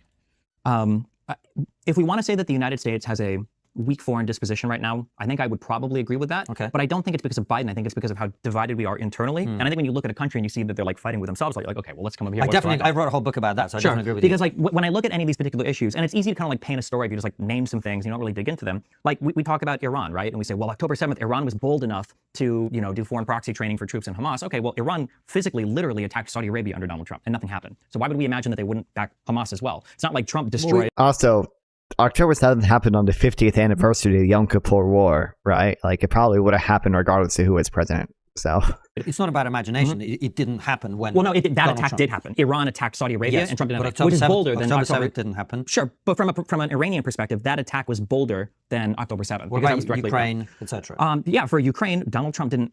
Like the Crimean Peninsula was inhabited by Russian troops the entire time. Donald Trump didn't do anything to stop that. Donald Trunk didn't care about that. It's not like we would pull anything out of there. Let me just do this bit. Yeah. That's a bit different though, Stephen, because in 2014, as Seb said correctly, under Obama, Russia took Ukraine and started a civil war in eastern Ukraine. Yeah. Steve wanted us to invade. To recapture Crimea at that point would have meant literally World War III. So nobody could have retaken Ukraine. It's not like Joe Biden's position when he was elected was, we're going to help Ukraine retake Crimea. Yeah. So what I'm putting to you, and I think it's a fair question, is isn't it the weakness of the withdrawal from Afghanistan? I think we'd both agree was calamitous. Whoever's fault it was, that's where the debate was. Signaled weakness to other people who wanted to capitalize on that. Yes, I agree with you. The internal divisions in America contribute to that. But ultimately, isn't a large part of this the signaling of weakness that invites challenge? No, because again, I would say, pointing to Ukraine, it's not like Russia stopped their military activity in Ukraine because of Trump being in office. That the invasion just hadn't escalated yet to where they were doing a full-on actual on-the-ground military invasion instead of the more subversive stuff they were doing. Yeah. Under Trump, post the 2014 taking of Crimea, and once the Minsk Accords were in place, there was no hot war going on in Ukraine. There was still the civil war in the southeast. That war has been raging for like 10 years. The conflict, you think there was a total... Didn't those Minsk agreements last for like months? Minsk 1 and 2? No, look, I have a lot of family in Ukraine, so the region I understand very well. Post the Minsk Accords, there was no hot war going on. For how long? Well, until the invasion, basically. Until the invasion. It was pretty... Bullshit. Oh, that I don't think that's true, man. I highly doubt that. There's disagreement over who violated the Minsk Accords first, right? Like Russia and Ukraine both say the other side violated first, but like bullshit. Yeah, those agreements were violated multiple times. Pretty stable. Now, I'm not saying there wasn't the occasional people, but it was broadly, there was a ceasefire in place. People were not killing each other en masse. I can tell you. I'd have to go and I'd have to. Is that his depth? Is that his depth? Out of my depth. Okay. I mean, we can focus on the Middle East more if you want. But I don't think that. I mean, Trump. We talked about NATO. I think that Trump was. Listen, I'm the Wikipedia warrior. Okay, there are frequent violations by the ceasefire by both parties to the conflict. Talks continue to miss. I think both sides say the other one violated the other one first, but yeah. Constantly like NATO skeptic on the international level. I think a lot of people expressed a lot of fear for that. Well, he wanted other nations within NATO to contribute their fair share. Yeah, their military percentage of GDP. Which they were not doing, and he was saying we can't continue with NATO if America is the only country that's actually paying its way. Sure, but the idea that the leader of NATO would be publicly undermining NATO and saying we might have to pull out or stop if people I think there are more diplomatic ways to pursue those conversations. He never ever once said he was going to pull out forces. You just make stuff up, Stephen. You've got to stop it. Like there was hot fighting in Ukraine. Focus on the issue. Come on. No, this is important. Give us the facts. Because this is an area where you can win. This is so give us the facts. This is tactics. He just floods the zone with stuff that's false. Let's address this. Let's talk about it. Versus him, oh my God, he literally... you literally fucking lied about the immigration stuff and about the there was one other thing. God damn it! I was getting fucking pissed at him earlier, but Let's claim by claim if you want. Well, that's what I'd like Seb to do. That's what I'd like Seb to do. When we were in the White House, and you know this, as opposed to what Obama, after the invasion of Crimea, the jewel of Ukraine stolen, what did Obama do? He sent blankets and night vision devices. If you don't believe me, look up blankets and night vision devices. When we came in, I don't understand this. Stephen's positing that we should have invaded. I've never said that. Oh, well, there was land in Ukraine that the Russians controlled, and Trump didn't do anything about it. What, you want intervention? I didn't know you were a neocon, Steve. When we got into the White House, did I say that we should invade anybody? You said that Trump did nothing about the land taken by Russia. I said that Russia didn't run away from Crimea. They didn't fear. And you Russia said the operations were continuing. Garbage. There were no military operations in Crimea, in Ukraine, or on the border. Crimea was captured. The whole thing is a military operation. There were no military, Constance is right, there was no hot war. You're just making stuff up. When we came into the White House, we deployed Javelin, shoulder-launched anti-tank weapons to Ukraine so they could defend themselves. And for 4 years, it's interesting, we gave Ukraine a shit ton of javelins. And by the way, Trump threatened to withhold that aid to get information on Hunter Biden. But forget about that for a second. I mean, we have significantly increased our support for Ukraine, I guess, after Russia did invade. Yeah, but like I remember when people were all obsessed with javelins because they were being shipped to Ukraine. KGB colonel did nothing. The idea that, I'm going to kind of explain away what happened in Afghanistan. They even added them to Fortnite. Down for a second. Yes, there was a timetable for President Trump, but it was conditions-based. If the Taliban hadn't met those conditions, there would have been no withdrawal. I was part of those negotiations. Let me tell you, there would have been no withdrawal without those conditions having been met. Instead, because he wants a photo op for the anniversary of 9/11. I mean, what a cynical. Biden wants an anniversary, 20th anniversary photo op that I won the war in Afghanistan. So 13 of our servicemen are murdered by ISIS at Kabul airport. Thousands of Afghans, also our interpreters, are left. You see a plane take off with hundreds of people hanging on the fuselage. And how do they leave? Oh, we're going to get the military out and then we'll somehow get out the civilians. The rank dilettantism for the photo op that you don't even leave from Bagram, which is a military airbase you can actually defend. You go to KIA in Kabul, indefensible, and you have a complete circus, well, not a circus, a tragedy of a surrender. And then Putin goes, okay, lads, rev your engines. We're going to invade Ukraine. Then Hamas says, ooh, yeah, let's kill hundreds of Jews on Israeli soil. That's on Biden. And so let me put an argument. I'm curious for that. What were the conditions based for that Afghanistan agreement, for the Doha agreement?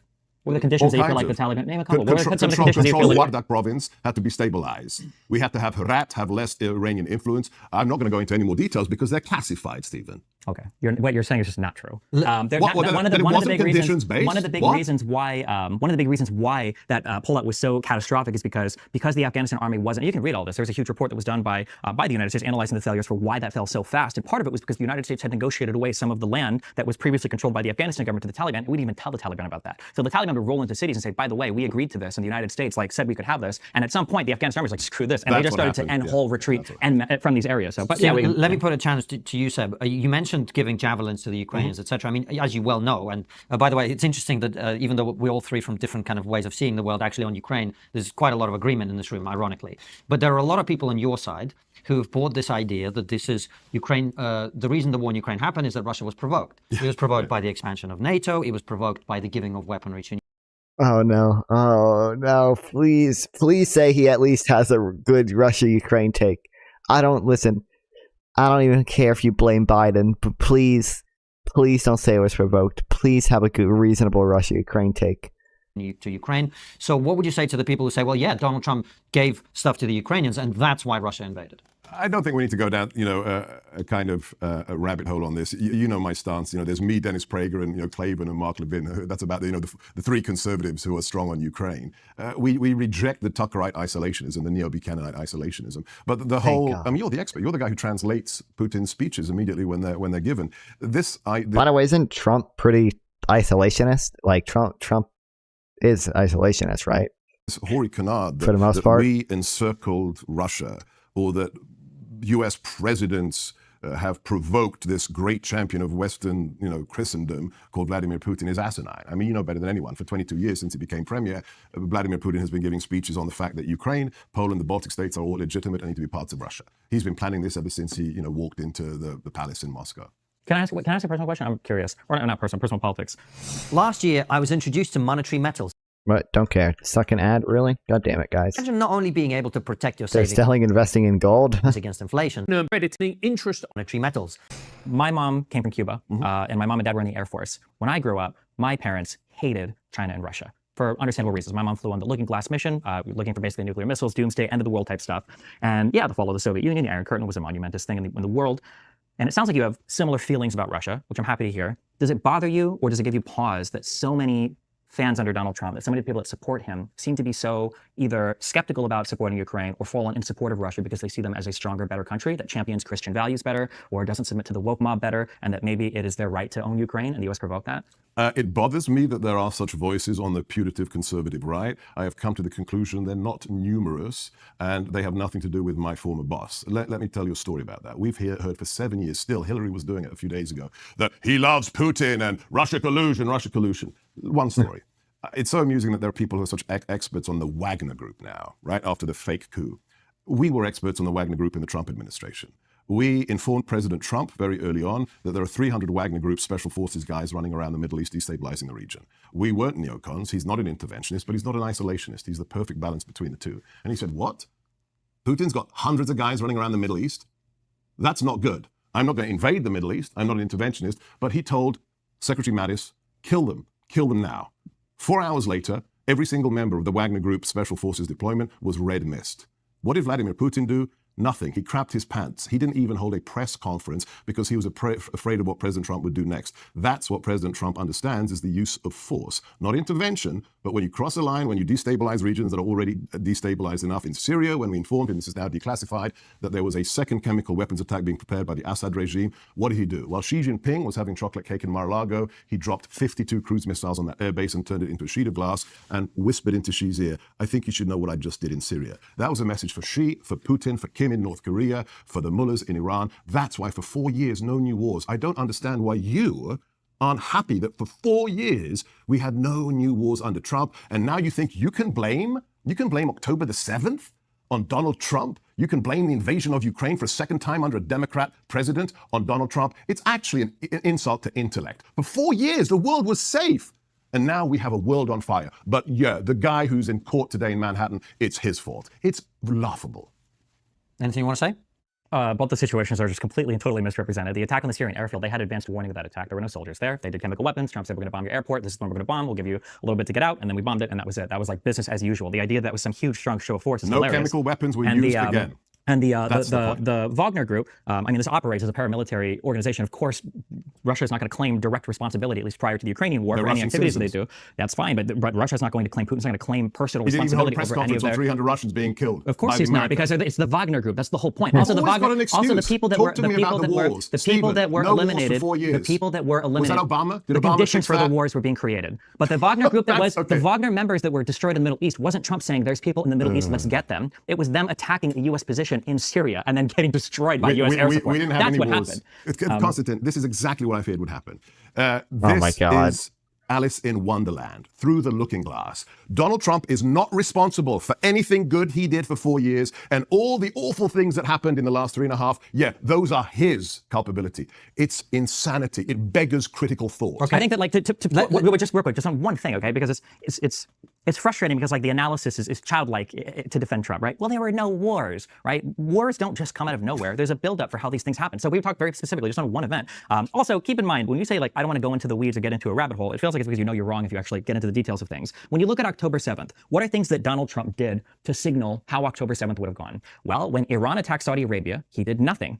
He showed strong support for Israel by moving the embassy to Jerusalem, and we signed the Abraham Accords, which we mediated them, which were bilateral negotiations between Israel and other Arab countries that didn't involve the Palestinians whatsoever. How do you not look at these things? Space pro-Palestinian destiny here. Wow. These are creating conditions that are relating to October 7th. Like, these are the types of things that lead to that type of violence. This is actually disgusting. This is dishonorable. It's a lot of adjectives. Where are the facts? No, stop it for a moment, okay? Just stop it, because you've just blamed President Trump for October the 7th. I did not blame you Trump said, for October stop the it. I'm 7th. going to respond now because this is your debating tactic. It's not a You're tactic. like I'm an just talking ADHD facts. version of Ben Shapiro. You throw out stuff out there and then goodness. it's all garbage. But beneath it is actual venomous illogic. Is that what history is? Venomous, illogical? Will you just shut up for 2 minutes? Seb, hold on a sec. First of all, let me respond to him. You got to stop. Guys, both of you stop right now. First of all, Seb, you got to stop insulting him. Secondly, when he was talking, you were interrupting a lot. I tried to stop you. Now you're talking, he's interrupting a lot. So let me interrupt. So what I'd like for both of you to do is just make your points in a slightly calmer and more respectful way. Go ahead. Right, so what he just did is he said the conditions for the largest slaughter of Jews since 1945 were created by President Trump. That's horrific. Good response, almost, or? Stephen, chill Okay. for a second, All both right. of you. Seb, go ahead. It's almost like a blood libel. It's really, the fact that this man, let me talk to you about who Donald Trump is. For 23 years, swamp politicians of left and right broke a promise to Israel. Bill Clinton said, I'm going to recognize Jerusalem as the capital of the Jewish state, and I'm going to move our embassy. Because of that statute, every 6 months for 23 years, the incumbent president, Clinton, Obama, and Bush, had to send a diplomatic missive to Jerusalem saying, sorry, I know we promised this, but we're not doing it now. Why would we do it when Israel's doing shit we don't support in the fucking West Bank? Actually, I mean, we kind of support the settlement sometimes, but like I don't understand why we would give Israel this win for nothing. I mean, like if it came as part of like a some bilateral agreement, it's like, hey, stop the fucking settlement, stop doing this wacky fucking shit you do, okay, and then we'll recognize the embassy in Jerusalem, okay? That'd be chill, okay, whatever. But Trump did it for nothing. He did it for nothing. When my former boss was chosen by 63 million Americans to be the chief executive, he said, I'm doing this. By the way, a man whose daughter is Jewish, whose grandchildren are Jewish. He held a meeting of the National Security Council at principals level, not the bureaucrats, but the actual cabinet members. And he told them all, I'm moving the embassy and I'm recognizing Jerusalem. Only 3 members of his cabinet, shockingly, supported him. And his Secretary of Defense, this man who had very carefully built his reputation as Mad Dog Mattis, was petrified and told the president, Mr. President, don't do this. You will ignite World War III, and I don't have enough Marines to protect our embassies. What was the president's response? He said, I'm doing this for 3 reasons, Jim. Number 1, I promised the people of America who elected me during the campaign. Number 2, for 23 years, we've told the Israelis we're going to do this and we haven't. We have dishonored our oath. And 3, it's the right thing to do, Jim. We moved the embassy and no bombings, no slaughter of women at pop concerts in the desert, no men being beheaded with blunt garden hose. I watched the unedited video of what happened on October the 7th. Strangely, none of that happened. But when Joe Biden comes in, surrenders Afghanistan, and Ukraine is invaded, then suddenly we have 1,300 Jews massacred. No, it's not Donald Trump's fault that he recognized Jerusalem, moved our embassy. It's because nobody fears the senile old man in the White House who talks to dead people. Okay. October 7th happened on the 50th anniversary of the Yom Kippur War. I would assume that was when they were always going to do it. I don't know. And thinks his wife is his sister. That's why the world is on fire. And don't you dare blame President Trump for what happened on October the 7th, because that is despicable and you know it. Which is definitely what Destiny did. There's other stuff I want to ask you about, but I feel like you should have a right to respond if you want to. Yeah, there's no substantive analysis. I mean, it's a bunch of virtue signaling. It's a bunch of, how dare you? I saw the videos and blah, blah, blah. But the reality is Donald Trump was an idiot when it came to foreign policy. He didn't understand the intricacies of any of the situations that he nor his administration were involved in. And a lot of the stuff that he did during his presidency was kind of a build-up to the frustrations that would obviously come out on October 7th and that horrible terrorist attack. It's funny that you were even slightly prescient without realizing it by saying that, like, well, if we move the embassy, there's going to be World War III. Yeah, moving the embassy and showing that kind of support for Israel while they're continuing to kick people out of neighborhoods in East Jerusalem, while the rest of the Arab world is having this huge separation between what their people think, because a lot of Arabs aren't really happy with Israel, but the leadership is kind of like done with the conflict and they want to move on. But it's continuing to antagonize those types of things. It's the Abraham Accords, again, these completely cut out the Palestinians from any of the conversation whatsoever. Donald Trump was a man who loved cheap victories. The idea that I could get bilateral peace between Israel and Saudi Arabia, who for all intents and purposes had already basically normalized like conversations with each other, You don't think it was historic? No. The Abraham Accords? No, absolutely not. The impetus for the Abraham Accords was... I love the pro-Palestinian destiny here, guys. He's so based. Look at what's going on in Palestine. There's a big part of the West Bank called Area C that Israel is holding on to, and Netanyahu was essentially signaling that he was about to start to formally annex parts of these. So they formally annexed the Golan Heights a while ago. You've got East Jerusalem is more or less formally annexed now by Israel, and now they're going to start to... Which Trump supported, by the way. He supported annexing the Golan Heights. Encroach into Area Cs and formally annex that, because I think it's kind of the goal for Israel. And I think it was Qatar, I think, that might have been the first ones to say this, like, we need to talk and do something, because if this happens, it's going to be catastrophic. And then Kushner inserted himself into this process, and then we got the Abraham Accords out of that to delay, essentially, the annexation of the West Bank. But again, it was a cheap win without solving any actual problems, because the big stickler right now, at least in the Gulf states and in the Levant, is Palestine and Palestinians, and Trump got us no closer to any of that. Again, a cheap win, whether it's the Abraham Accords or the Doha talks of the Taliban, in exchange for an actual real solution, which would have been lasting peace solved for Afghanistan, or an actual deal that involved Palestinians. Donald Trump wanted neither of those, but man, we sure got a lot of really good stories and moving speeches about it. But haven't you seen a Trump peace plan, bro? It's a one word. I want the viewers and the listeners to note his choice of words, which is very telling. This man labeled October the 7th the result of frustrations. The murder of women and children and grandmothers is justified. He is just virtue signaling. Awesome, dude. As the result of frustrations. Okay, File that away. You got your sentence in.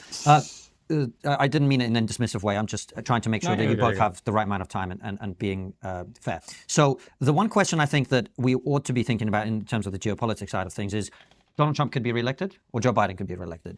How do you think Joe Biden is going to improve the global situation? I think we all accept that the world is on fire in terms of everything that's going on.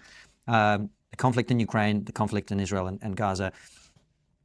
If Joe Biden is reelected, what gives you hope that he's going to resolve these things in the way that you talked about, having some kind of long-term solution to these very complicated, difficult issues?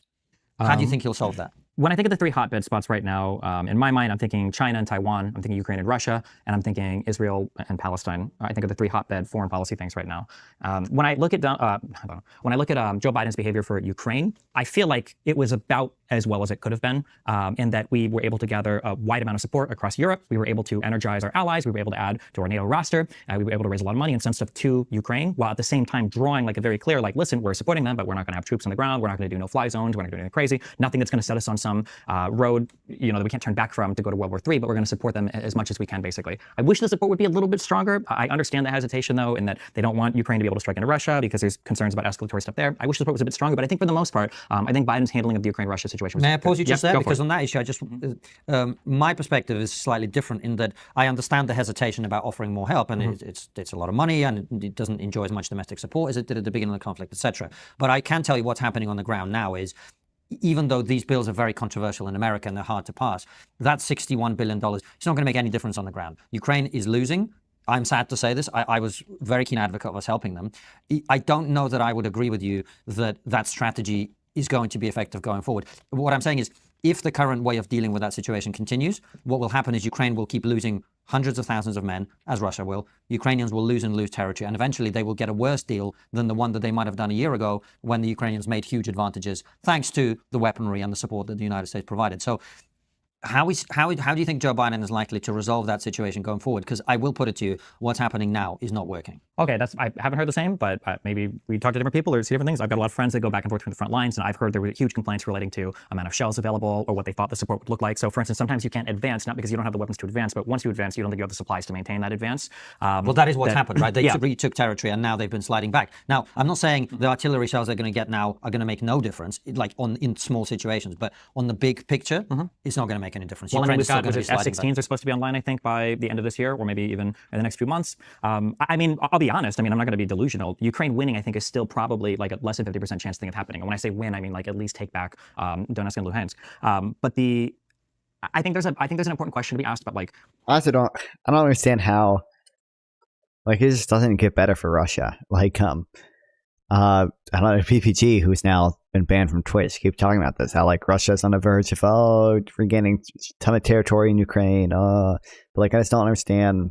Like, Russia's been struggling for like a year now, and I'm supposed to believe that Russia is like about to make these like vast gains when they've been struggling for a year, and like they haven't. It's not like Russia's getting aid from the international community. Ukraine's getting aid, but Russia's still using their same fucking Soviet era bullshit. Yeah.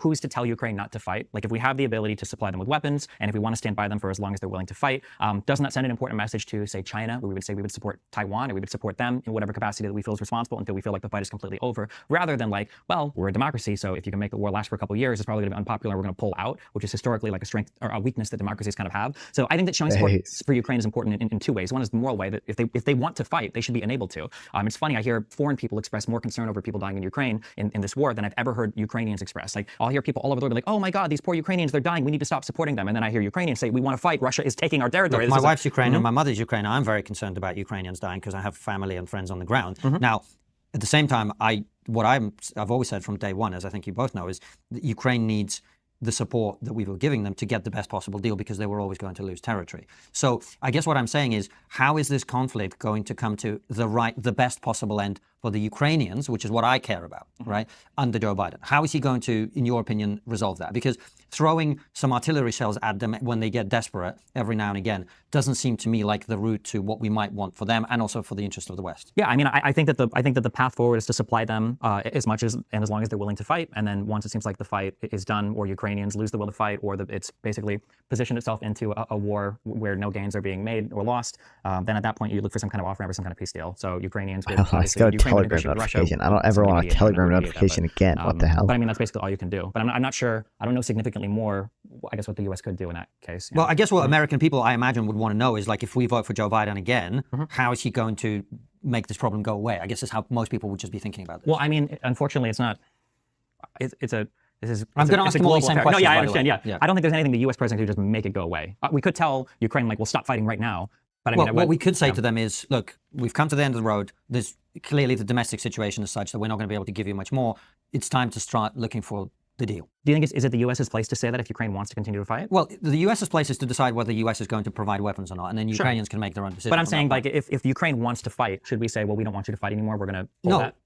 What I think we're misunderstanding each other on is this. If the President of the United States was to say to the Ukrainians, we are not going to provide you with more weapons, the Ukrainians would then have a choice to make. They would not make the choice to keep fighting. Yeah, of course. But that's what I'm asking, I guess, is it because we truly are making the choice for them, regardless, right? Like, if we continue to support them, we're at least enabling them to say yes or no. But if we say, okay, well, we're kind of pulling out, then you guys are done fighting. Like, is it the United States' place? If we have the opportunity and the means to help, should the United States say, we're done?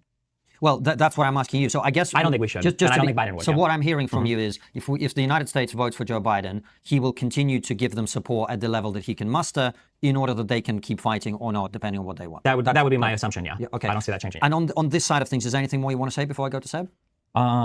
For Israel-Palestine, I think that is an incredibly touchy issue. I don't think that Trump has the ability to focus on Biden. What would Biden do to solve that?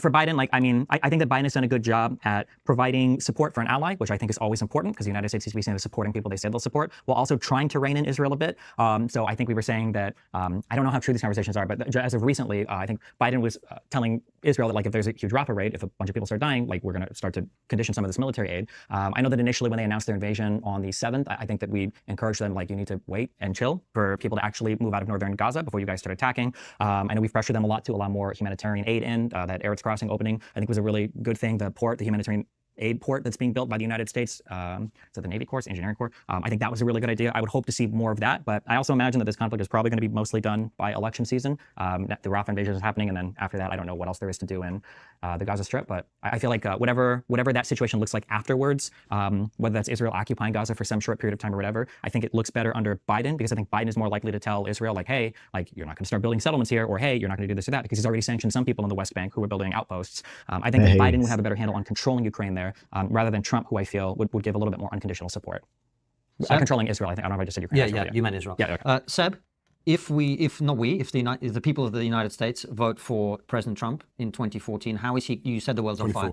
2024. We're all getting everything wrong. Let's start again. If the people can't do it. If he wins, if the good guy wins. I'm neutral in this debate. So you just wrote a book on saving Western civilization. I did. I'm not sure electing Donald Trump is the only way to do that. But if the people of the United States elect President Trump again to be their leader, you said the world is on fire. Yeah. How is he going to extinguish those fires and bring peace to the world? Well, at the risk of talking about what I did in the White House, because they're just stories, but I think they matter historically. Come on, be the bigger man. Come on. I got this question asked all the time when we were there, saying, what's President Trump's national security stance? What's his foreign policy stance? What makes him different? And I just spent 2.5 years teaching the Marines at Quantico, and I just stole their motto. I said, under President Trump as commander-in-chief, no better friend, no worse enemy. And it's exactly what we did. The bad guys around the world were petrified. Good guys felt safe, whether it's Israel, the UK, NATO nations. They understood American leadership was back. With regards to specific conflicts, bro, he's actually never going to respond to like the thing that like Destiny mentioned, where like Iran literally struck Saudi Arabia and we did nothing about it. President Trump has said what he's going to do in Ukraine. He will end the fighting very rapidly by behind closed doors, saying to Zelensky, look, I know you want your country back, but you have to sit down and negotiate. It has to happen now, and I'll help you. And then he says to Vladimir Putin the obverse of what you were positing. He says, you need to sit down now with Kiev, or the aid we have given already will be minuscule to what I'm going to give Zelensky. May I pause you there? Yes. Because this is an important thing to tease Yes. out. That is one of the reasons that to me seems like a credible way of solving that conflict. I've said this from day one. Whoever does that deal has to go in with a carrot and a stick. Correct. How is Donald Trump going to go in there and make the claim that he will quadruple or 10x the aid that's already been given to Ukraine when half his own party basically supports Russia? True. I mean, that's an exaggeration. It's a not fair thing to say. But you know what I mean. Yeah, I know what you mean. But that's not a public discussion. I very specifically No, said but behind closed why doors. would Putin believe that threat? Because he's made a measure of this man for 4 years. He understands that this isn't about bluff. Because they When you all decide to fear use Donald chemical Trump so weapons, much. We'll turn your chemical weapons base into a sheet of glass. If you're planning to kill 600 US servicemen in the Middle East, we'll kill you with a drone as you're on your way to meet the puppet prime minister of Iraq. That's what we did to Qasem Soleimani. I know, but he knows the words mean something. Yes, but I'm just saying if Putin's thinking about it logically, Right. which I believe he is, then he will say, look, Donald Trump is saying to me he's going to throw the kitchen sink and give everything Ukraine that they possibly could get. But at the same time, I see the internal divisions that we've talked about already. Mm-hmm. How is Donald Trump going to sell this to his own party when half of the people involved are really against helping Ukraine at all? And that seems to me like a not particularly credible threat, even if it's coming from Donald Trump. But again, you're mixing open political communications with what is done behind closed doors. I know, diplomatic. He doesn't have to go to Congress and say, I'm about to tell Vlad this, and you better back me up. That's not how it works. Yeah, let's just clarify this. What I'm saying is, let's say that they are sitting behind closed doors. Why would Vladimir Putin believe the threat if he knows that Donald Trump can't then go back and actually sell the 10x of support to his own people? Because it's a risky bet to say, he can't communicate this to his base, and I'm not going to take him seriously. That's a very dangerous. I mean, did you watch the Victory Day parade yesterday in Moscow? With one tank, yes, I did. Not just one tank. It was one T-34, not even a T-80, right? During the Cold War, it was Scud missiles, it was ZS-324s, it was hundreds of tanks. One tank from the 1930s. I don't think he can risk hundreds of thousands of Russians on the off chance that, he may not get that support from Congress. The off chance, really? I'm just going to bluff Dude, with Biden as president, we couldn't get Ukraine aid for months because the fucking Freedom Caucus was blocking it. Let me ask you a different way. Do you think it's credible to argue that Donald Trump could get the Republican Party to 10x support for Ukraine? You think he can sell that? You think he can? Well, look, he wrote the art of the deal. The party is really his. Do you remember fucking earlier in this debate where they were having a discussion where Trump wasn't able to get any fucking legislation passed despite the fact that he had higher margins in Congress than Biden does now? Oh my god. Dude, but he wrote the art of the deal, bro. Oh my god, he has amnesia. He forgot the first half of this discussion where they literally talked about this. Oh my god. Is with Lara, co-chair of the RNC, with a lot of the rhinos actually resigning or not running again this year. The rhinos aren't running again this year. So it's not the rhinos who are the problem on Ukraine. No, it's the isolationists. But I don't think the isolationists can go up against President Trump and say, sorry, you won the election, you're the president, but we're going to, we're not behind you. You think he can take the party with him on that? I think he can, but I think the more important thing is he can convince Putin behind closed doors that, dude, don't risk it. It's not worth it. And with regards to everything else, it's really quite amusing now that we're 6 months away from the election. I'm doing more and more international media. And when, the news agency of Sweden or Poland or whatever comes and they say, so what's it going to be like if President Trump wins? And I always say, were you alive when he was president? It was only a few years ago. It's going to be a redo of that. So whether it's China policy, it's going to be a very forthright, robust economic trade war with China. Whether it's the mullahs, it's going to be, I don't even think Destiny, or sorry, Destiny. I don't even think Biden and Trump differ that much on China policy. Have I read this yet? I don't know. No, I have no clue what the fuck this is. No, I have no clue what this is. Anyway, I don't think, I don't even know if Biden and Trump differ that much in China policy. But Biden's been pretty effective at getting deals negotiated with like the Philippines. Like I think we're building a base in the Philippines for the first time. Yeah, we've just got that bill passed that gave aid to Taiwan. I think Biden's been pretty effective in combating China, which this guy seems to like. And Biden has, I don't like the trade war with China, but Biden has basically continued the trade war with China. What is this link about? It's super fucking long. What the hell, dude? Wait, just give me like a summary and I'll decide when I can read it. The swinging sanctions. Oh, it's about kiwi. I don't care about kiwi farms. What the hell?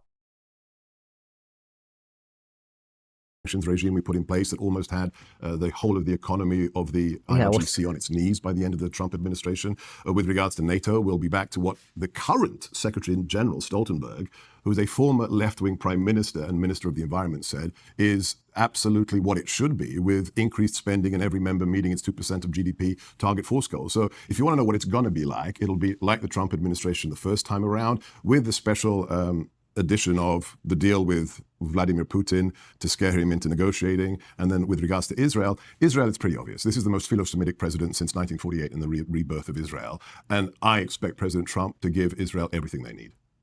And how will he look to settle that issue long term? Because obviously that's an ongoing conflict. Right. It has been.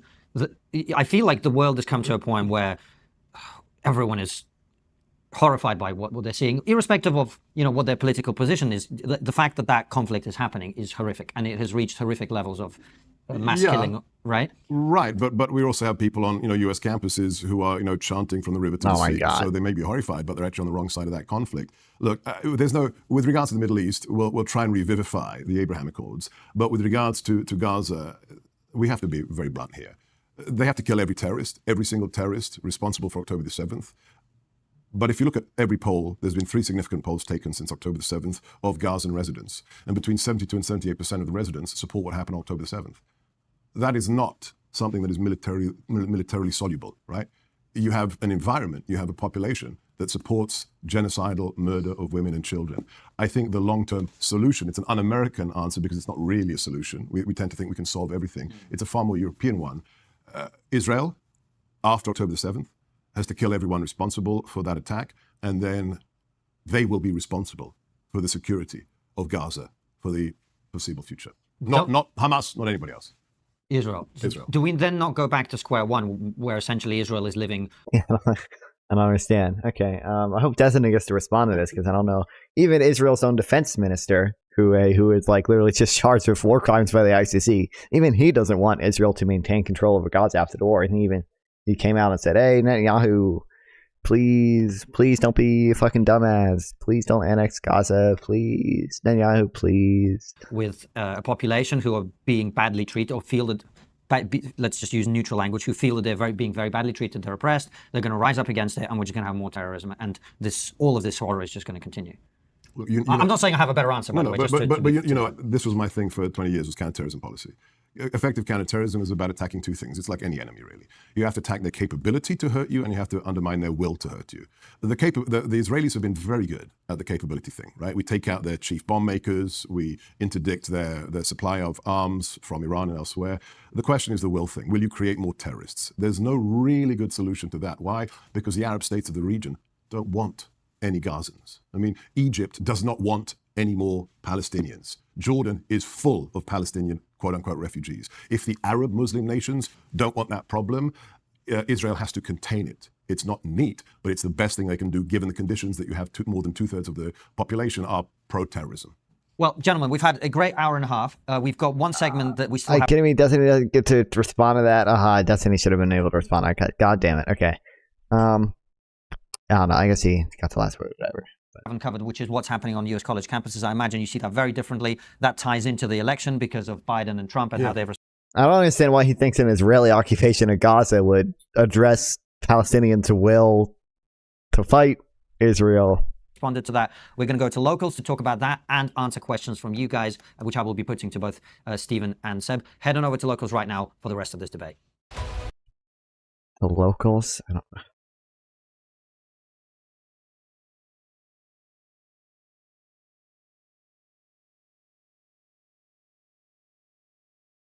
Antibodies used with face rest on his face. True.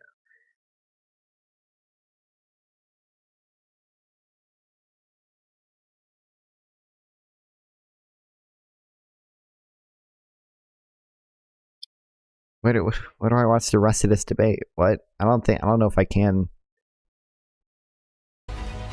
On US college campuses, I imagine you see that very differently. That ties into the election because of Biden and Trump and how they've responded to that. We're going to go to locals to talk about that and answer questions from you guys, which I will be putting to both. Why don't they link it? Oh.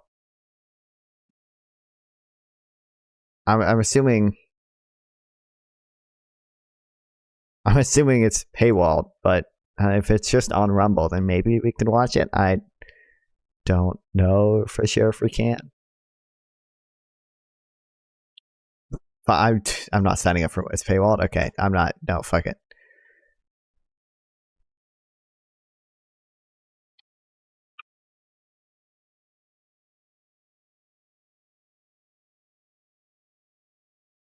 Dude, I can't believe it's so funny. It's so funny to me that he was like the left is chanting from the river to the sea, and then literally in the next sentence quoted Sam Harris. Does he think Sam Harris is supporting from the river to the sea? He was using Sam Harris as an example of someone who is on the left. Does he think Sam Harris is quoting from the river to the sea? Does he think Destiny is quoting from the river to the sea? Oh, dude, that was insane to me.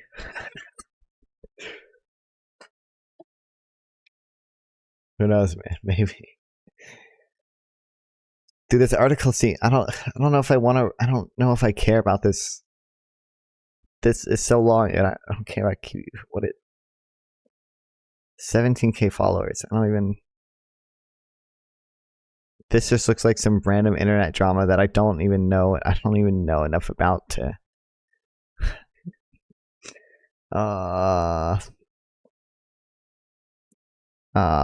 What the hell?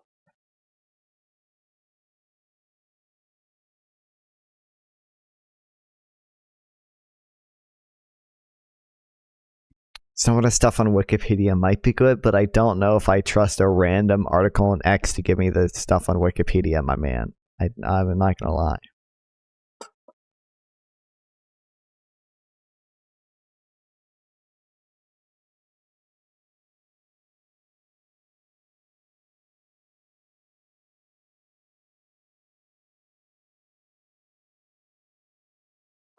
I don't like. Oh my god.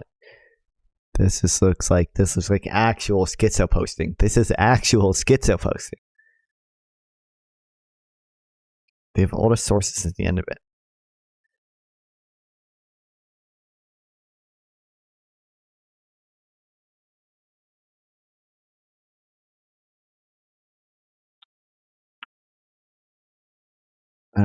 What? This is an actual schizo post. I'm not reading this, man. There's no way I'm reading this. It's pretty serious. It's about fucking kiwi farms and the internet. I don't.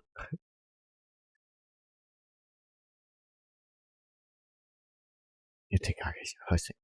Pretty good article. The walking eggshells effect actually experienced by people of color being afraid to point out racial stressors. Like a multi-million. Then send me an actual. If it's a multi-million-dollar lawsuit, then there's a less schizo post version of this article that exists on like a mainstream media source and not a random Twitter thread. Giving away gaming PC to a lucky winner. I gotta retweet, like, and comment, guys. They'll give it to me. I don't think they're ever gonna give it to me because I'm actually there is none. Then why the fuck would I ever trust this? He's saying it's a multi-million-dollar lawsuit, but the only person to report on it is some random fucking guy on Twitter. It's either not a multi-million-dollar lawsuit or it's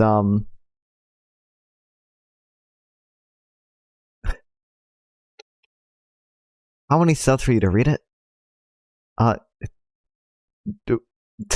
now if we're talking subs, I don't know how many.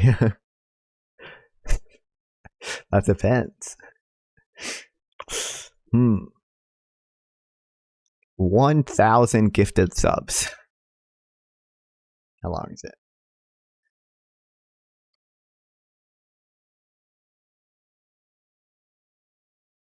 I don't know.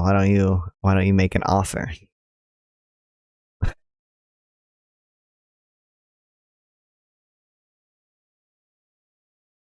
I don't have that much to spare. I would imagine. I don't know. Listen, I don't usually extort my viewers.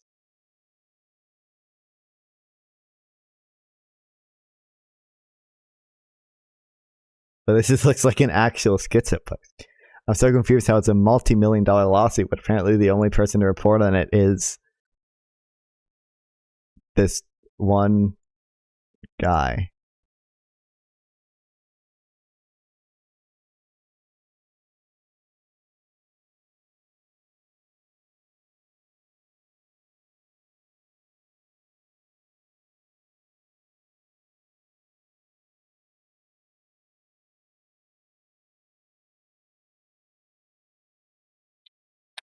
Articles as well. But why wouldn't we?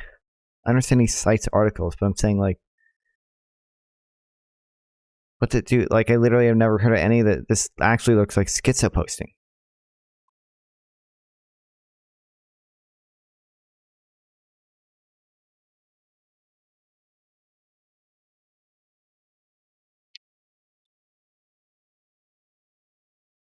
I don't know. 2 gifted subs and I'll do it.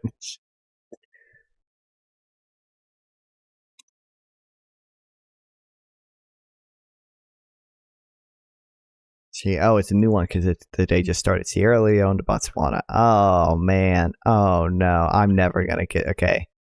Oh no. Oh no. Okay, I'm pretty sure I'm gonna need Nigeria. I didn't need Nigeria. Okay. Oh shit. Wait, how many? Wait, what? Subscription times 1. Why did it gifting 5 tier 1 subs? I said 2, man, but holy shit, thanks. What the hell? I appreciate it, man. Oh, hell yeah. Let's get a twerk play for that. I was being half ironic too, but oh my god. I appreciate it, man. Hold on, let me VIP you too. Flash VIP. Oh, thank you, Cam Girl Ren. Holy shit. Okay, thanks, man. Thank you, thank you, thank you. Hell yeah. It's a very serious article. Okay, well, we'll check it out, man. Please don't dismiss it as merely a schizo post. It looks like, I'm just saying, it looks like a schizo post. That's what it looks like. I'm looking at it. That's just my impression.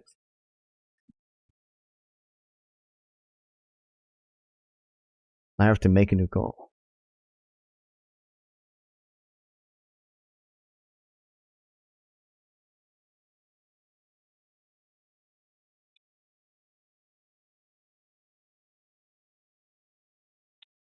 Thank you, man. I appreciate it very much. All right. Okay, let's get into it.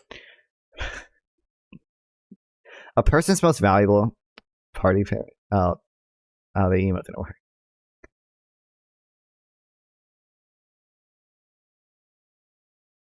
Feel like, yeah, you are a streamer. I knew it.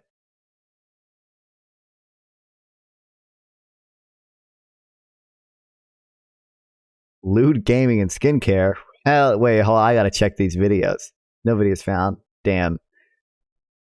Well, welcome to the stream.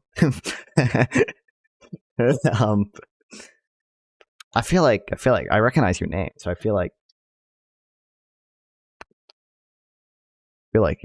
I somehow knew you were a streamer. I don't know how though.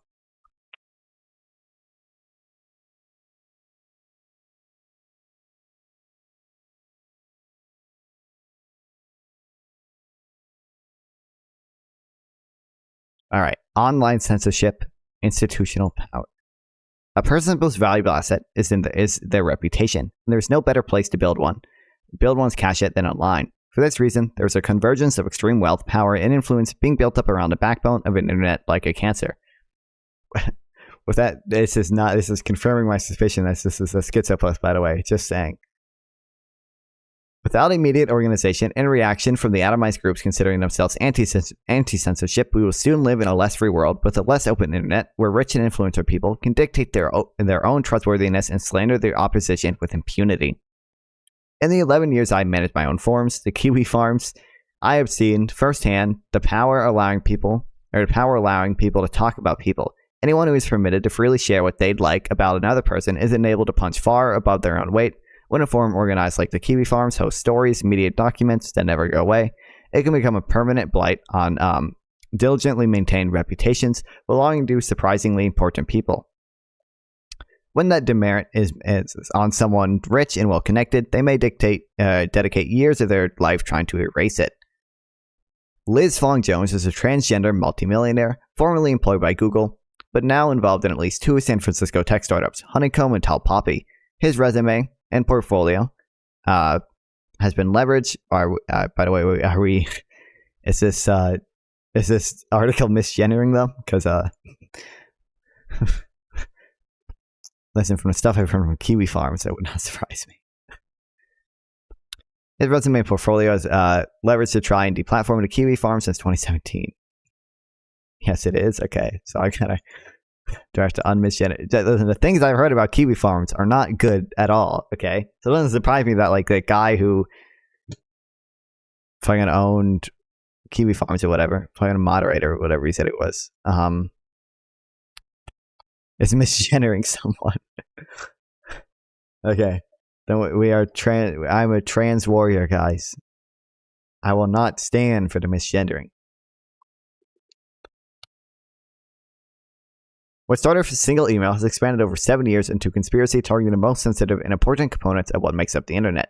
The story of Liz Fong Jones trying to take down the Kiwi farms is indicative of what soon will be done to all controversial web content if there is not coordinated effort to make the internet and the companies which compose it more neutral and accountable. I wonder if they paid to print these views, or they generate, or if they're paid to print these views. I don't know. Listen. Camgirl Run, I have no clue what I'm reading right now. I have no clue. I have zero clue what I'm reading right now. So it would not surprise me if they were paid. Okay. Liz Fong Jones and Trans Lifeline. On August 16, 2017, Liz Fong Jones used his company's Liz set up a Google email address to send a complaint. The targeted provider hosted my website's email service. At the time, we used Cloudflare's security service, and a common way to bypass Cloudflare was to look at the mail server. Cloudflare does not protect the email, and often the unprotected mail server for websites will be the same server or provider as the actual protected web server. Fong Jones complained we hosted personal information, hoping that this would cause our website to go down. The information in question was about Trans Lifeline, a hotline for transgender people in crisis, staffed by transgender volunteers. At the time, Trans Lifeline was operated by Greta Gustana and Nina Chabul. These organizers would post extravagant lifestyle photos on their public Instagrams. Meanwhile, Trans Lifeline service rarely had anyone to accept emergency calls. This led Kiwi Farm users to suspect that they were stealing from their charity. So we began documenting both their lifestyle and hotlines performance or lack thereof.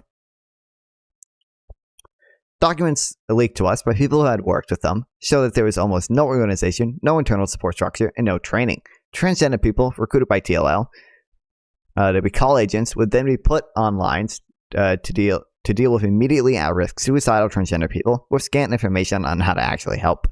Some callers reported being hung up on. Operators reported trauma from having answered life or death phone calls without any idea of what to say to do. Or say. Jesus. Years later, and thanks to information made available only to the Kiwi farms, they would be ousted from the organization for fraud. Trans Lifeline's operators would later file under penalty a free jury that Greta and Nina had inured hundreds of thousands of dollars. Liz Fong Jones tried to cover up what was happening by silencing the only people who were, at this point in time, both aware and capable of discussing transgender issues in a less than flattering way without being banned. This would begin the long trend of transgender activists saying, ignore the bad things on kiwi farms, they're made up, with the punchline being that we'd end up proving right over time, and with damage done that could have been mitigated if we were trusted sooner. It would take Fong Jones 6 years to admit that Trans Lifeline was a scam. At the time, she was supporting them. She explains how not only she now donates, it's so hard that I have to correct it every time. God damn it. But I'm a trans warrior. I will do it. Now only donates money to causes where she can directly influence the way it operates. Liz Fong Jones should be thanking us, but she still holds a vicious grudge against us because we reported the abuses of his Google work email. It's necessary to be. Okay, I'm pretty sure. Listen, I don't know any of the Kiwi Farm shit. I don't know. It's all too fucking schizo stuff for me. Okay, listen. I'm online a lot. I spend a lot of time on the internet. Okay, I don't go. Listen. I even spend time on Reddit. I am even a Redditor, but I will not. There are some places I don't go. This is one of them.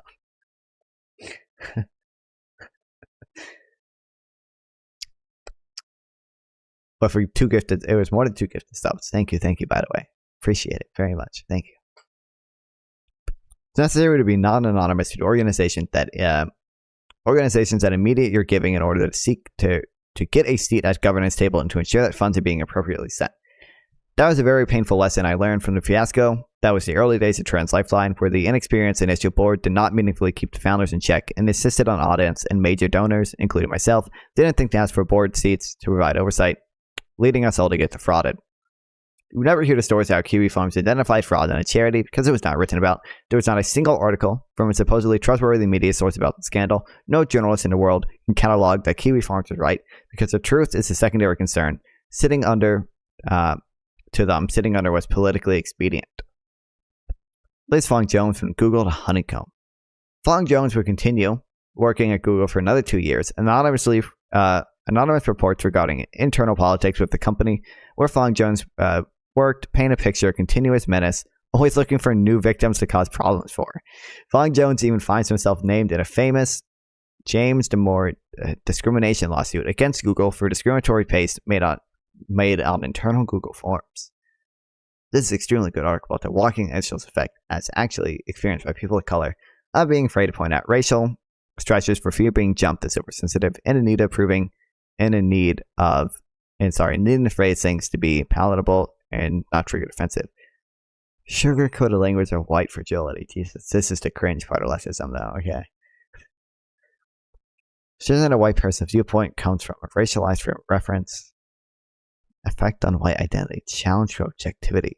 People of color talking directly about their own racial perspectives. Challenge to white taboos and talking openly about race. People of color choosing not to protect the racial feelings of white people in regards to race. Challenge to white racial expectations and needs/entitlements to racial comfort.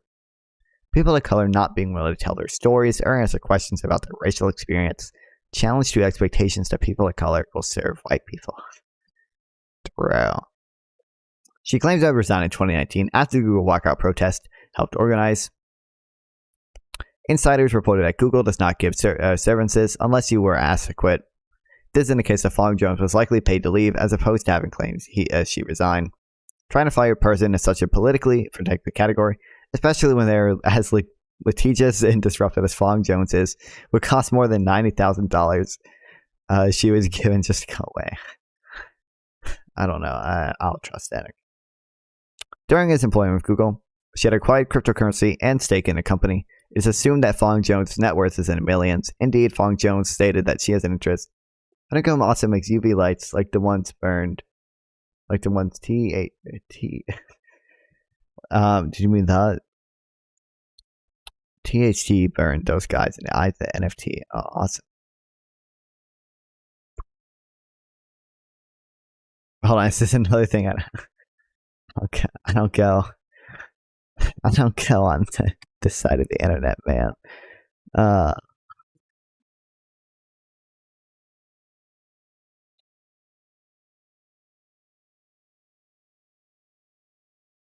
I know what you're talking about though.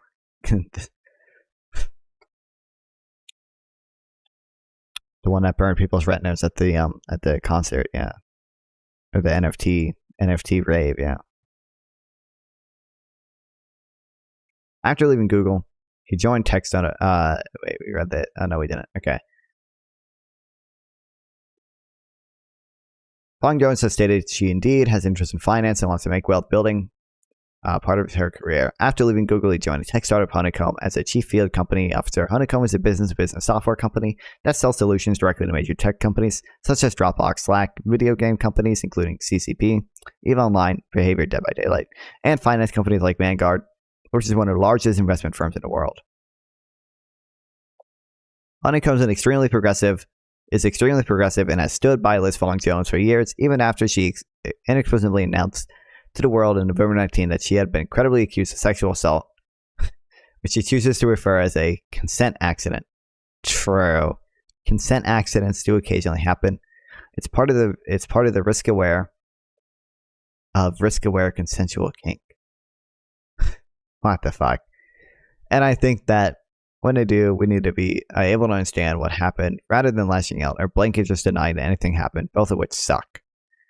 You won't be able to find any information about this online, no matter how much you search, no matter which search engine you use. Instead, you will find gushing articles from early websites, Wikipedia entries. Oh, what's up, Casey Lee IRL? More talking about what a successful, important Fong Jones is. How can someone be accused of rape? Was it rape?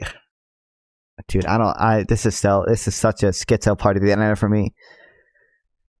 Were they actually accused of rape? Or were they just accused of... Okay, citation 8. What about the Dead by Daylight reference?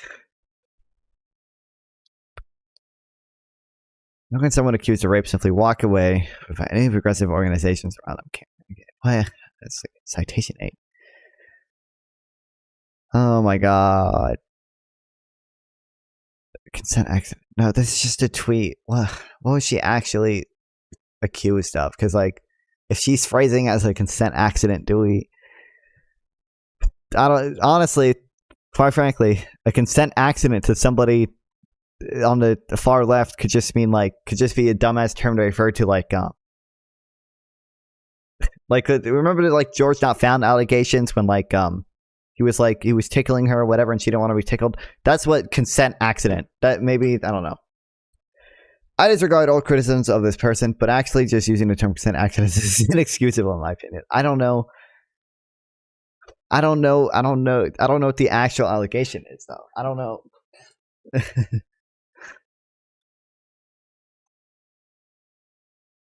They only link to the tweet. They don't announce the actual allegation. Because what if the actual allegation? Listen, consent accident sounds like a dumb term that somebody would use to describe what happened with George Not Found and Katie Bugs or that one girl. Remember that drama? That's what a consent accident sounds like. So maybe she was just accused of doing something like that. In which case, a consent accident would be a consent accident. It's just I don't know. Right now, I don't know if she was literally accused of raping somebody or if she tried to tickle somebody.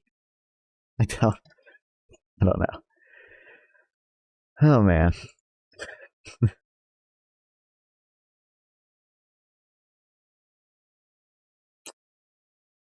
Okay. Liz Fong's and Tally Pop's cover up. Search engine optimization, SEO, is one of Liz Fong Jones' other personal. Might speak to the freeze response.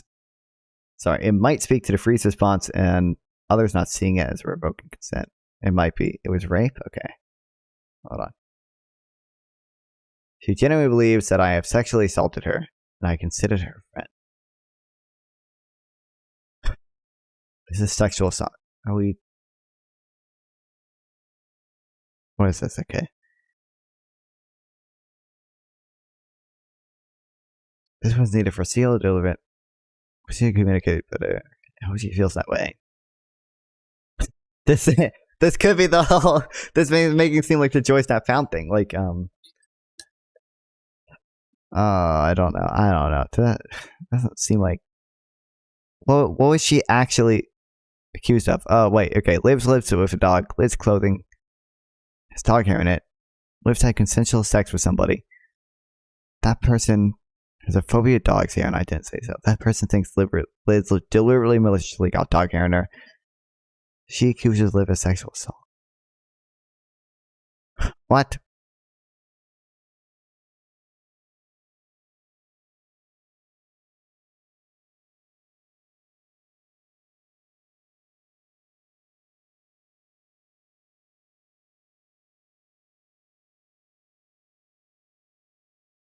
This is what. So she was accused of having sex with someone with dog hair in her that the other person thinks. Need to find the. Yeah, I don't actually know. I don't actually know what she was accused. Who was even accusing her? I don't know. It's it's too schizo. My brain hurts. I want to go back to reading economics. I want to go back to reading about the plucking model. No. The accuser got nuked off the internet. Okay. That's going to suck as a woman trying to come back after that. Yeah, I don't. Hush money and signed NDA. Can we link a source for that? This is too schizo. Oh my god. Oh my god. Hold up. Movie.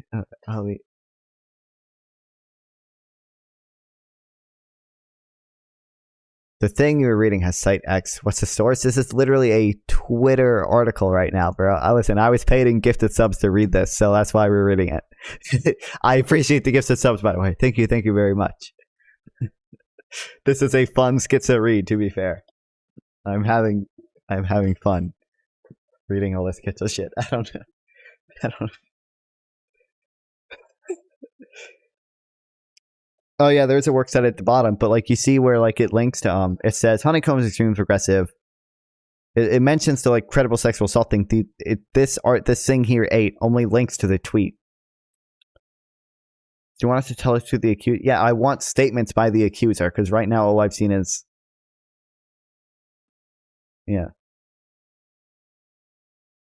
only links to the tweet or not even. Oops, that's oh, it just links to this.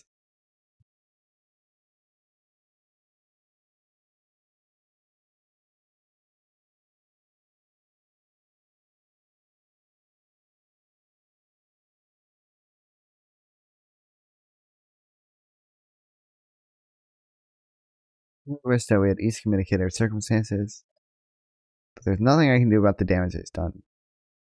Hold on, she heals. I understand she may need to talk about it in order to heal or get closure. She's asked me to never contact her again, and I'm doing my best to abide by it. But I am also not going to allow myself to get smeared. Yeah, no. What do you mean, yeah, no?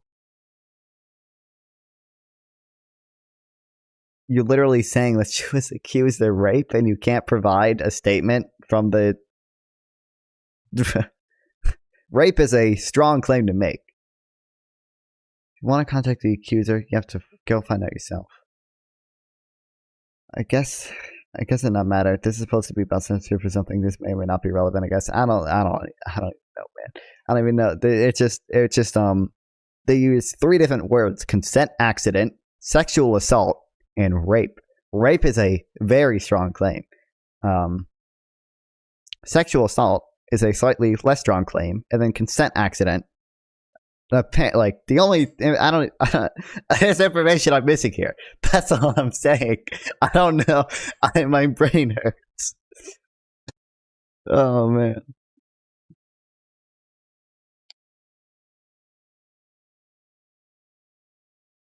But yeah, I mean, it says you won't find any information about this online, no matter which search engine you use. Instead, you find gushing articles. Blah, blah. How can someone be accused of rape and simply who even accused her of rape? I don't know.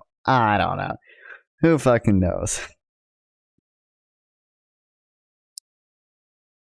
Okay, the cover up, search engine optimization. Search engine optimization of what Liv Farm Jones, out of personal interest, as she enjoys a perfectly prejudiced digital footprint. She is an investor and board member of Tall Poppy, a reputation management company. This company is also a business to business. It's also business to business and advertises itself as provocative against proactive against online harassment and personal security threats. The name comes with an expression in Australia and New Zealand, and that means successful people get unfairly criticized. A tall poppy gets cut down. Okay, they have a decent list of investors and advisors, with 2 names jumping out. Y Combination has invested in them. Y Combination is a forum which has hosted negative posts about Liz Fong-Jones quoted in this article. This post now exists with Liz Fong-Jones' name completely redacted. It changed, which was documented between 23rd of May, 15th of September 2023, about 4 years after it was originally created. Not naming the accuser is a censorship with a lack of facts or details posted publicly. They haven't even really gotten into the censorship part. I don't even know. I don't know what's happening. I don't want to go back. I want to go back to Keynesians. I want to go back to Keynesianism, bro. I don't know. Oh man. I don't know.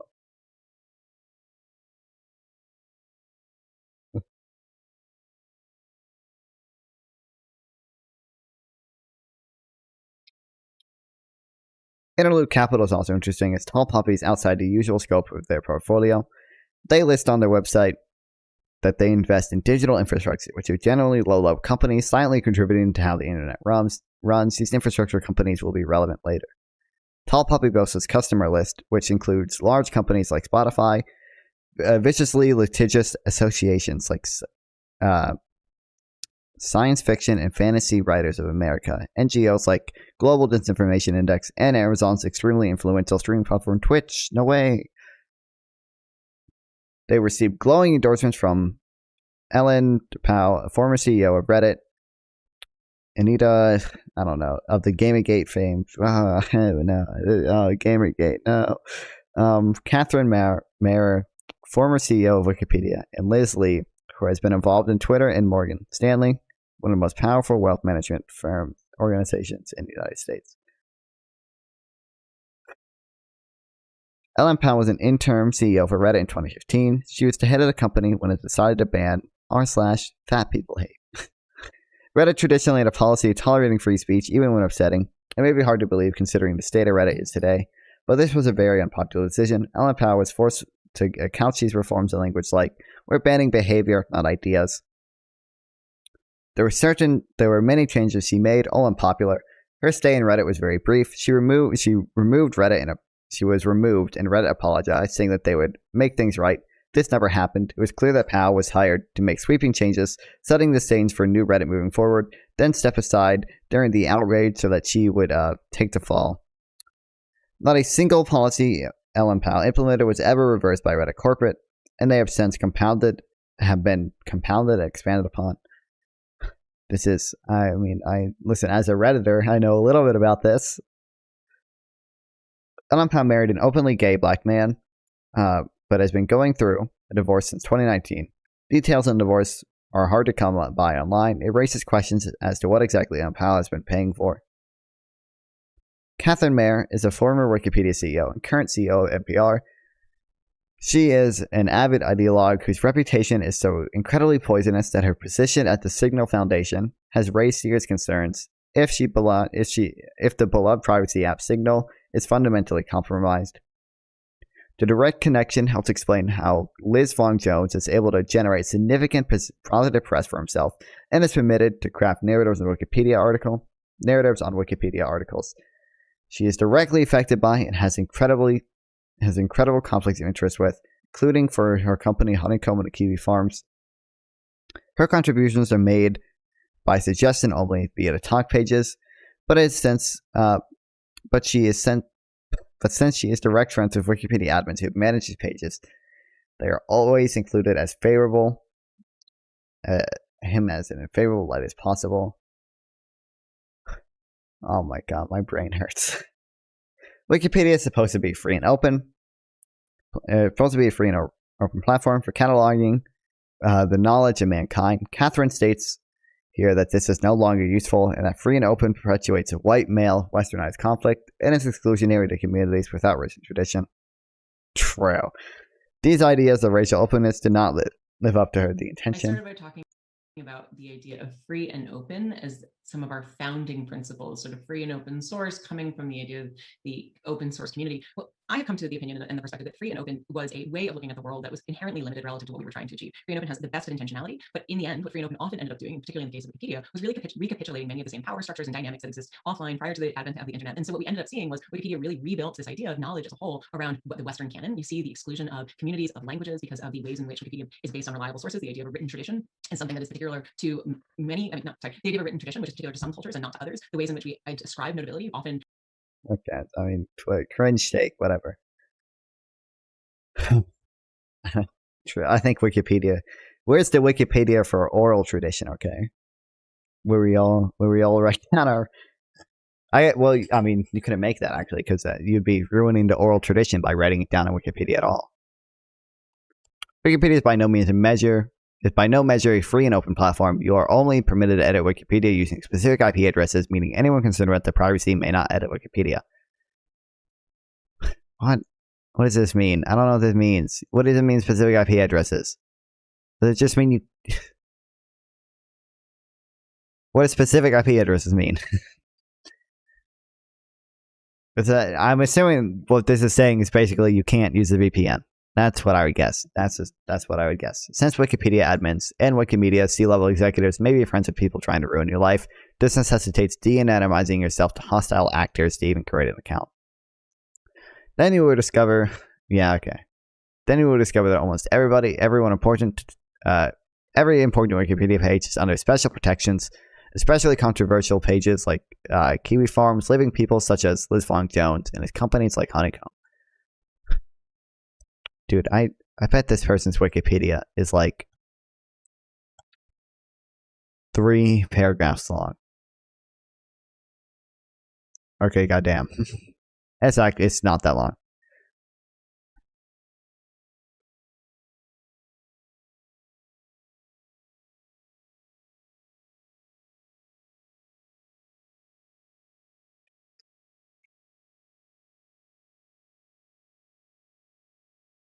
I don't even know. We're on some wild shit right now. Okay. But I would guess that the reason you can't edit Wikipedia from any IP addresses to prevent like certain bot activities, which seems valid. Seems like that makes sense. I don't know if there might be a way to do that without restricting your use to anonymize yourself. And the second thing, what was it? Oh, the protections. It makes sense because it's the protections make sense because like you don't want A, bots, or B, like random idiot children editing Wikipedia pages willy-nilly. Yeah. It's very profitable under capitalist healthcare to keep people believing that their chronic symptoms are proof of a genetic condition rather than being caused by things like repressing our emotions or living off processed food and sugar. Bro. I think, I don't know. I mean, I think there are plenty of genetic conditions that we have pretty good proof of. I don't know. Evil capitalist companies are faking the human genome. Okay. You'll need a certain level of reputation within a Wikipedia community to even attempt editing these pages. Protected and high-risk pages like the Kiwi Farms are watched for changes by hundreds of bureaucrats continuously. Your edits will certainly be scrutinized, whereas the edits of Liz Fong Jones and his personal Wikipedia admin friends will pass with rubber stamps. One major reason your edits may be revised is for original research. Original research is anything extrapolated from a primary resource. This includes government websites and the Kiwi Farms itself, if you're willing to write about the Kiwi Farms.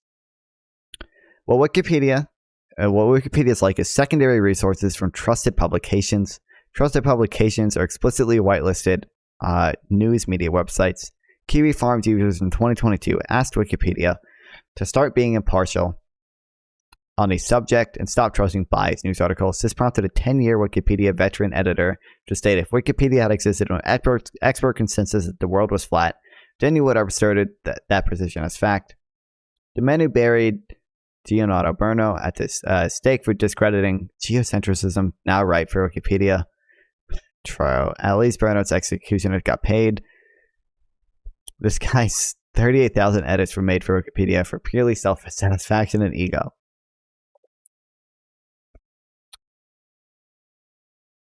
Oh, what's up? Welcome to the stream.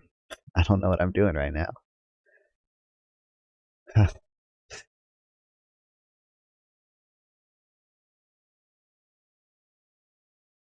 Not much yourself. We're reading this insane article. I couldn't even tell you what half this shit is about so far. Oh, my brain hurts. My brain hurts. So in practice, Meyer's revolutionary, not free, not open Wikipedia means that any wealthy technocrat may buy fluff pieces from legacy news sites and can request that these articles be added to Wikipedia by their admin friends, specifically to accomplish political goals. Incidentally, Wikipedia article for the Kiwi Farms is nothing but sloppy accusations citing articles which contain no evidence themselves. Whatever the news writes about becomes the truth, and the news writes what Liz Fong-Jones tells them to write.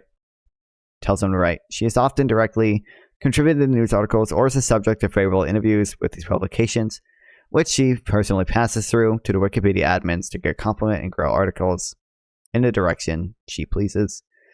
Wikipedia's true power comes in the presence of on search engines. It is almost always the first result of any search.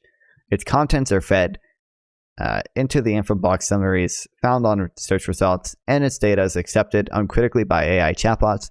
If I ask Google to describe the Kiwi Farms in a sentence, it tells me it's a controversial web forum known for various users' online harassments and stalking campaigns against various individuals and communities. I feel like I need more background information on Kiwi Farms because I have no clue. Am I allowed to talk about Kiwi Farms on Twitch even? Who knows? I was going to say maybe I should rename my stream title to include Kiwi Farms, but I don't even know how much of the shit I can talk about on Twitch. Twitch has been rather heavy with their bans lately. At least Gorps is unbanned now. He was a temp ban, so he's back up. It's fine. I don't know if I trust this. Okay.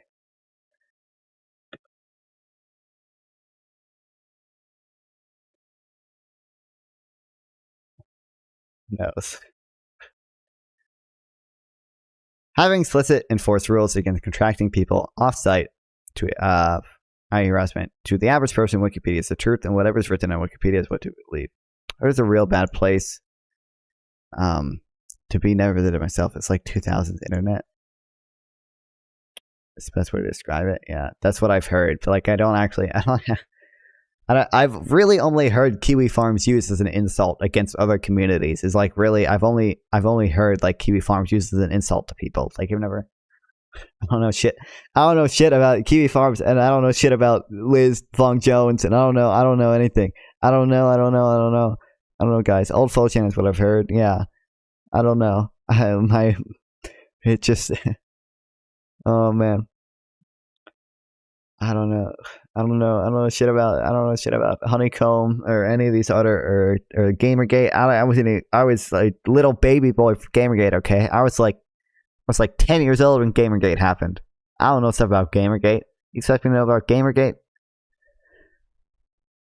Oh boy. Okay. Liz Fong-Jones' reputation management looks like this. By PPL.THD. But I feel like a boomer right now. By PPL, don't know what that means. THD, don't read it. Just use it as a meme, like Google it. I feel like a boomer. I don't understand that sentence. I'm gonna be so real, Cam Grollren. I don't understand that sentence. Harassment and illegal conduct is not allowed on the site. I mean, that might be their official policy, but I don't even know. I don't feel comfortable talking about it because I have no clue it's true. I haven't read it anything. Okay. It's moderated despite its reputation. Okay. What's the topic at hand right now? I don't know. We're reading about Kiwi Farms and Wikipedia bias. Okay. We're reading about online censorship. They've gotten a little bit to the online censorship part. Okay. We're basically. Oh, no problem. Kiwi Farms is using me. Yeah, I've really only heard Kiwi Farms using me.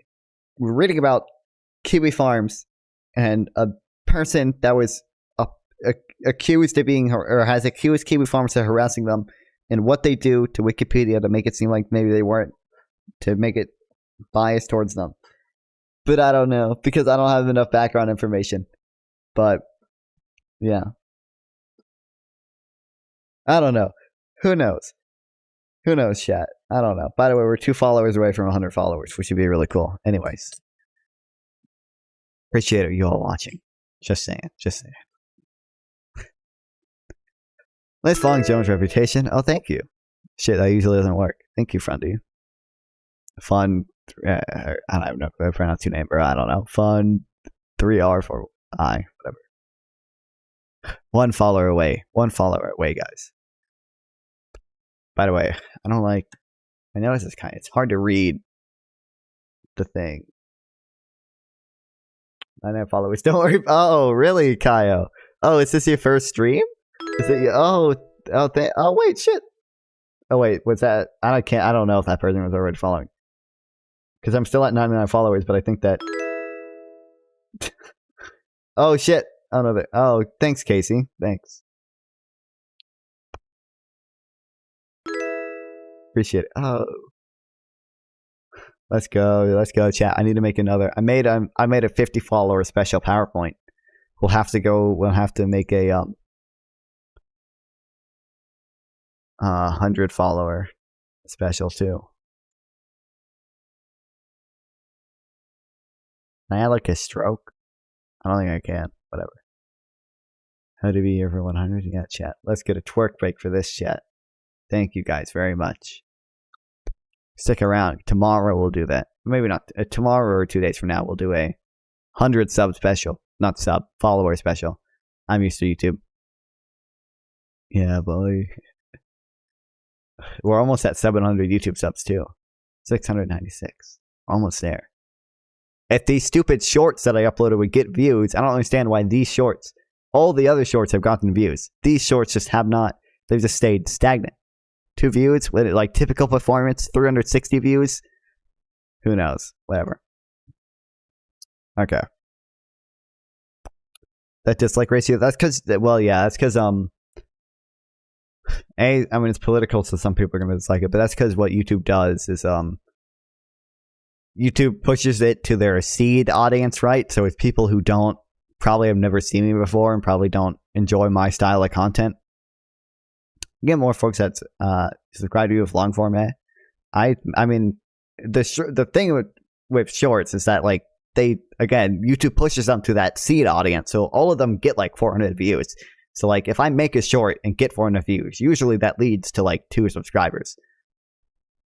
Usually, but I mean, yeah, you're right. You maintain longer term growth with long form at least. I feel like my shorts have probably got to me. My shorts on average probably get more subscribers. Not including the viral things. The viral things like Chuck E. Cheese WAP. YouTube has to find out is they push it to and they give the audience, and the audience has to like it more than they give it views. Yeah. They're still trying to find the audience that likes me, which is they push it to the audience that doesn't like me, and I get those wild like to dislike ratios. Yeah. But hey, at least the YouTube Shorts streamed as well. And the Trump debate as well. Solid 10-minute with 200 would probably get you better percentage in Shorts A. Probably.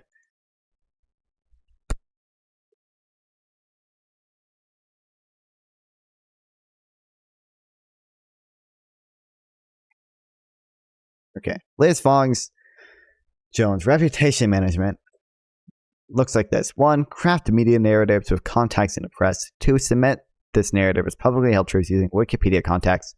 3. Send links to these articles directly to ISPs to himself as proof of abuse. 4. Remove from search results or the internet completely any upsetting pages.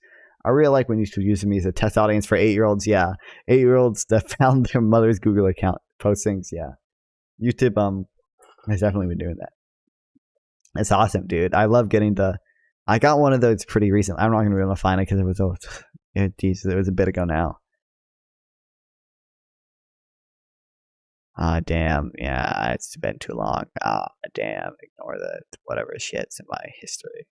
Whatever. Damn. Okay.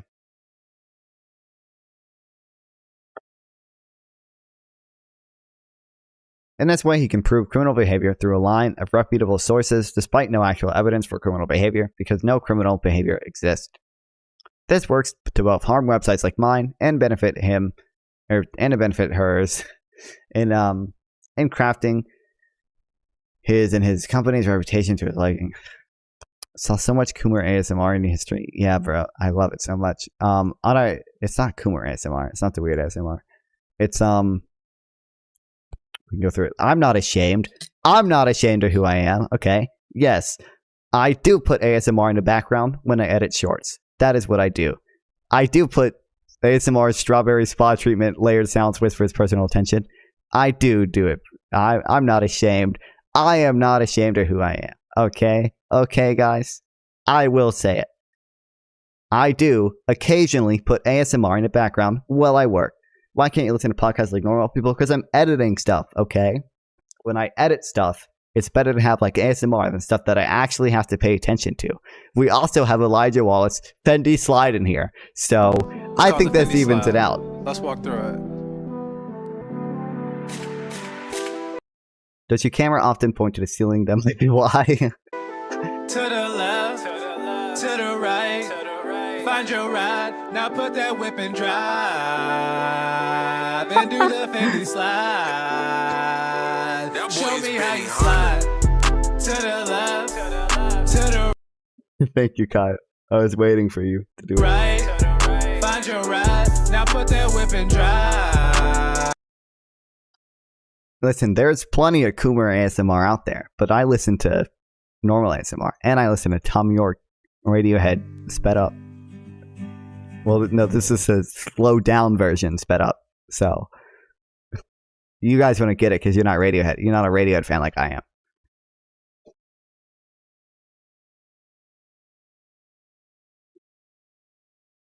All right.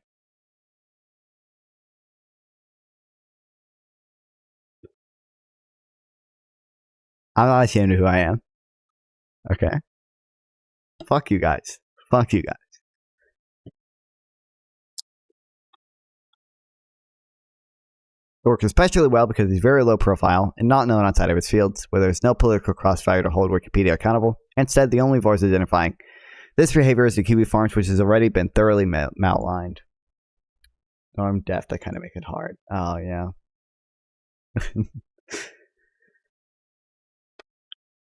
Are you that kid that PPG slaughtered in a debate?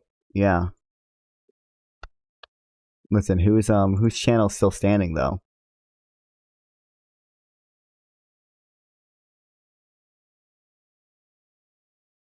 Who's who's still Twitch? Who's still on Twitch? Who's PPG? Don't worry about it. He's a Twitch streamer. We had a debate. Massage took his channel down. Yeah. We had a debate. It wasn't very. The way this guy debated me, by the way, he came into my chat with an alt account and said, "Debate me, debate me, debate me." And I didn't know who he was, and I was about to end stream because it was 2 a.m. and I usually end stream at 2 a.m. And it was like, and I had to like learn that he was a streamer because he was on an alt account. I didn't know. Yeah, and we had a random debate. I feel like I did pretty well, except for the stuff on China, just because I hadn't read into China. Like, he knew more about China than me. I'm fine saying that, but listen. Whatever. I get a little free audiobook coupons.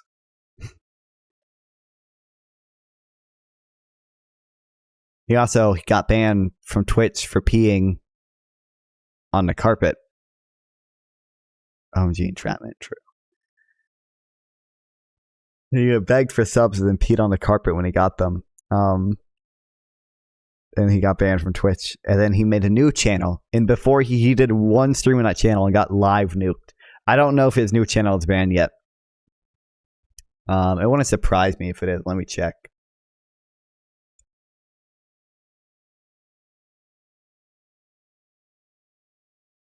His third channel that he made. or the second band invading channel is banned. Who know? I don't. He probably has a new one already, but I don't know, man. I did not expect the Twitch politics space that don't have 20 viewers to be so ratchet. Yeah, it's wild, dude. The stuff that happens here. You got the censorship part, I think. No, yeah, we're finally getting to it. Yeah, it's going through how he controls the narrative. Yeah.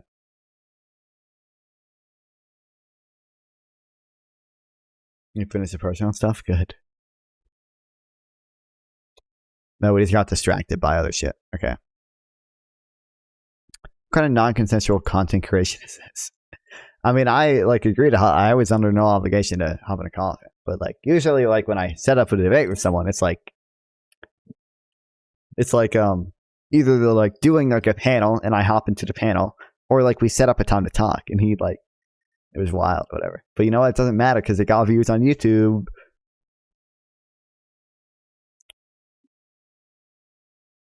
Where is it? 89 views. Hell yeah. Hell yeah. You know what's funny? My economics teacher wants to debate, and I was mostly fine with it or whatever until I didn't really want him to find my YouTube channel because it's kind of embarrassing, whatever. But he wants to debate. Dude, I remember this debate started out with oh my god, I totally forgot it started out with me and him joking around about being gay. And him talking about it started out with him talking about him having a threesome, dude. Oh my god, I forgot it started out like that. Oh my god. Here we go, chat. Thanks, brother. YT. What do you think? So I think So that economic means power, right? I don't know when we talked about it, but oh my god, it was embarrassing. I'm sure a teacher understands. I mean, it's Twitch, I hope he at least watched my other stuff, dude. That's the only. He said he watched one of my shorts, and at least one of my shorts. That's baiting you to being clipped and misunderstood. Yeah, I don't know. It's wild. Okay. This works to harm websites. Yeah, okay. This email from Blake Willis of Zyro Paris exemplifies the trust in Wikipedia and the power of Liz Fong's joint connection with the industry. I must have the decision to terminate internet service at the level suggested in this email exchange is unheard of. This is equivalent to the power company shutting off a random abortion clinic or coal mine because they were too controversial. A mere 10 years ago, a decision like this would have been completely unthinkable. Formal economics is nothing more than vibes-based analysis. I mean, you're not entirely wrong. I love my formal economics. I love my formal economics. I love my new Keynesian economics. Hell yeah. I actually I know something funny. Janet Yellen, who's I knew it in the US. Yeah, I am in the US. I'm open about where I live. Doesn't matter. You're good. In volume 2 of this, I also have volume 2. It's just on my shelf right now. Janet Yellen actually wrote one of the chapters. You can see Janet L. Yellen, and she's Secretary of Treasury right now. Efficiency wage models of employment. Hell yeah. I'm kind of a Yellenist. Things become too large, you have to extract numbers that don't make sense. And pass share to Fed, yeah. So it's all vibes. I mean, you're not entirely wrong. It is. A lot of economics is vibes. It's expectations, bro. It's how, what are the vibes like?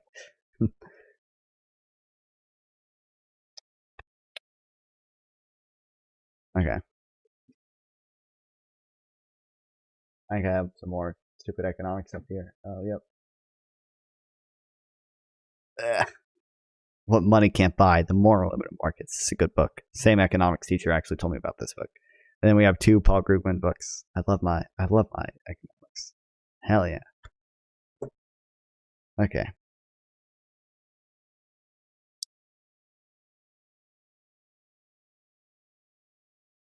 What the fuck? Okay.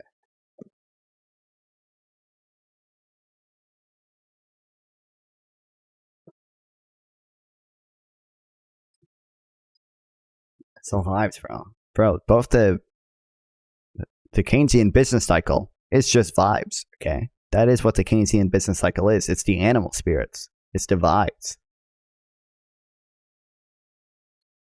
I don't know if I care to read this whole email.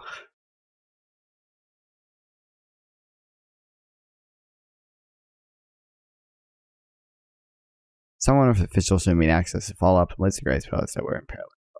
Okay. Hashtag drop the Kiwi farm. Sensors are taking notes. Oh, thanks, left-handed 07. Thank you. I appreciate it. Let's get some Parse Blackman egg gifts for that one.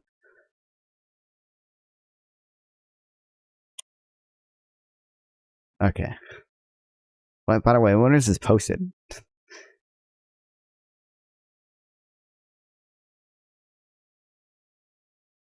Sorry to give an opinion already. Do you think Ukraine should defend herself? Yeah.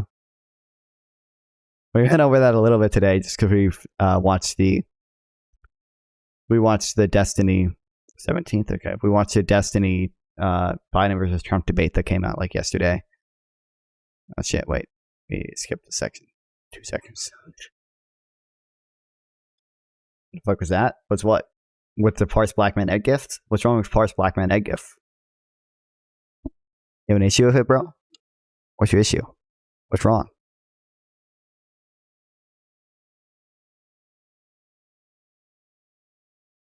This is what makes me as a streamer unique, guys, okay?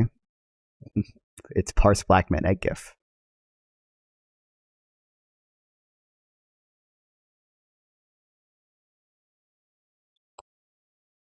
I enjoyed it too much. Based. Okay. Hashtag drop the Kiwi farms. The censors are taking notes. There's sentiment I want to overcome that the Kiwi farms, as only a moderate-sized niche community that is oftentimes mean-spirited, does not effectively act as a canary in a coal mine for the broader internet. I will demonstrate that the lessons being learned from this are lessons that we learn from this meddling are testing a broader strategy applicable to us all.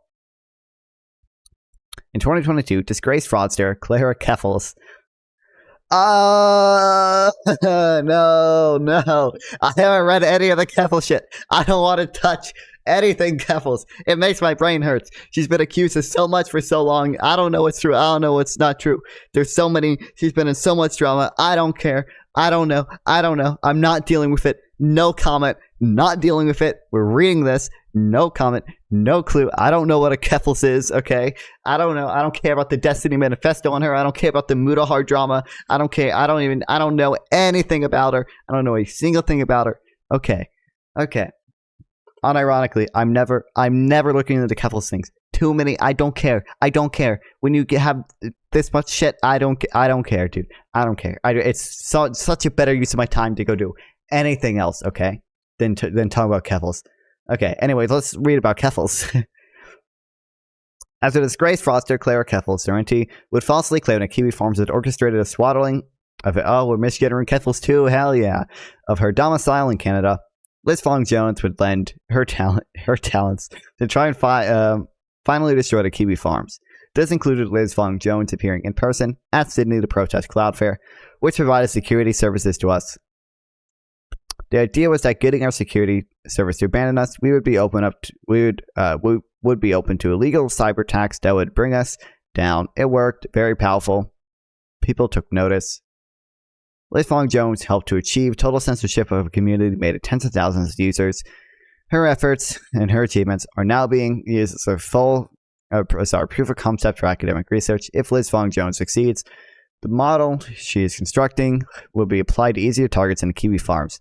I also stress that the Kiwi Farms has been unusually flexible and able to resist deplatforming, in no small part because I am an individual and very unusual. Okay, most people would have the good sense to quit and abandon their project well before it gets to the point it has with the Kiwi Farms. This is doubly true for websites, which must operate cash positive as a successful business, whereas the Kiwi Farms lives off cryptocurrency donations, a privilege unique dedicated to communities with very tech-savvy users. Liz Fong Jones personally gave a presentation at Cambridge concisely detailing her own efforts to deplatform the Kiwi Farms. Josh has weaponized autism? What Josh are you talking about?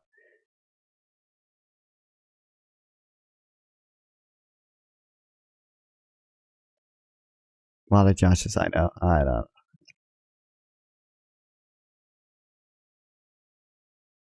Josh is the author of the single reason chaos survived. Oh, okay. Okay. Thank you.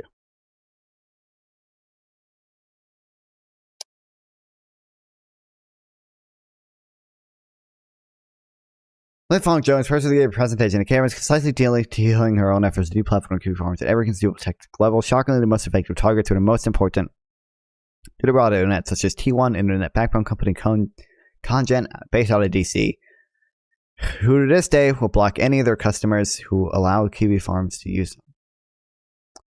I think even Liz Fong Jones was surprised at how quickly the Internet Backbone began censoring his request because it took months for him to even try.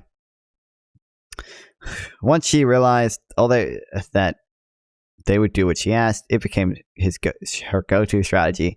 Why bother with the small contentious companies at the bottom when you can threaten to kneecap their entire business out of the gate with top-down censorship? The following Cambridge academic paper is released, which directly follows the deplatforming efforts made against Kiwi Farms. Interestingly, it follows the impact on user numbers and post participation in the community using publicly available data. It accurately details how the post rate slowed due to low availability. For instance, we were almost always available on Tor. Many users chose not to download special browsers to continue accessing the forum. Cambridge sees this as a win. Yeah. Where did you see the new doc from? Okay, it's weird. Sorry, what? Did you see the new doc from? Okay, it's weird. I have no clue what you're talking about. I feel like a boomer right now. I don't know what you're talking about. What is it? I didn't know. What is this? Who is this? I don't know who this is. What is this? Is it this guy? You're talking about this guy? I don't know.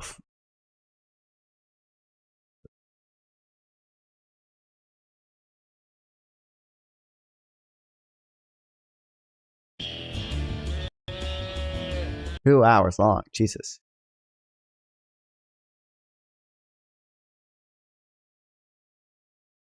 I mean, this seems interesting, though, kind of.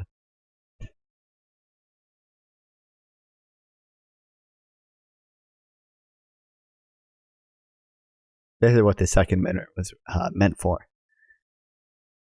Protecting cows. Well, it's a doc. Yeah.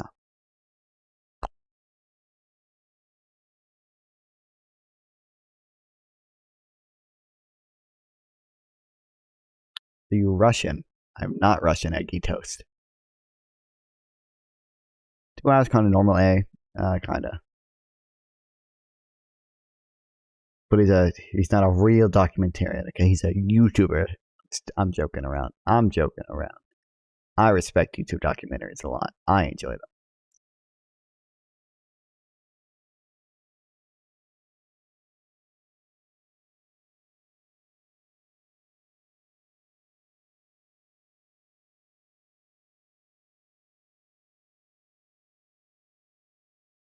This figure is extrapolated over a very nice timeline figure that outlines precisely the long-lasting, enduring attacks made at every level of infrastructure, including illegal attacks aimed at pulling the site offline by directly compromising our software. Kiwi Farms is so central to these researchers and their work that they have appeared on a cybercrime podcast, Hacking Out, to discuss Kiwi Farms, albeit indirectly. They've also delivered on this report to the Institute of Electrical and Electronics Engineer just past this year.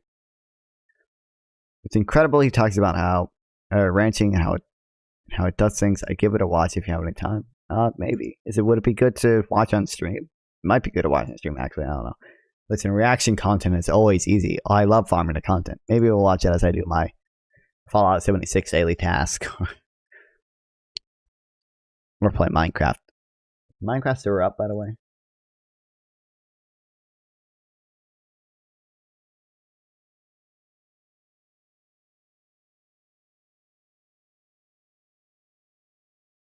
The IEE, IEE is an incredibly important organization whose members decide International Security Center for Technological Development and works together with and has significant membership crossover with the Internet Engineering Task Force. These groups publish RFCs proposing changes to how the Internet works. Liz Fong Jones and his friends in academia would hope to persuade the IEE and IETF to make the entire world smaller, more centrally organized, more brittle, and easier to break apart. These changes could be implemented at a technical level so innate to how the internet works that it would be almost impossible to explain how a layman how it even happened. The Cambridge study is oriented to persuade important engineers that they must break the internet so that mean websites can effectively be removed everywhere. And these studies are being made off of where Liz Fong Jones is currently failing to bring down the Kiwi farms. The political pressure conflicts with the First Amendment as we do nothing illegal. Oh, sorry, as we do nothing. Okay. Now they apply pressure aside academics, corporations, and trade organizations instead to circumvent our rights. Oh my god. Okay.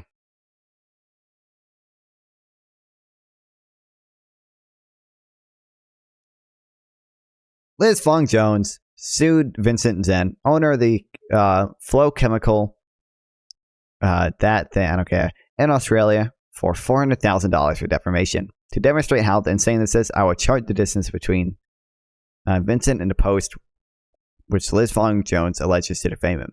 Vincent, an Australian, owns Flow Chemical, an Australian company. Flow Chemical has an IP address through NIC, an Australian nonprofit. Flow Chemicals leases some IP addresses to 1776 Solutions, LLC in Wyoming. I, Floridian, own 1776 Solutions, LLC. 1776 Solutions has provided provided service to my other company, Locale, LLC. Oh my god. Is this where the term locale came from?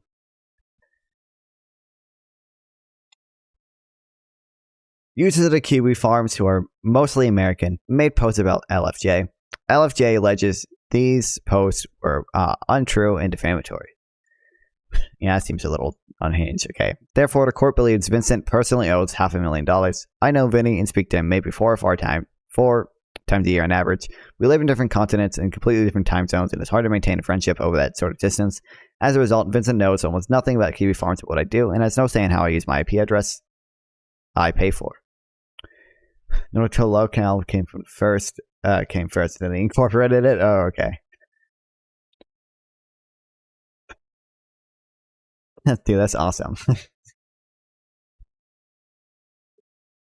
Why would he name his company that? Okay. Oh, Jesus. We're only halfway through.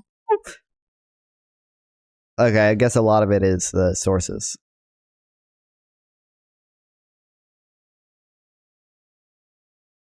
I don't know, it's been fun, I guess. An affidavit was applied to the Australian court. Liz Fong Jones has promised under penalty of perjury that these IP addresses are critical to the Kiwi farms' operations, uptimes, and most importantly, ability to deliver mean posts about him to the worldwide internet. We have not used these IP addresses in a year, and only used them publicly for less than a year. How critical these IP addresses are can only be determined by the fact that Kiwi farms remains available to the worldwide internet, despite the fact that we do not use any Flow Chemical IP addresses in doing so. It would be accurate to say that we do enjoy more uptime without using Vinny's IP addresses due to very technical reasons that Liz Fong Jones has learned to exploit. Broadly, how to complain to ISPs and get entire networks removed from the internet. Vinny is very stubborn. He trusted the government to recognize the flagrantly spurious and fallacious nature of these accusations and dismisses it on its own. I don't know what this fucking term means. Of one's own accord. Okay. Voluntarily. He's also a very busy person who has better things to do with his time and money than be sued by a lunatic. I continually advise him against an action, perhaps once a month every month until he was guilty by default. He's working on a slow and expensive process of overturning the default. The real victory of this judgment is that Liz Fong Jones can now pretend it says the Kiwi Farms is illegal and it will create civil liabilities for its host. Indeed, it has appeared in numerous articles published by the unusual suspect who tends to polish Liz Fong Jones. And these articles have somehow found their way to the Kiwi Farms Wikipedia page, despite zero direct involvement between Kiwi Farms and Flow Chemical and Vincent. Liz Fong Jones is nothing if not incredibly spiteful. The money and resources has acquired are merely tokens for him to purchase human misery. The anti-censors are falling flat. Last month, Sony released a video game called Stellar Blade to PS5, which had featured a protagonist in very revealing clothing, which the developers had promised it would not be modified to release to the West. Sony did end up tailoring her outfits to be less revealing, and its decision prompted outrage. A petition to undo this cosmetic defect acquired 84,000 signatures in 2 weeks. Cellblade's petition is the largest outcry against censorship in recent memory, and it has so far failed to get Sony's decision reversed. This failure highlights to me what I believe should be obvious. Public outcry and petitions do not get things done. Money does. Whatever moneyed power convinced Sony to make these changes outweighs the perceived economic threat a game is promising not to buy the game. The anti-censors rallied around this cause in masses, no doubt thanks to how easily it is to complain on social media and sign a petition. Meanwhile, there is a vine of thorns wrapping around the esophagus of the internet. I feel like the other allegations were a lot stronger, and now we're talking about me when Sony says I can't show video game woman boobies. It's just like Sony wants to make money, and they feel like if they have this character all sexy or whatever, it won't make as much money. That seems like what it's about. I don't know. Maybe it is. Maybe there's stronger censorship allegations behind it, but I kind of doubt it. Okay. Our ability to even communicate is at risk of being destroyed, and the people who intend to destroy them have networked an obscene amount of wealth and power being noticed. What money interests was throwing around their weight to make video games character have a longer skirt? Yeah, I don't know. It's the liberals, man. The liberals took the shorter skirt from us. Indeed, the money powers actively working to destroy the internet find themselves intertwined with supposedly anti-censorship entities without trouble. He's complaining about anti-censorship being distracted by unimportant stuff. I mean, I guess.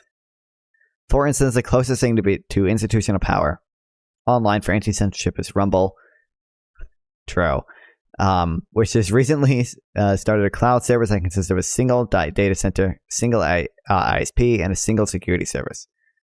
Rumble highlights in particular the anti-censor's total and complete inability to learn lessons from other anti-censors. I personally attempted to communicate with Rumble by email to CEO Chris, that guy, and head product Rick, whatever, the imminent and urgent danger. They're relying solely on Content and Path presents to their companies and all of their customers. Content has taken unprecedented, deranged steps to stop the Kiwi farms from being able to operate, including threatening to disconnect their entire data centers in Poland, allowing us to continue to host there. I don't know. I mean, I feel like ISPs probably shouldn't be doing shit to get stuff removed, even if it's Nazi shit. I don't know. I don't think that's like an ISP's place, but I mean, Rumble's never going to get as big as Twitch, right? Because advertisers don't like the people on Rumble. I don't know. The advertising seems like a effective check, okay? Because it doesn't seem like advertisers are willing to advertise on shit that's too unhinged. Although Hassan is allowed to interview his Houthi people, I guess. International press are kind of nuts, yeah.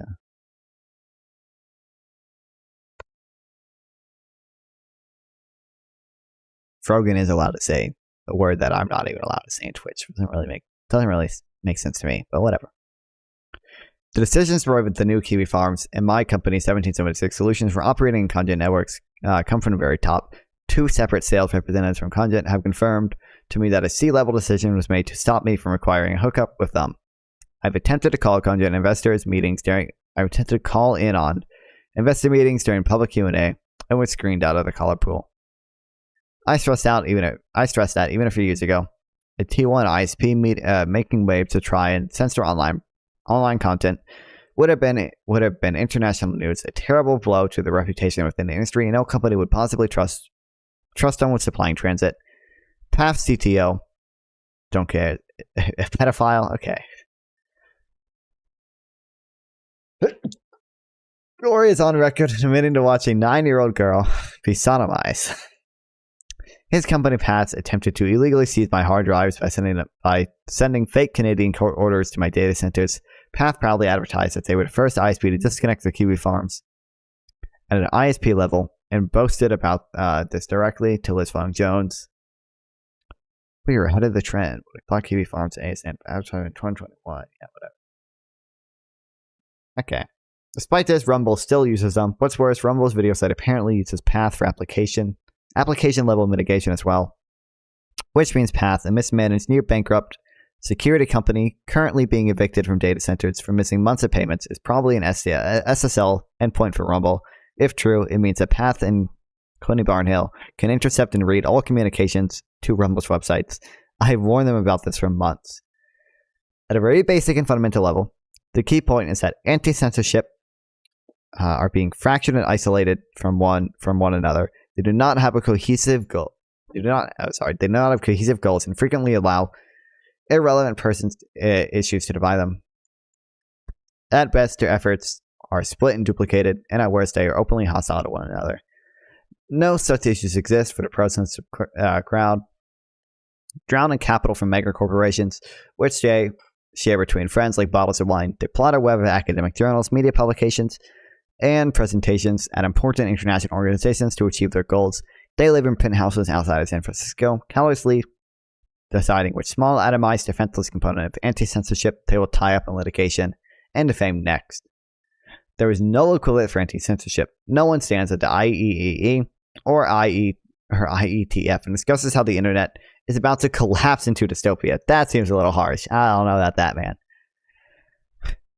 The few who merely cheer it on, or the few who do merely cheer it on. Okay. Anti-censorship does not network and ignores the lessons already learned. They are too afraid of what will be said about them in the media, and the media is already a demonstrably poisoned network of people who can't wait to strangle the life out of them.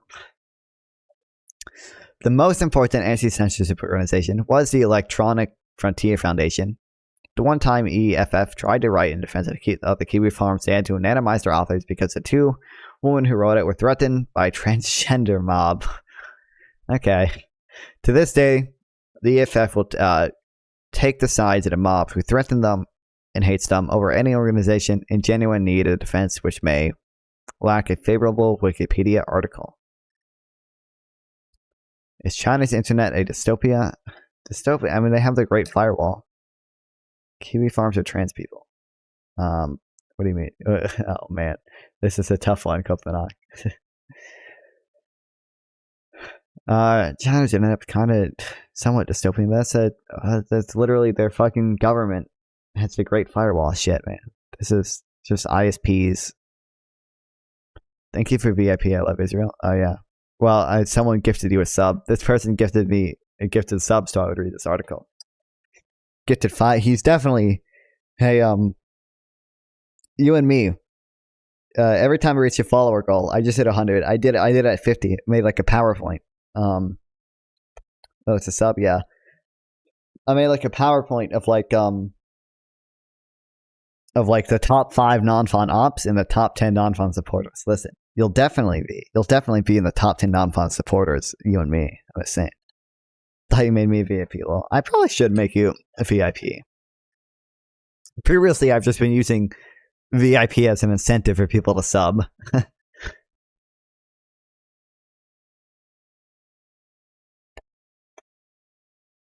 But you have a gifted sub now.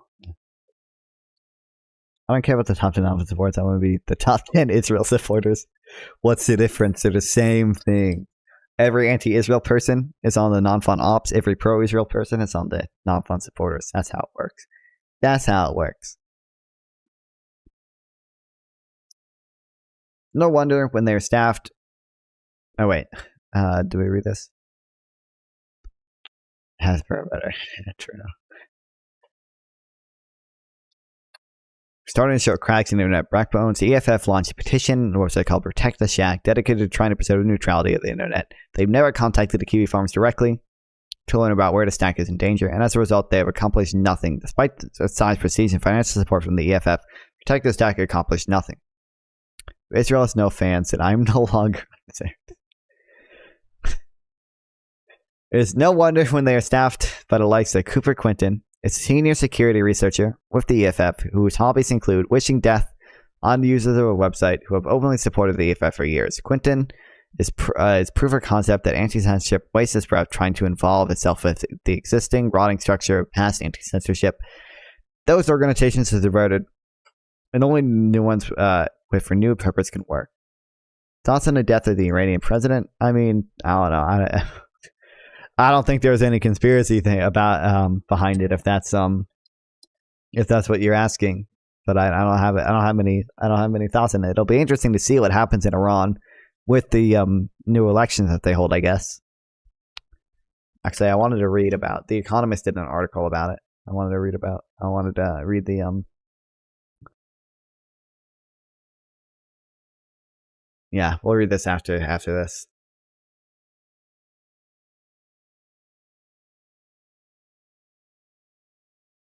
I'm sorry, wait, there was a conspiracy behind it. The Eli copter.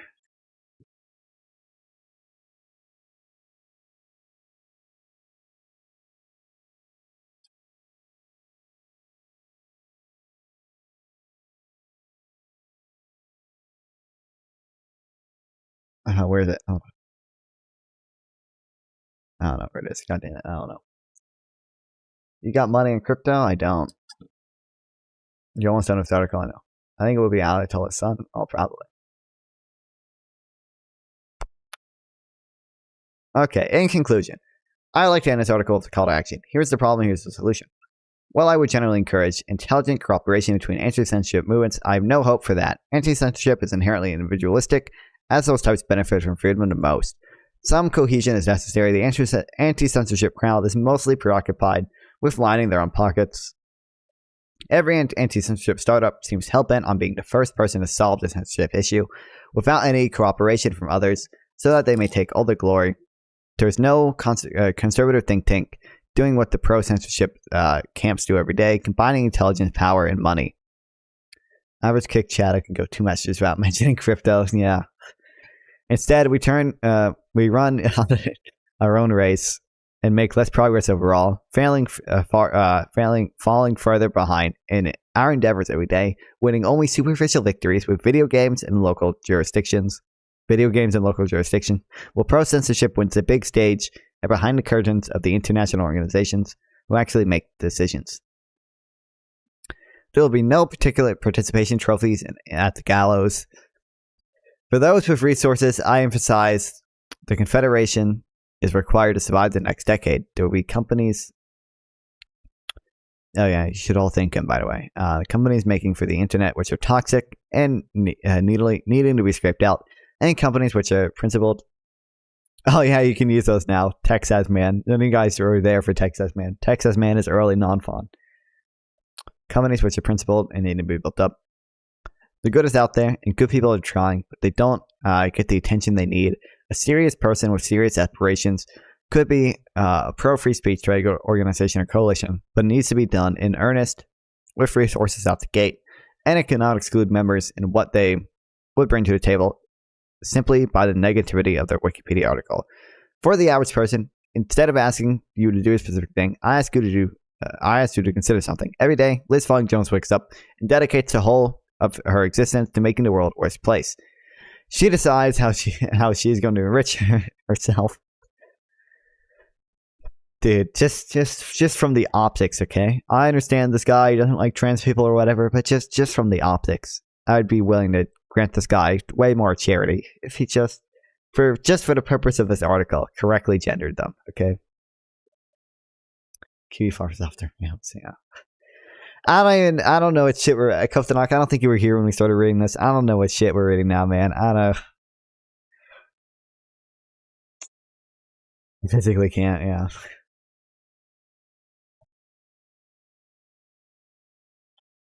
His weaponized autism prevents them. Who is he going to exploit? Where she's going to invest her wealth? And how he's going to expand his networks of his nepotistic friends. What are you doing? Are you spending your day productively? Hell yeah. I'm gaming, gooning, and streaming, bro. The 3 big things. Are you putting effort into growing your own wealth and improving your own standing? Are you waking up each day with a personal situation that's better than yesterday's? Anti-censorship in general appears most sensitive to popular culture changes like media localization, video game outlets, and movie race swaps. Okay. Had to throw in the movie race swap. I fear this may be because anti-censorship has become compliant and defeatist, It appears to many that perhaps the only achievable victories are keeping a motive. Keeping a movie's remarkable character white. I think many are spending their time absorbed in media because our real situation seems so dire. The plane is crashing. Everyone just wants a nice in-flight movie. I have said everyone makes their every day more productive than Liz Vaughn Jones and his friends have made theirs. Okay. Jesus fucking Christ. That article, not quite as schizo as I thought it was going to be. Okay, I'll give it that. That article has some good things in it, okay? That was fun to read. That actually was fun to read. And we're at 100 followers. Hell yeah. 102 followers. Wait, am I at more than Isaac? It's actually not that impressive because I stream way more than Isaac does. So, I mean, it's kind of... honestly kind of more impressive that he has the same amount as me. But... damn it, he's at 103. God damn it. God damn it, he's at 103. No. I'm just kidding. I don't even know. I'm not even in competition with Isaac, okay? Isaac's success is good for my success. Because Isaac's the one who actually sets up the cool shit and I don't do shit and I just show up. Oh, so this guy's live again.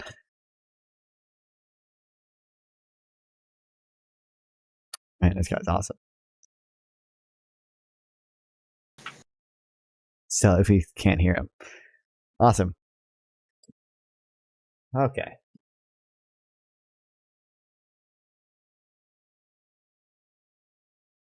I'm gonna read this. And then we'll have one more thing to react to while I play Minecraft. The death of Iran's president will spark a high-stakes power struggle amid a regional war, a fight at home between clerics and military looms. 3 years ago, article was updated, after. Okay, 3 years ago, when Raisi, I don't know how to pronounce this, Raisi? I don't know, man. Won the presidency in a rigged election. The concern is having to solidify methods censorship elites will abuse it to remove whistleblowers. Yeah, I understand, yeah. Similar to China? That's not really similar. I don't know if that's comparable to China. When you say the elite, the CCP, the government in China, is what sets up its great firewall with like explicitly political purposes. I don't know. Even if ISPs collude to some extent, I don't know if that's comparable.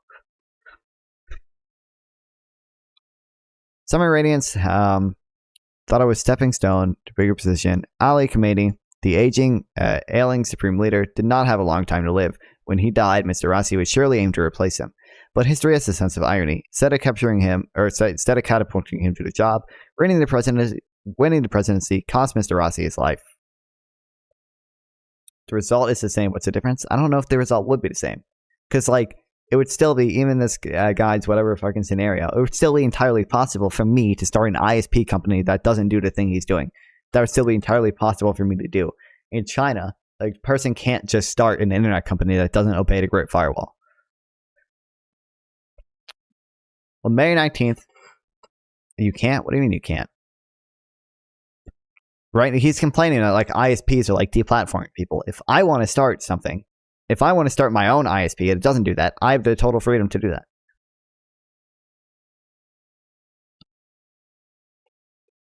Legally, you can't. What do you mean? You can.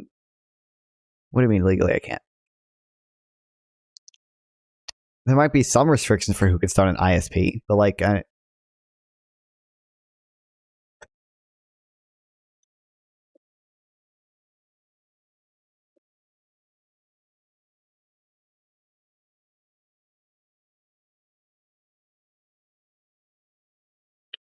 Utterly complex process becoming your own ISP. Creating an anonymous server from it. Looks like you can do it. I don't know what to tell you.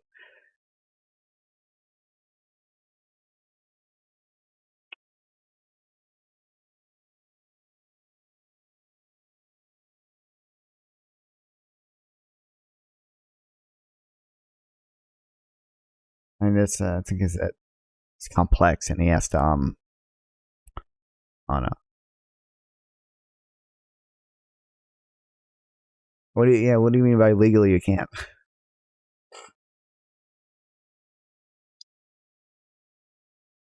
And I know some ISPs have exclusive rights over areas, but that's because they're a natural monopoly, right? So it kind of makes sense for them to have that.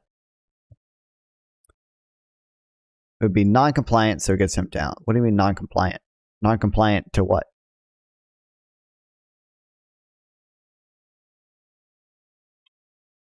May 19th, he was returning from a visit to the neighboring Azerbaijan, where he inaugurated a dam on a border. Authorities lost contact with his helicopter in a mountain region about 86 or 54 miles. Don't care if those fake-ass units north of East Hazran. At first, they insisted that there was no cause for alarm. The president's helicopter had made a hard landing. That is so funny. Although confusingly, several Iranian news agencies reported that he traveled towards Hazran by car. Within hours, though, those reports had been deleted, and state television began to broadcast prayers for the president. On the morning of May 20th, state media confirmed that Mr. Razi was dead, along with the foreign minister, Hussein, not even going to try that one, who was traveling in the same helicopter. In many ways, Mr. Razi had been a figurehead. The president is subordinate to the supreme leader, but his death will nonetheless shake Iranian politics. It will force the regime to find a new president in short order at a difficult time. It is enraged by regional war that encompasses direct military action by Iran and its network of regional proxies. Iran's adversaries, including America, Israel, Saudi Arabia, are considering deepening their security links in order to counter Iran. The economy is sinking and could be hit further by tightening American sanctions. And Mr. Razi's death could also throw Iran's looming struggle into chaos by removing one of the two leading candidates from Mr. Khomeini's job.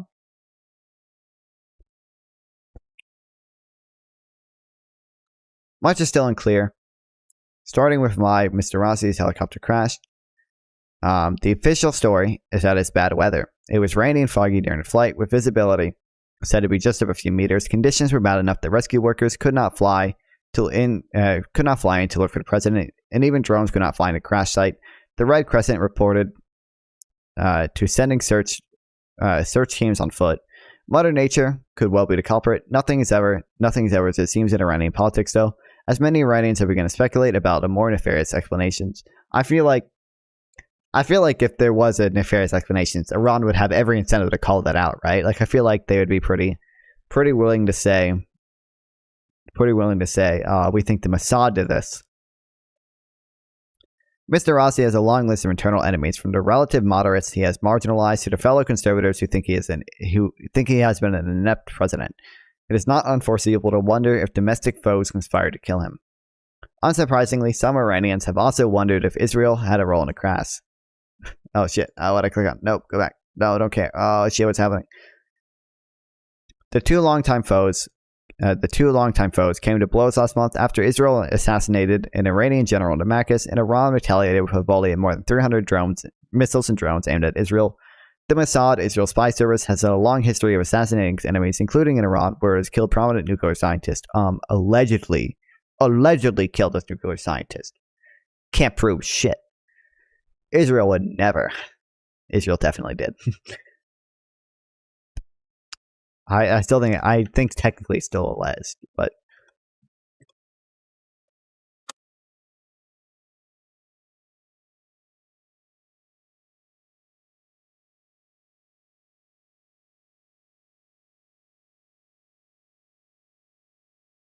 yeah, no. Oh, this guy survived. What the hell?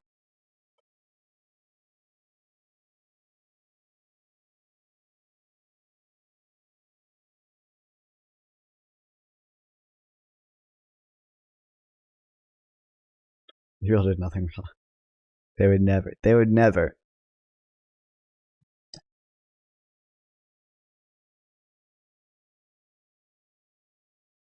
Fake news.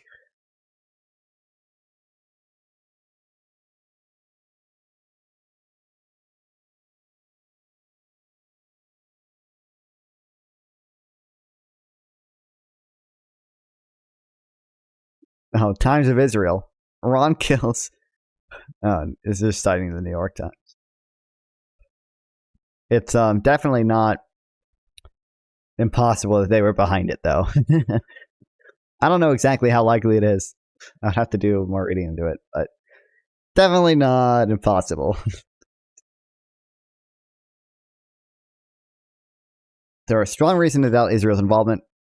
There are strong reasons to doubt Israel's involvement. It's never gone so far to assassinate a head of state. An unequivocal act of war that would invite a fierce Iranian response.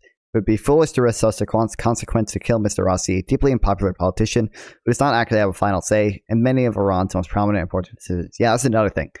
I don't understand why Israel would go after the president of Iran. That just doesn't seem like a worthwhile thing to do. Like, you're risking so much for what? That's the first thing I said when like Isaac asked about it. Yeah. Few Iranians were mourning him. They remember him as the hanging judge, a prosecutor in Tehran, who helped send thousands of political prisoners to the gallows in 1988. The streamer have time to be yelled at in Discord tonight, mostly about Israel stuff. Or try to do it another time. Not tonight, but we can definitely do it another time. Yeah. Oh, I think I have the thing with Isaac tomorrow. I don't know. I mean, we never decided on either tomorrow or Thursday, I think he said. But we can definitely do it. I'd love to do it. And I will remember his clueless handling of the economy. The president who stocked his cabinet with military men and clerics who watched as the rival lost 55% of its value less than 3 years. Rival, I don't know how to pronounce it. Mostly because the president is a hardline faction with Iran who helps with escalation, and it's very unpopular in Iran. I'll hit you up next time I see you. All right, man. Scheduling stuff is for nerds. Base. True. The Constitution sets out a clear process for succession. A new election must be held within 50 days. So getting rid of him benefit to moderate. I guess that's true. Well, this is about to get into that, actually. New election must be held within 50 days with the vice president assuming the presidency until then. He is known as the what the fuck? Remember the apparatchik, rather than a power player. The Guardian Council, a group of clerics and lawyers, decide who is allowed on a ballot. Before the last presidential election in 2021, they disqualified hundreds of would-be candidates. Of the 7 allowed to run, only Mr. Rassi had a plausible shot at winning. While the regime is unpopular with many Iranians, it is likely that it can suppress any public protest that will break out around an election as it has in the past.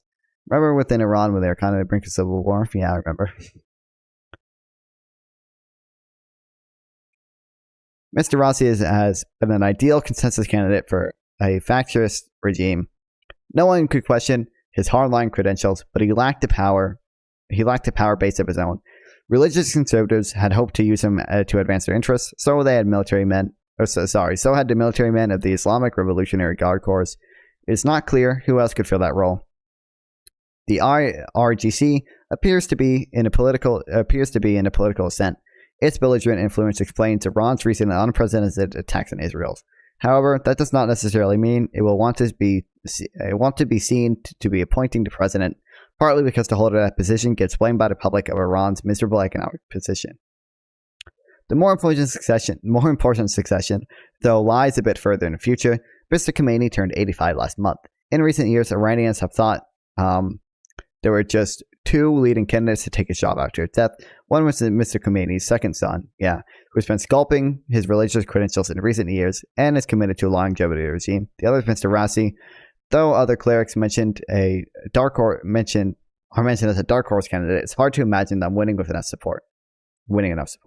Still, neither of the front runners had an obvious lead. Mr. Rassi was unpopular and I don't know how to pronounce this guy, would represent a high hereditary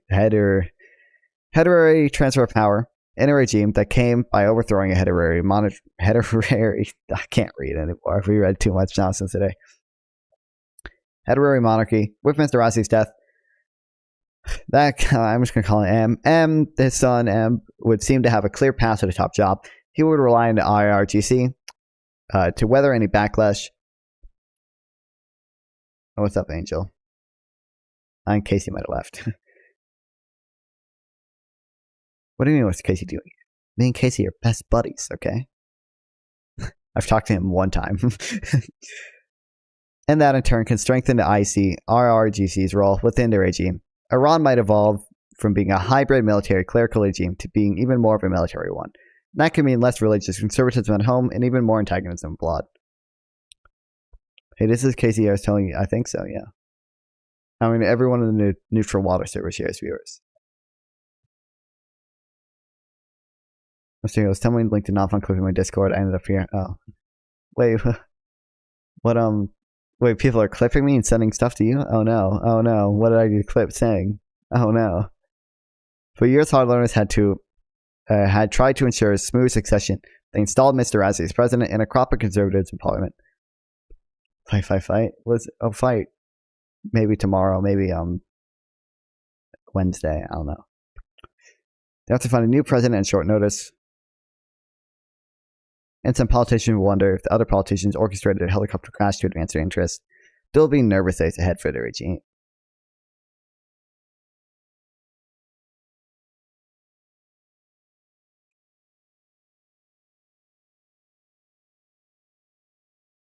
It'll be interesting. 50 days. And that's the maximum. They might do it before that. Who knows? Hold on. How do I check my? So did y'all talk about? Yeah, we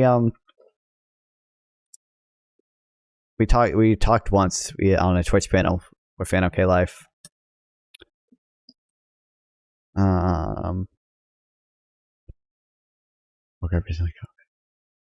what, I was gonna check out. What am I getting clips saying? Oh no! Oh no! I'm worried. What am I getting clips saying? I'm finally.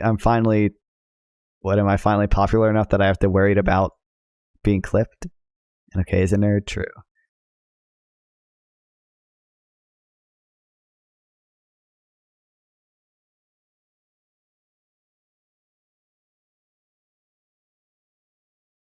The starvation is a war crime thing. It's definitely the. I think that's probably the strongest claim you can make. Because some of the things that were blocked in a blockade, although part of that, we had the putting Loner Box in Israel, Gaza blockade. I was looking for yeah, that's it. Yeah, I think it's complicated. I think Loner Box did his Loner Box did a thing, and God, I should DM him for his notes because he said I could. He said, posted his findings on Twitter. God damn, I rambled too much. What if you want the notes, DM me. I should DM for the notes. Basically, my understanding is that from 2007 to 2010, the Gaza blockade was on a whitelist system. So certain things were allowed into the Gaza Strip, and everything not on that whitelist was not allowed in, which is why things like cookies weren't allowed in, right? It was just because literally anything not on a list wasn't allowed in. It wasn't like a specific thing like we are evil. I mean that's that's my understanding of what it was. It was in 2007 to 2010. It was on a whitelist system, so they didn't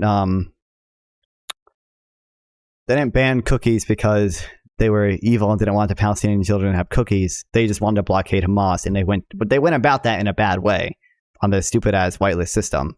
I don't think that people. Yeah. I don't know. I should read more into it though. I don't know. Corpse is still banned? No, he's not. He was unbanned today, right?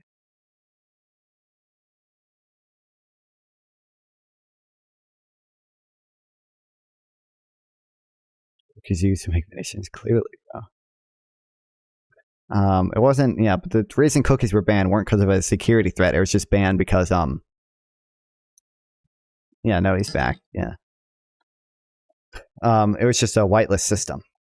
But it doesn't actually matter whether the intention is punitive or not, because the fact that starvation would result in the ordinary course of events is enough for the war crime, I think. Yeah. Is this no fuck. Yeah, okay. Okay, I want to watch this. People talked a lot about the NYT tax stats, and now we have our libertarian bias Reason TV here.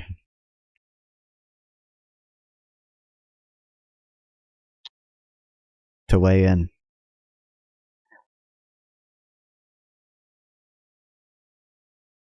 PBG would never be banned. He's probably watching. I mean, His second ban evading channel was banned, I saw, but he probably has a new one that probably hasn't been banned yet.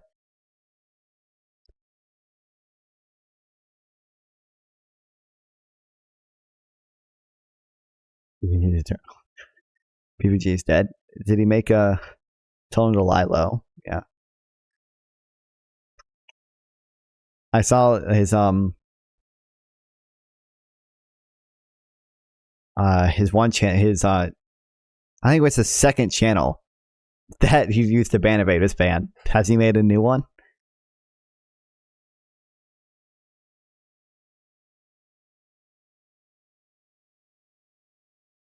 I got point for 2 weeks too earlier. Oh, what did you do?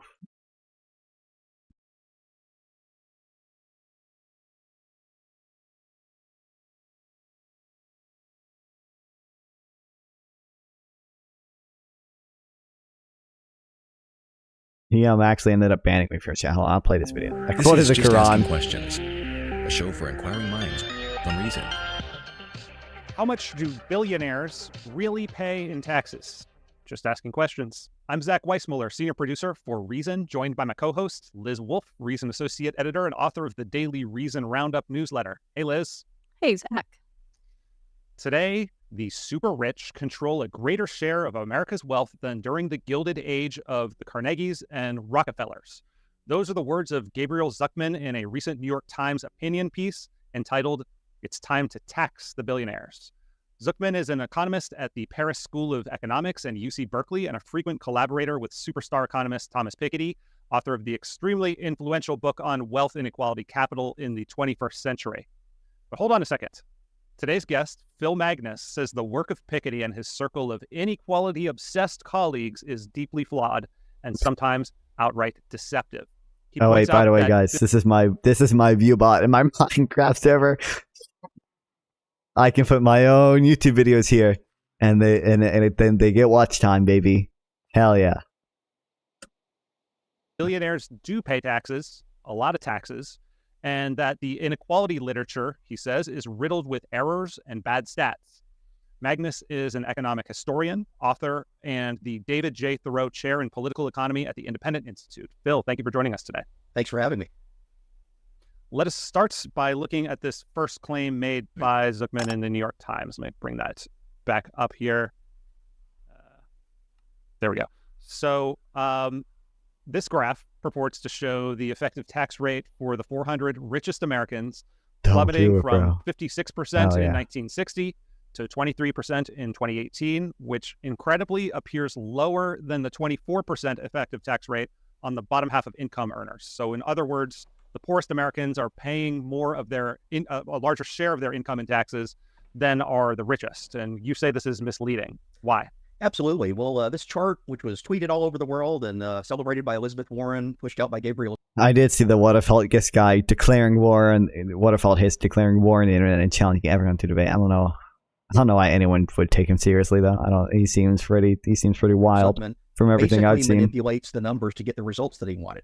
And they do this through two ways. That top line that you see there that purports to be the rate that the wealthiest earners are taxed at, the billionaires, 400 richest Americans. They actually suppress that rate by reallocating the share of corporate taxation to the wealthiest shareholders, which is a very unconventional way of handling corporate tax incidents. What that does is it suppresses the rate that they actually pay, at least in appearance, over time.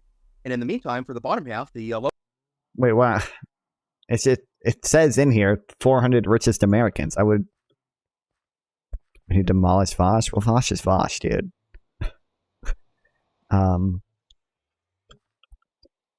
Wait, I don't know if I have a lower income earners. They actually exclude intentional tax credits like the earned income tax credit and child tax credit that benefit poor people by basically giving them a tax break. And it turns out if you take out the tax breaks that they have, well, shocker, the rate goes up.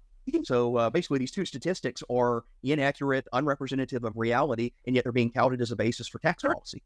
All right, let me talk about that first line on the top first, with where you say that basically they played some games with the way that corporate taxes are calculated. Could you just explain that a little bit more? What did they do, and why is that wrong? Favorite short. Well, if you look at corporate tax rates over, he might not be technically the worst person in the world, I guess.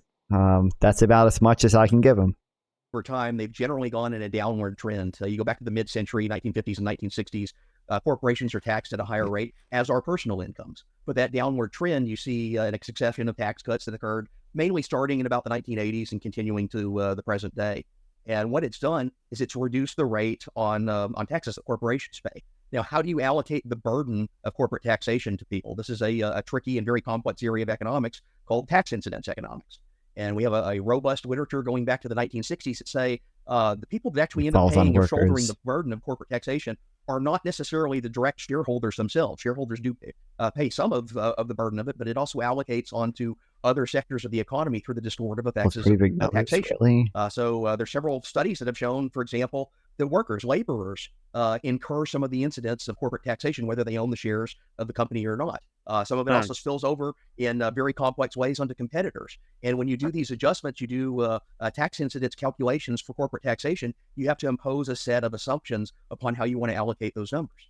Well, Zuckman and his colleague, Thomas Piketty and Emmanuel Saez, used to follow the economic literature pretty strictly on this.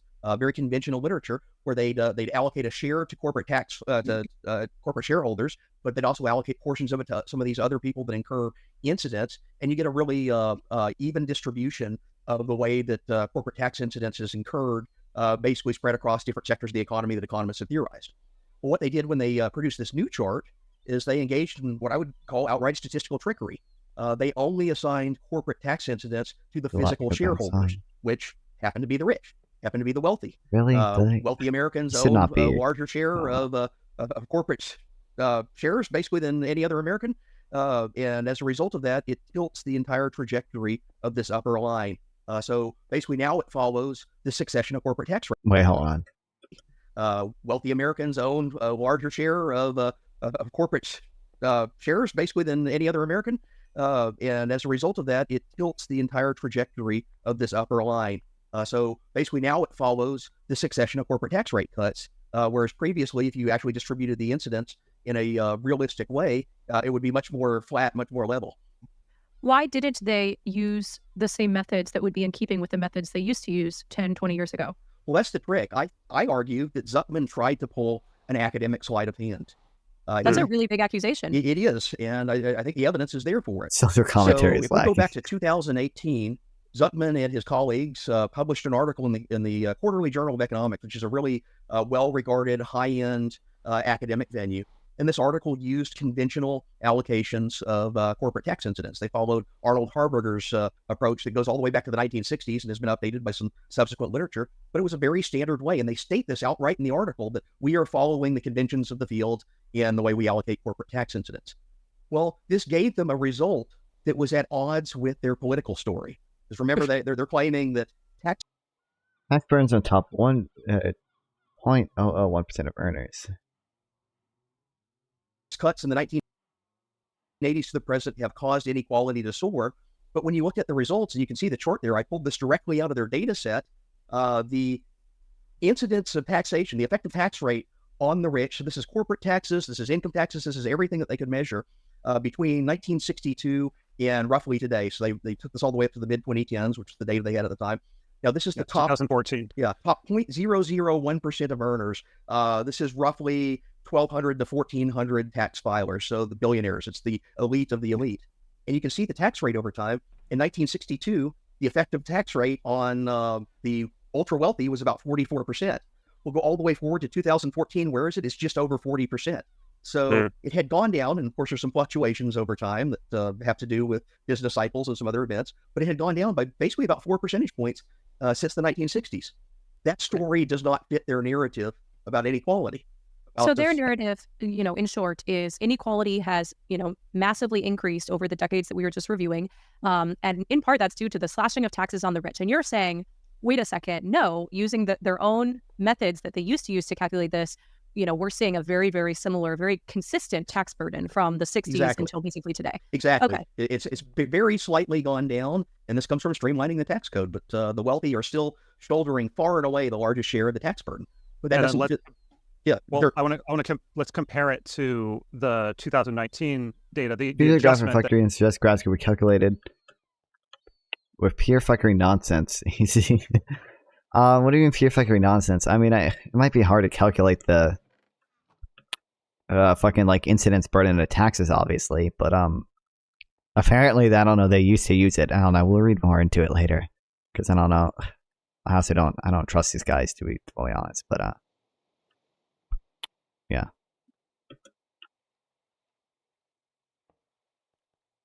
That you say happen. I just want to put these side by side, and you explain to me why these look different. So here's 2018, which we were just explaining. It looks like you kind of end up in the same place you started, a very slightly lower, and then here it is compared to the readjustment. Right. The orange line is going, starting in the upper left corner, goes down below 30%. It doesn't even seem like that big of a difference to me, honestly. Let's take a screenshot of this though. I don't think they used to use it. He just showed that they used to use it. He just, Piketty says Zuckman 2018. They massage the data to get this result. So almost all of the change here comes from altering the way they assign corporate tax incidents. They just altered their assumptions. It's the same data input, but by changing that one little assumption and reallocating it entirely to shareholders, they took what was basically a flat line and made it a downward angled line that now fits this claim they're touting in the New York Times, where you see the tax rate in the 1960s, it jumped from about 44% to it's near 55%, which was the claim that he made in the New York Times. And then you go all the way forward to the mid-2010s, and it's no longer 40% that the rich are paying. They're now down to 22, 23%, which they claim is a lower rate than lower income Americans are paying. So it's all because of changing assumptions. Yeah. So they're really all because of defense.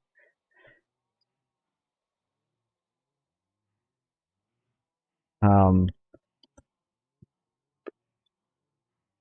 no way it's all because of because of changes in assumptions. Some of it, sure, whatever. It's like it's true. Like I guess they changed their methodology or whatever. But like, there has been a general trend downwards of taxes on the top 1% of people or whatever. And then secondly, as wealth inequality has increased, we now have like these super mega rich people, the Jeff Bezos of the world, who pay like no taxes because of the way because they can hide their money and it's all capital gains shit and it's all unrealized and they can take out loans.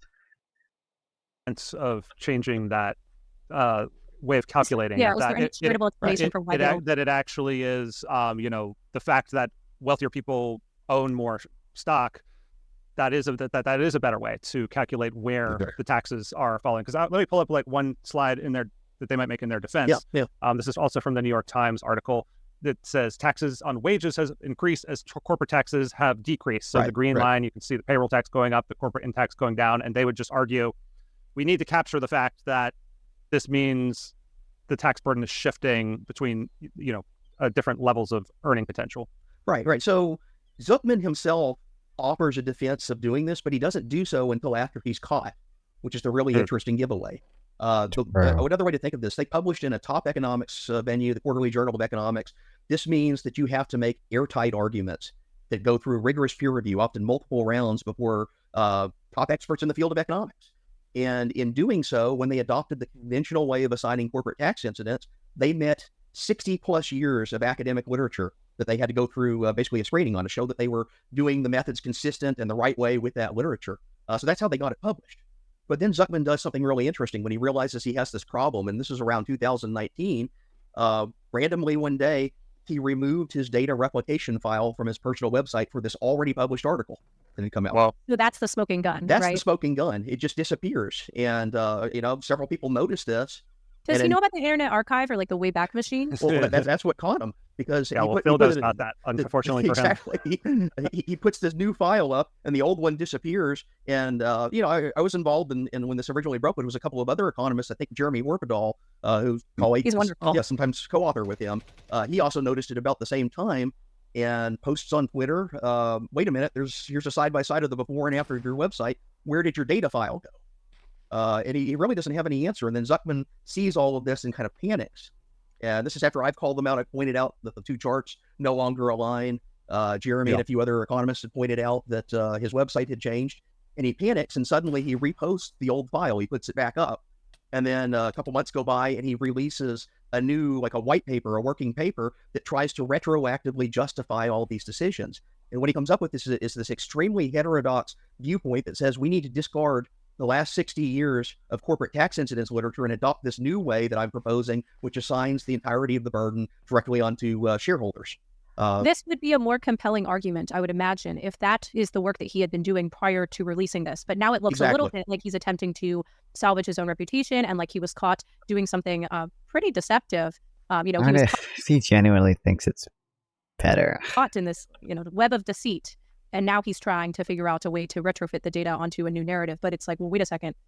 If you actually believed that to the extent that you claim you do, why didn't you make that case a few years ago prior to the publication of this and prior to being caught? Well, that's exactly it. And I think the obvious answer here is, had he submitted this new heterodox way of calculating corporate tax incidence, he never would have made it through peer review of a top economics journal. They would have asked him, why? Also, shut the fuck up. You guys are heterodox too. You guys are all fucking Austrian dumbass bullshit people, okay? Shut the fuck up, dude. Aren't you citing Farberger 1962 in 60 plus years of literature ever since then? You can't just introduce this new approach that completely inverts everything we know about corporate tax incidents and kind of wave your hands and assert that this is the new way to do it. Instead of going through peer review, he made this under the radar adjustment and then went right to the popular media. Exactly. New York Times, Elizabeth Warren's office. Peer review by the New York Times, peer review by sympathetic journalists who presented as fact, even though this was a major significant change to a previously published article. Let's look at the other aspect of that you have a problem with in a little more detail, which is this bottom line, the bottom half of income earners paying more, having a larger share of the tax burden. And you mentioned that a lot of this can be explained by the exclusion of the earned income tax credit. And here's this is a graph from the CBO showing the average refundable tax credit rates among different income groups. The lowest quintile, unsurprisingly, is the largest beneficiary of the earned income tax credit, and then the second and middle quintile are Isn't this guy right though? Down there. What guy? Talking about the people talking, or the other guy? I don't know. His explanation, I'll just put it up here right away, is that the reason they did that is that you talking about me, because I am always right. Our analysis treats refundable tax credits as government transfers instead of as negative taxes, and that the earned income tax credit payments are that just because the earned income tax credits are administered by the IRS and a large portion of the public has become used to thinking about them as a negative tax, what might be good politics doesn't necessarily correspond to what is conceptually consistent. Economically, the earned income tax credit is no different from other cash transfers to low-income families. I don't necessarily What do you make of that defense of his methodological change? It's an extremely tendentiously argued hand-waving exercise. I mean, if our objective here is to actually measure the tax rates that poor people pay, that lower-income Americans pay, you have to include the credits. And that's how these programs were designed. The EITC is introduced in the mid-1970s as an intentional way to offset the burden of the federal income tax on the poor, and in doing so, also offset the total tax burden on the poor. It's implemented through successive legislative measures that are wrapped into the tax code. It's administered at the tax code. Zuckman's trying to make this almost contrived argument that basically says, we should treat the earned income tax credit like a Social Security check, which is it's an old age pension. It's a government old age pension that is collected at one point in life, and it is a transfer in the sense that we don't actually get our own input back. It's other people that are paying for it, but we receive Social Security payments after retirement in a very different way. The EITC is integrated fully into the tax code, and even more than that, and Zuckman actually acknowledges this and then just pushes it away, dismisses it.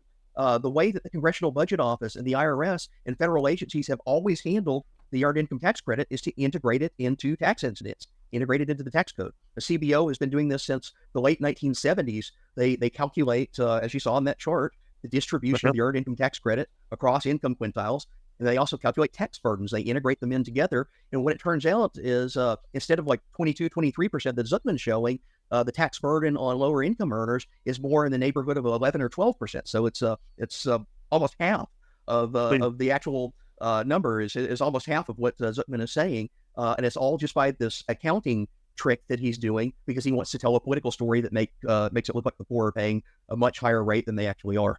To me, this is so highly offensive because at least my form of libertarianism, as the thing that I come back to is obviously wanting a lower tax burden on all people and obviously wanting a lower government. But the plight of the poor in the United States is not this thing that I sort of hand wave or dismiss away. Making sure that poor people have a good standard of living is very important to me. Absolutely. And in fact, that's why I'm a capitalist, because I very much believe in the power of markets to deliver abundance and higher standards of living over time. And I see that benefiting the rich and the poor.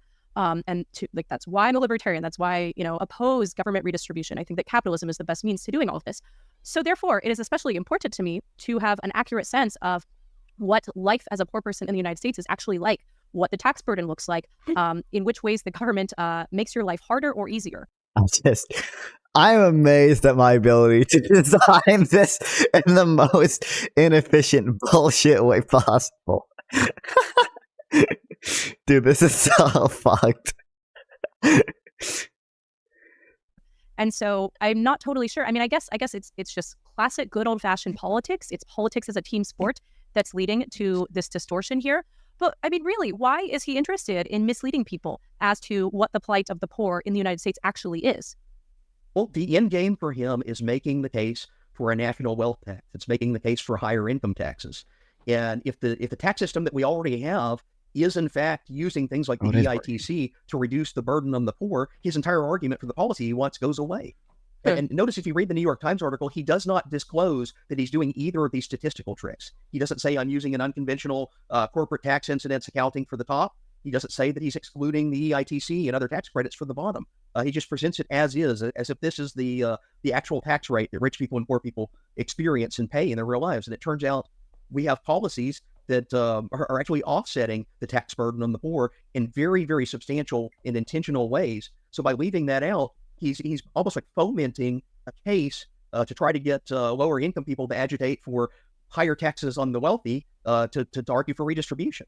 This feels like basically like rage bait dressed up in intellectual clothes. Like it feels like it's pandering to the New York Times Elizabeth Warren voting class, who is most likely to be in favor of this type of thing.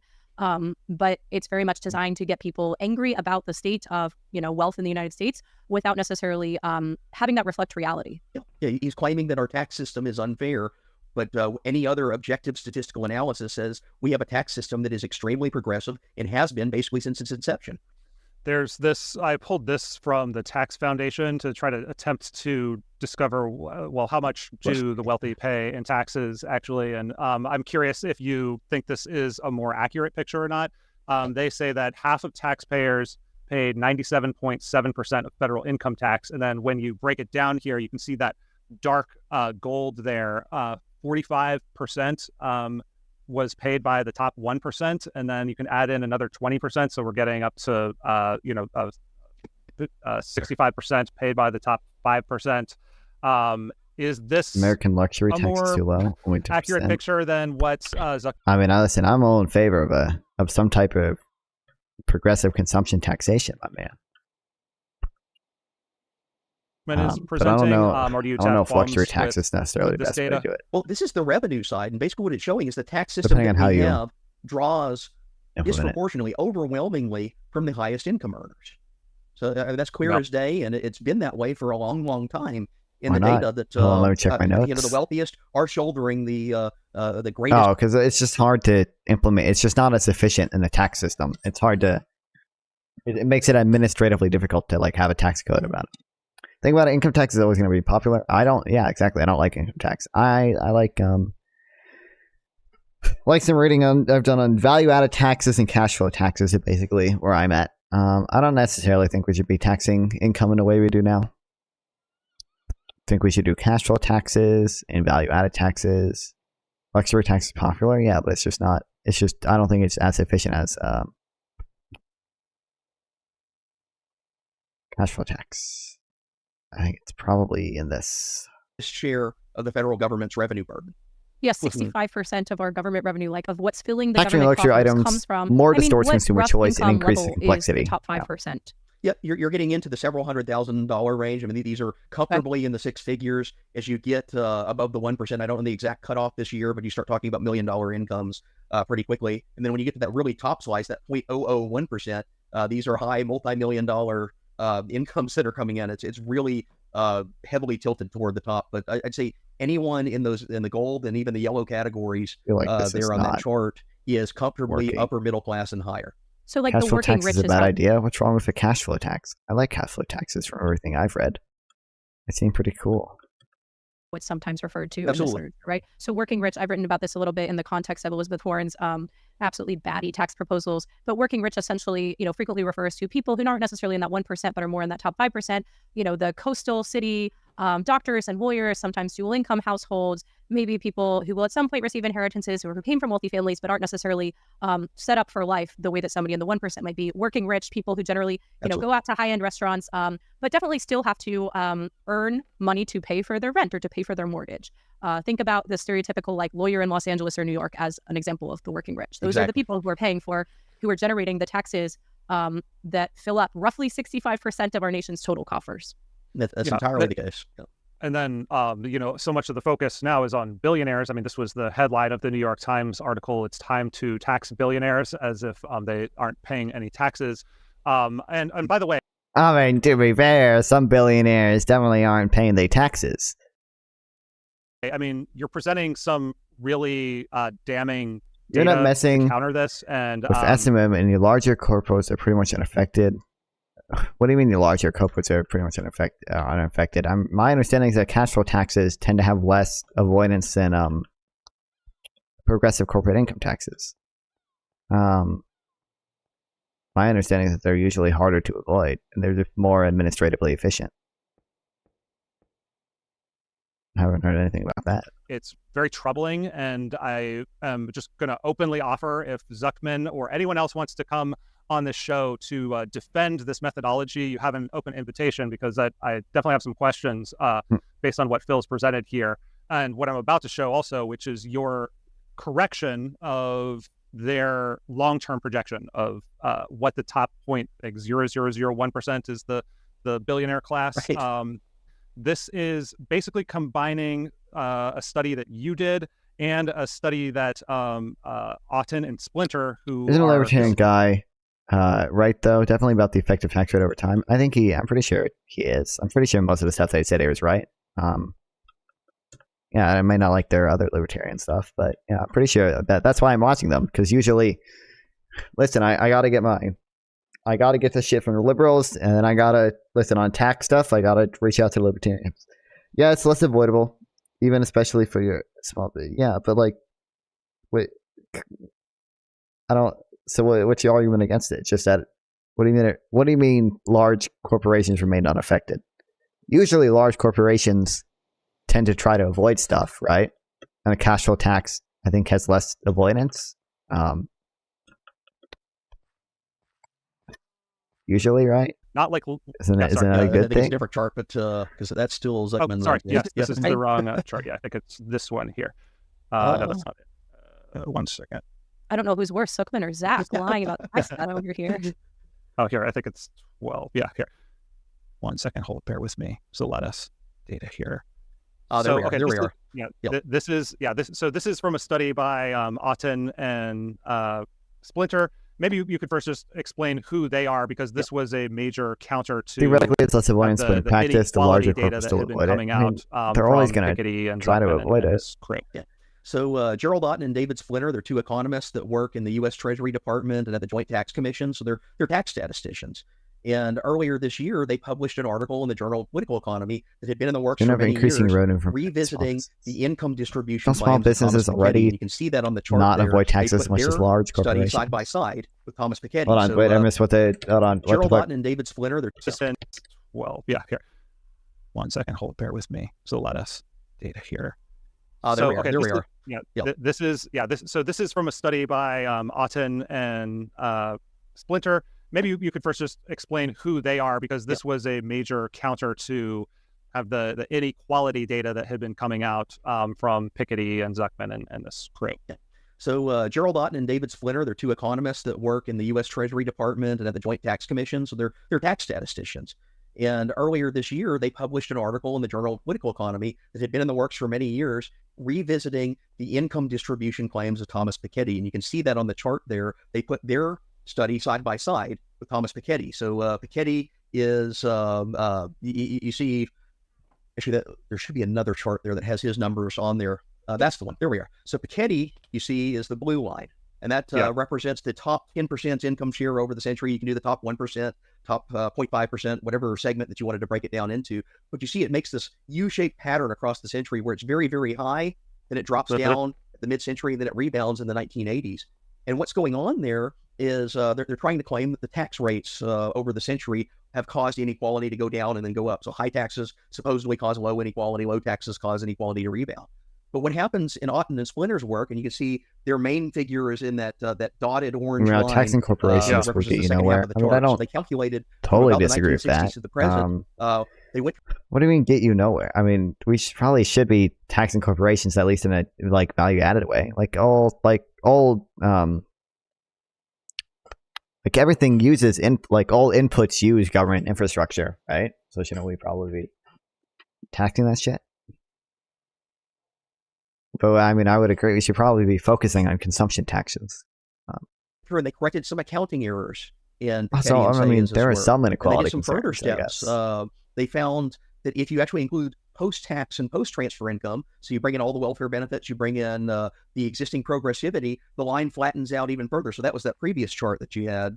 If you go back to it, so if you see the red line down at the bottom, after-tax income, this is taxes including and all the taxes and transfers that always we have. Basically, what they're saying is the welfare state and tax system that we have already flattened out inequality from the 1960s to the present. This claimed rebound is just the taxes and if you add taxes and transfers, we've always had a pretty progressive tax system, even in modern times with our welfare. It's an illusion that only comes from bad accounting, bad data, and pre-tax, pre-transfer income. That's not realistic. Let me pull up. This is the kind of the original U graph that came out in Piketty's book. So it's a very dramatic U. You know, it's saying back in the Gilded Age here in the 20s and 30s, this is the amount of income that was held by the top 1%. And then we kind of had a flat, we went down in the 50s and 60s, and then we're back to the bad old days of like the barons of old.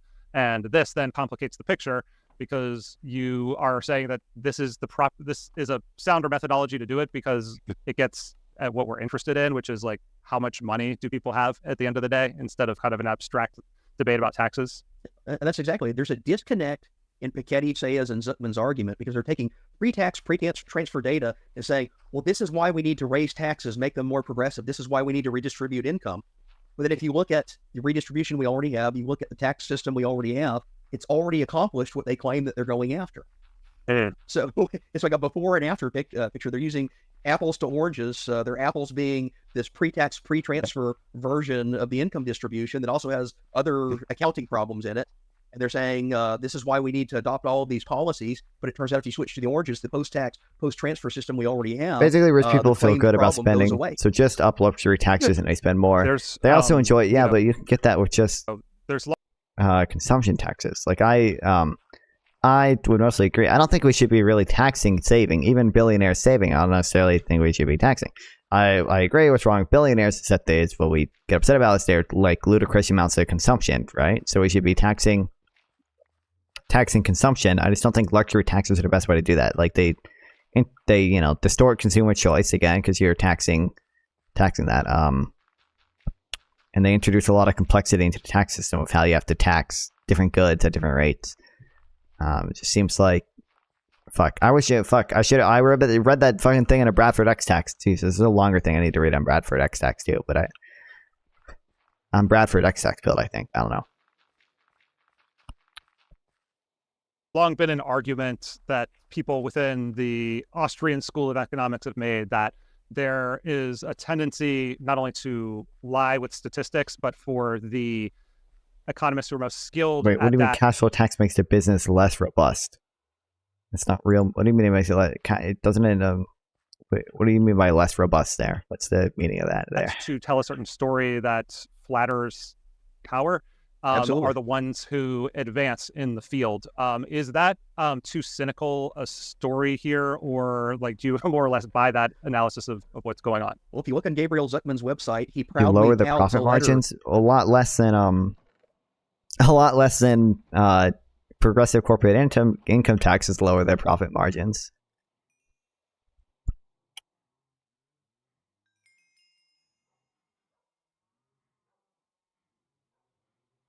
And also, usually the way cash flow taxes work, if you have a negative cash flow, you get a tax credit. Of exchange between him and Elizabeth Warren, where he is advising her on how to design a wealth tax. So I think he is absolutely seeking that's why I do influence neither do in luxury the tax. halls of power. Even more recently, and this But is I what love cash flow precipitated the tax. New York Times article. He went through to the G20 summit meeting. It was just held But cash flow tax is like way more efficient than our luxury tax, just administratively, right? weeks ago at the invitation of the Brazilian government. They were the chairs this year, and we know Brazil has basically a socialistic regime in place, and they took him up on the stage to make the case for a global wealth tax. So it's quite clear that he is not just doing academic analysis, not just doing... You want a luxury tax is a consumption tax. You know that, right? A luxury tax is a tax on consumption. I don't know why I made this. It just looked funny. Objective statistical work on inequality. He is trying to give politicians tools and arguments to make the case for higher taxation, and he'll openly state that. So yes, you see the motive at play here. Whereas I am, I'm skeptical of taxes. My normative preferences are like both of y'all's. Taxes are probably too high. Are you talking about VAT across the board? You want to maximize economic opportunity. Yes, we have a normative preference. Yeah, it's a consumption tax. Yeah, I agree. We should be taxing consumption, but I think a VAT is probably more efficient than just a luxury consumption tax, right? For lower taxes. But I also want to get the statistics right. I also want to ensure that we're measuring the tax regime that we currently have in its full effectiveness. And when you do that way, you get a very different picture than this politicized version that Zucman and Piketty and their colleagues are pushing to the New York Times. You mentioned the correspondence with Elizabeth Warren, and she's been one of the most outspoken proponents of this idea of a wealth tax. She pushed it very hard in her 2020 campaign for presidency. I've pulled a clip from the debate, the Democratic primary debate, where she makes the case for it. I want to play that and then reflect on what a wealth tax would mean for America. I have proposed a 2-cent wealth tax. That is a tax for everybody who has more than $50 billion in assets. Your first $50 billion is free and clear. But your 50 billionth and first dollar, you got to pitch in 2 cents. And when you hit $1 billion, you got to pitch in a few pennies more. Here's the thing. Doing a wealth tax is not about punishing anyone. It's about saying you built something great in this country, good for you. But you did it using workers. All of us help pay to educate. You did it using getting your goods on roads and bridges. All of us help pay for it. You did it protected by police and firefighters. All of us help pay the salaries for it. So when you make it big, when you make it really big, when you make it top 0.1% big, pitch in 2 cents. What do you think about that, Phil? It sounds reasonable on its face. You're a billionaire, you use the roads and the fire departments and so forth, so pitch in a couple pennies. Well, Elizabeth Warren is playing fast and loose with words and definitions when she does this. You know, our income tax system taxes income. That's the only thing that's constitutionally permitted to tax. What is your income? That's how much you earn over the course of the year. What Elizabeth Warren is doing here, she's playing a sleight of hand. She's actually saying we should tax the net worth, the full value of the billionaire's estate, which is a very different thing. How do you even do that? I mean, how do you even go about the like? That's the part that always really, really bothers me. It always strikes me as Elizabeth Warren and many of the people who boost her talking points are totally disconnected from any understanding of how like wealth management for the ultra rich actually works, because I don't even know how you would begin to go about attempting to assess taxes on the entirety of their holdings. It turns out it's nearly impossible. Several European countries have tried this before, and they immediately encountered all sorts of problems. First, it's extremely difficult to value an estate, to value someone's net worth. And the second effect is it just causes the rich people to move to other countries. They leave with their assets. Scandinavia has had this problem, and I covered this a little bit maybe a year or two ago. This is a huge problem in Norway, especially because a ton of Scandinavia's ultra-rich people just flee to Switzerland. And then you essentially have these little expat enclaves of people who are entirely in their same milieu, who in many cases they already know. So you essentially have these cute little subculture like clusters forming. But I think so frequently the governments that impose these types of schemes don't really understand that, like, why on earth would anybody stay if they're going to be treated like cash cows and taken for granted to this degree? Also, the IRS, by the way, as is, currently conducts a whole bunch of correspondence audits. So they hit those people who are recipients of the earned income tax credit. They go after the lowest hanging fruit because that is the cheapest type of audit to conduct. You know, it's actually very, very difficult and requires an awful lot of manpower from the IRS. Auditing rich people. You know what the IRS is currently struggling to do, even though they got that massive cash infusion 2 years back? They're struggling to hire new agents. The IRS... Whoa, wait, she's not even wrong here, bro. Bro, she's not wrong. True. Based, fund the IRS. Based, Biden pilled. Free, more IRS funding. Biden pilled, bro. Bro, hell yeah, bro. Hell yeah, man. simply does not have the resources available to be able to competently do this. So even if Elizabeth Warren got her way, tax policy-wise, there's an astonishing naivete about how to actually do this in a way that gets you the amount of money from these people that you are looking to get. Yeah, well, it's consistent with her goal. She wants to bureaucratize the entire financial sector. And just to give you perspective, you're talking about audits on income of rich people, just earned income over the course of the year. We're talking about unrealized capital gains, unrealized income. So you'd have to add on top of your earnings someone to value the entirety of your property, Yeah, they're not your wrong stock, here, though. your houses, your real estate, almost anything and everything under the sun. And it turns out this is really difficult. So Zuckman likes to point to things like the Forbes 400 list, which is kind of like this vanity pop media assessment of the richest people in the world. And you have Zuckerberg and Bill Gates. Right? It's not real. So the problem is the IRS has actually studied this issue in the past. About a decade ago, a group of IRS Taxing on unrealized economists gains is a took bad the old idea. Forbes True. 400 I agree. list, and they compared people that were previously on it that had died in like the last 30 years. And they looked at their stated published version of their net worth in the Forbes 400 list, and they compared that to the probate records when they passed away, how their estate was actually valued. And it turns out they found out a consistent theme. The Forbes 400 list almost always overvalued the actual amount of assets that they had when they died. And sometimes it was as astonishing amounts, like 30, 40, or 50% overvaluation on the Forbes 400 list. So these year-to-year measures, they aren't even accurate versus what you get when you do an official probate of these estates. And so they dig into it even further, and it turns out there's a reason for this. And so all of this aside, oh, go ahead. Yeah. No, By the way, I find it weird that you think luxury tax should be dodged. I don't necessarily think it. I don't think it would be dodged. I don't think luxury tax should be dodged. What do you mean? I was talking about avoidance with respect to progressive corporate income taxes versus a cash flow tax.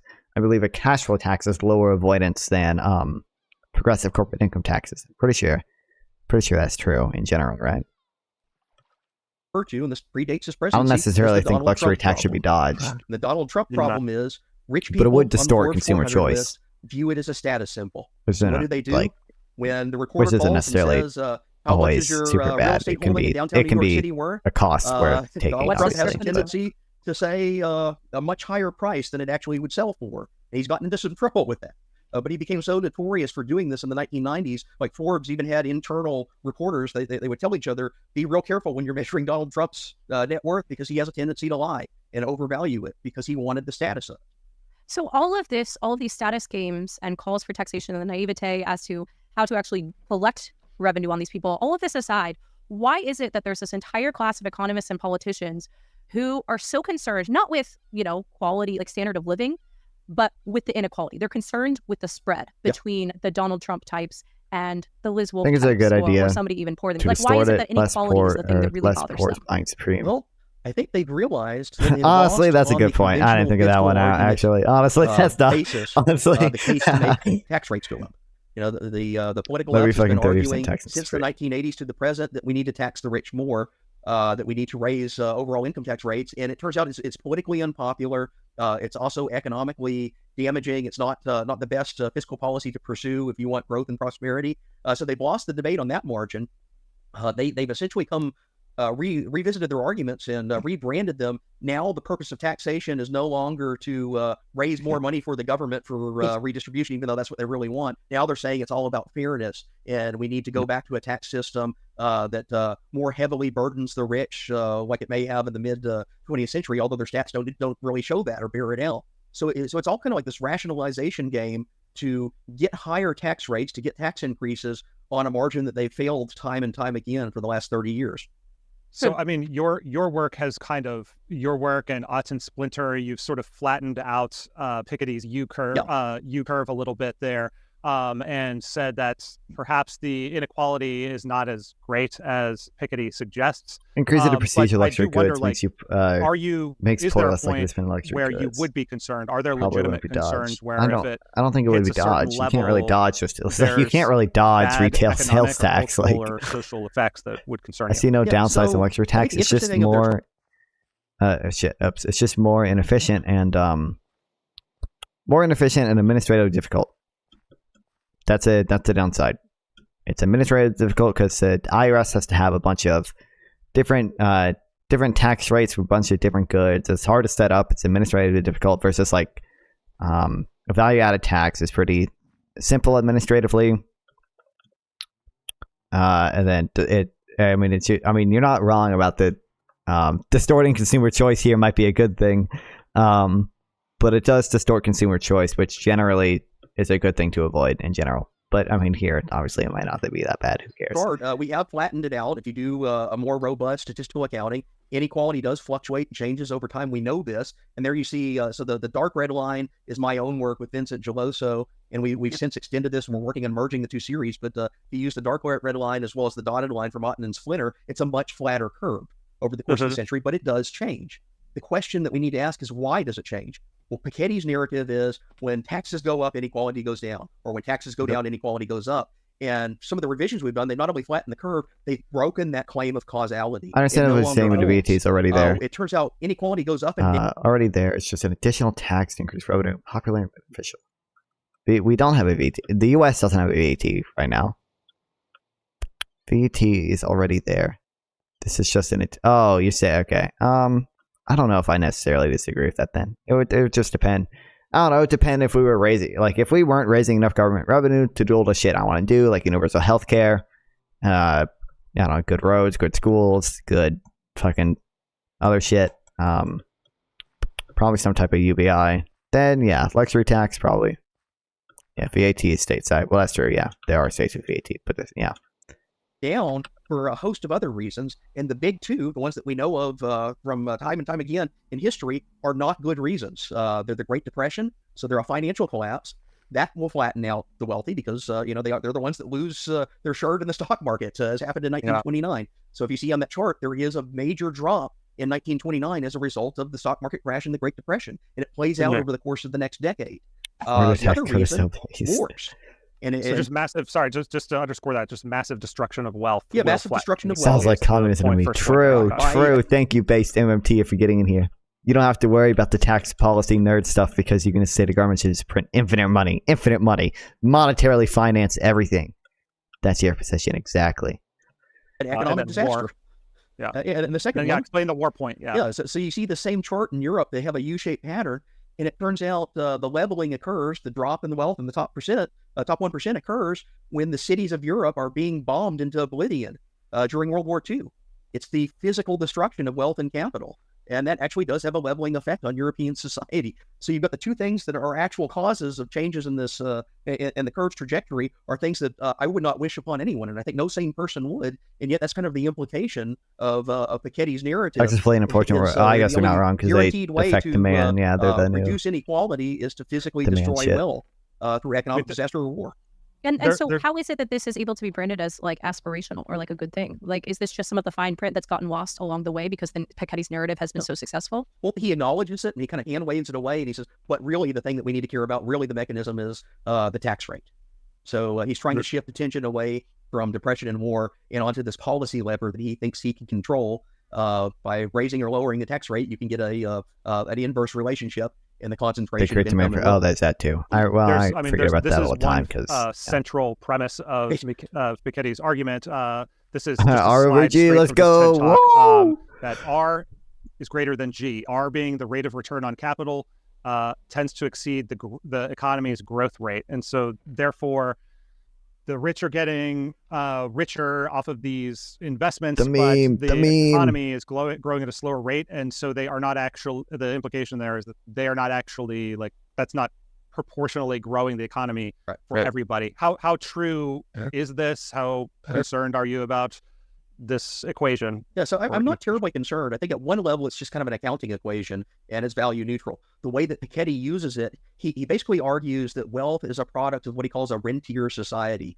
It's wealthy people inheriting capital, inheriting assets and passing it on to their children. And all they have to do is sit there on their piles of money like Scrooge McDuck, and returns will come in from other segments of the economy. This is everything from people that rent real estate, they're paying them as tenants to their landlords, to just returns on investment. Basically, they live the good life and have to do essentially nothing. And Piketty's argument is that the capital stock operates in such a way that it'll outpace income earnings over time, and that's what he claims gives you inequality. Well, again, if you dig deeper into this, it turns out he's rigging the statistics. He's putting his finger on the scale. And in his book, he has another U-shaped chart where he takes the ratio of the capital stock, the private capital stock, to output or national income, and he purports to show that over the course of the century it drops down from the Gilded Age, and then it rebounds again when taxes are cut. If you dig into the statistics, because this is a worldwide global measure, you dig into the statistics, you find out he did another really unconventional trick. When the mid-20th century, you had several countries around the globe, maybe as much of a third of the world's economy was under communism. It's the Soviet Union, it's China, it's the Eastern Bloc. And in those exact years, from basically the end of World War II to the fall of the Berlin Wall, what does he do? He zeroes out the capital to income ratio in his calculations for the Soviet and other communist countries. He's accepting as an ideological claim that they have eliminated inequality. A meme of Biden. That's what you're gonna say if you debate a libertarian. True. There's a meme where somebody replaced one of Biden's tweets. And I think he said it's simple, and it was something about taxes, and they just replaced it with "it's simple, R over G." That was funny. I don't know. They have made all private ownership public.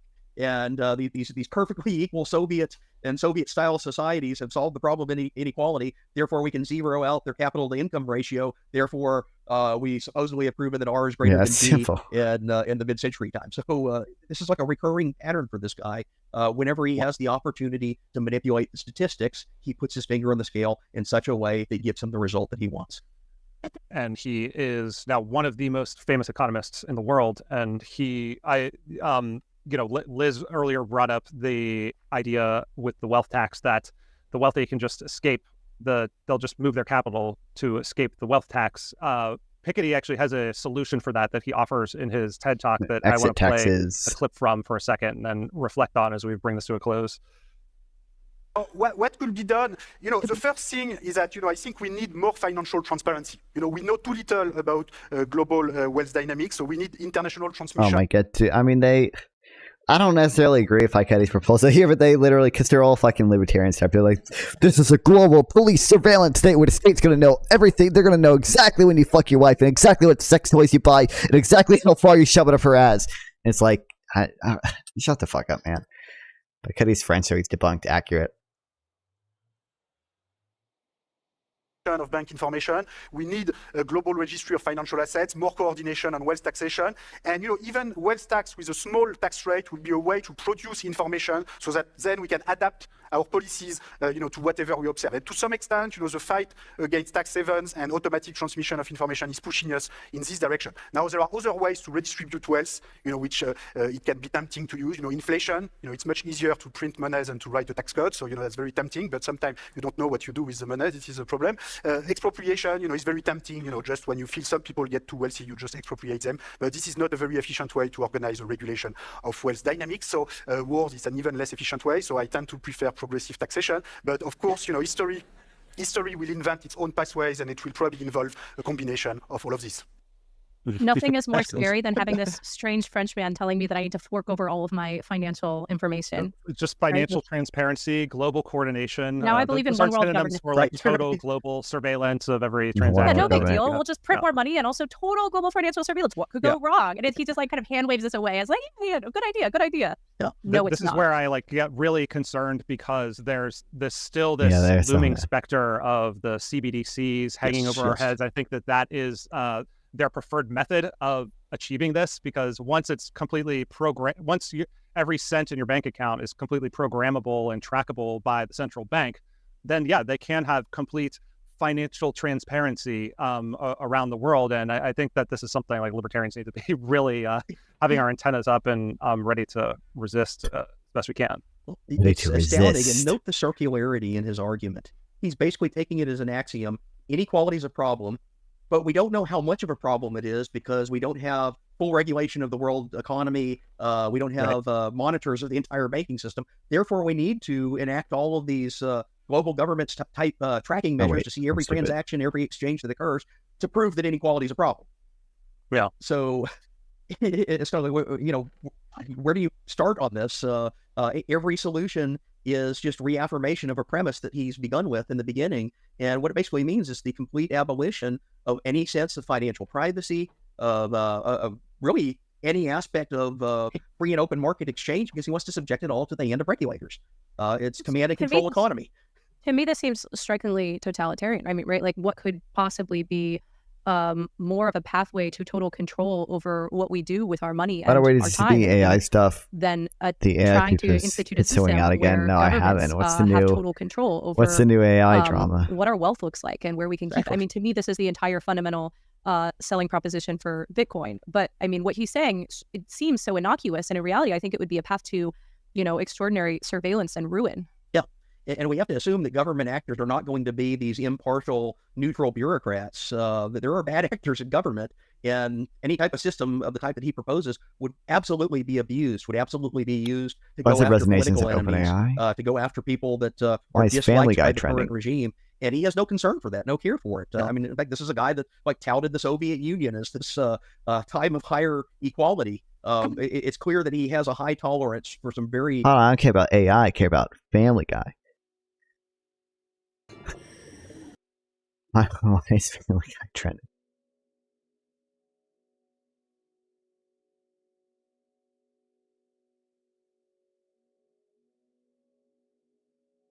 True. Okay. Citing safety concerns. Oh boy. Awful totalitarian regimes that I think most people would rightly recoil at.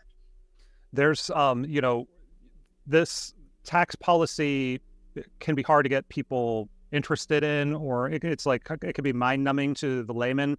But I think you're right that the progressive left has really captured it by putting it in these moral terms. This is a moral crusade against billionaires and inequality. Okay. Therefore, we need to grow the bureaucratic state and really track all of your financial transactions. Do you think that there is a compelling counter moral case instead of just the economic case of what effect it's going to have on what percentage of growth of GDP is going to slow by raising the marginal tax rates? Like, is there a strong moral counter case against continually ratcheting up taxation, especially? I don't care. I kind of don't care about the libertarian ethics. There's a fundamental justice that you get to keep what you earn. And, this is the question at the root of taxation. Taxation is essentially an appropriation of something that you earned by another party, by something that acts as the government.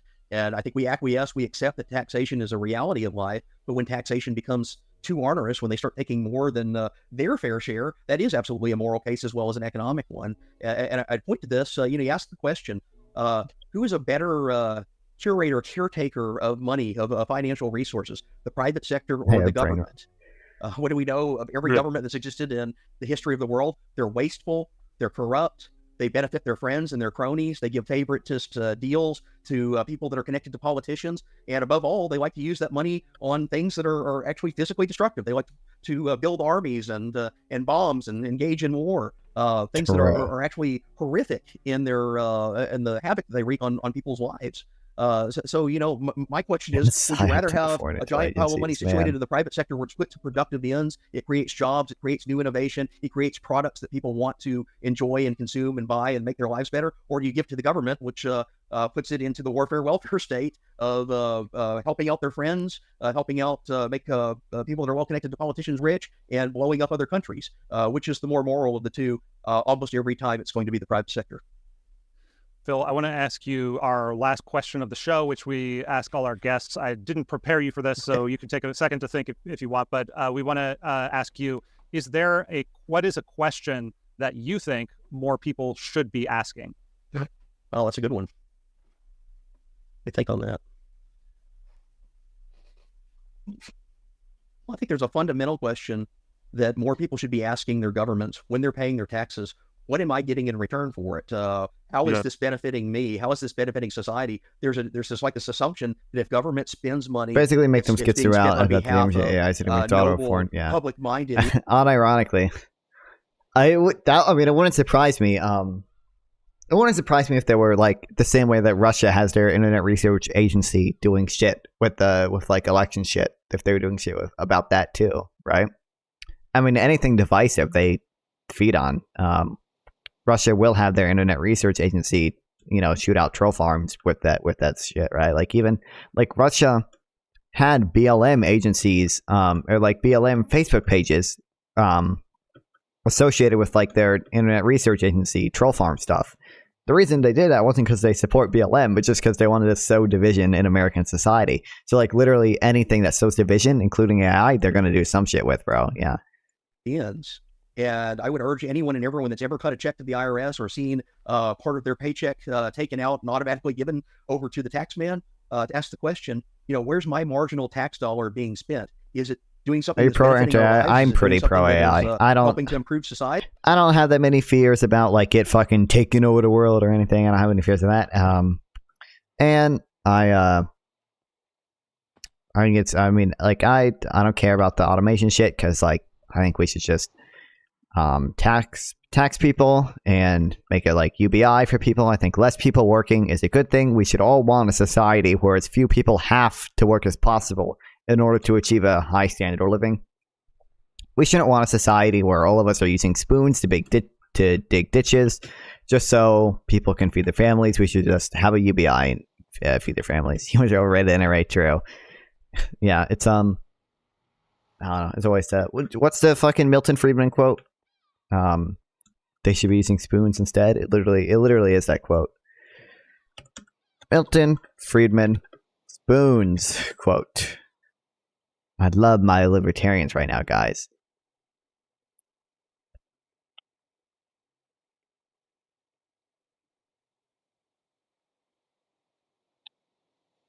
I thought you were trying to build a canal. If it's jobs you want, you should give the workers spoons, not shovels. Yeah. Reply to the government bureaucrat of Asian country who told him that the reason there were so many workers with shovels instead of modern tractors and earth movers at a works at a canal was that you don't understand this is a jobs program.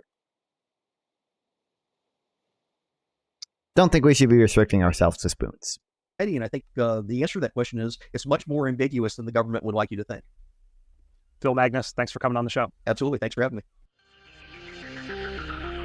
Welcome to another segment of Just Ask Us Hell Question. Yeah. Oh, what's this? Defending the show's title. Okay.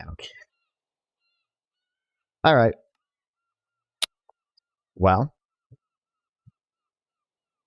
I've streamed enough for today. I've had fun. Hopefully you had a good time.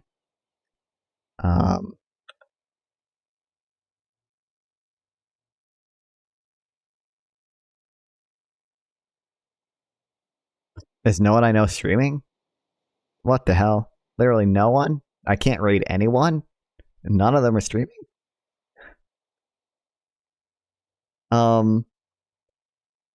Okay. Recommended channels. Who is this guy?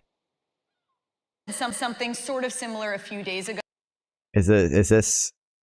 Oh no, I'll host this guy. Hold on. Let me see.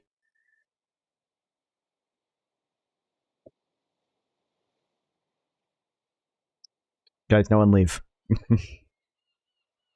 Wait, who is this guy? Wave a magic wand. Like, what is your ideal policy? Do you and Anne have some daylight on you on that? So, if you listen to Anne and if you have a certain point of view, you might think, wow, what horrible things she's saying. But again, I want to go back to the Barbara Jordan Commission. It was a really important Why is Casey there? Why isn't he with me? Commissioned by the what the hell? Accepted my sacrifices and unleashes me. Yo, non fun. Thank you for the follow. I appreciate it. More or less said what Anne said, which is we want skills-based immigration. This guy. In other words, it has to be cases where you're actually, there's a need in the labor market rather than just flooding the country and harming Americans without high school education. Guys, everyone rate. Guys, I need people.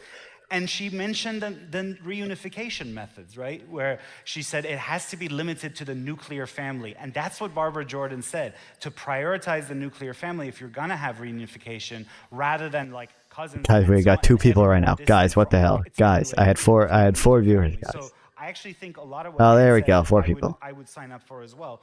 So that's what I would do. And yes, and I'll tell you one more thing. I got a few more seconds. Through the family reunification, I am a chain migrant. And so some people might say, well, how dare you then oppose other people who seek to gain entry into the United States? I don't think anyone else is coming. I don't think anyone.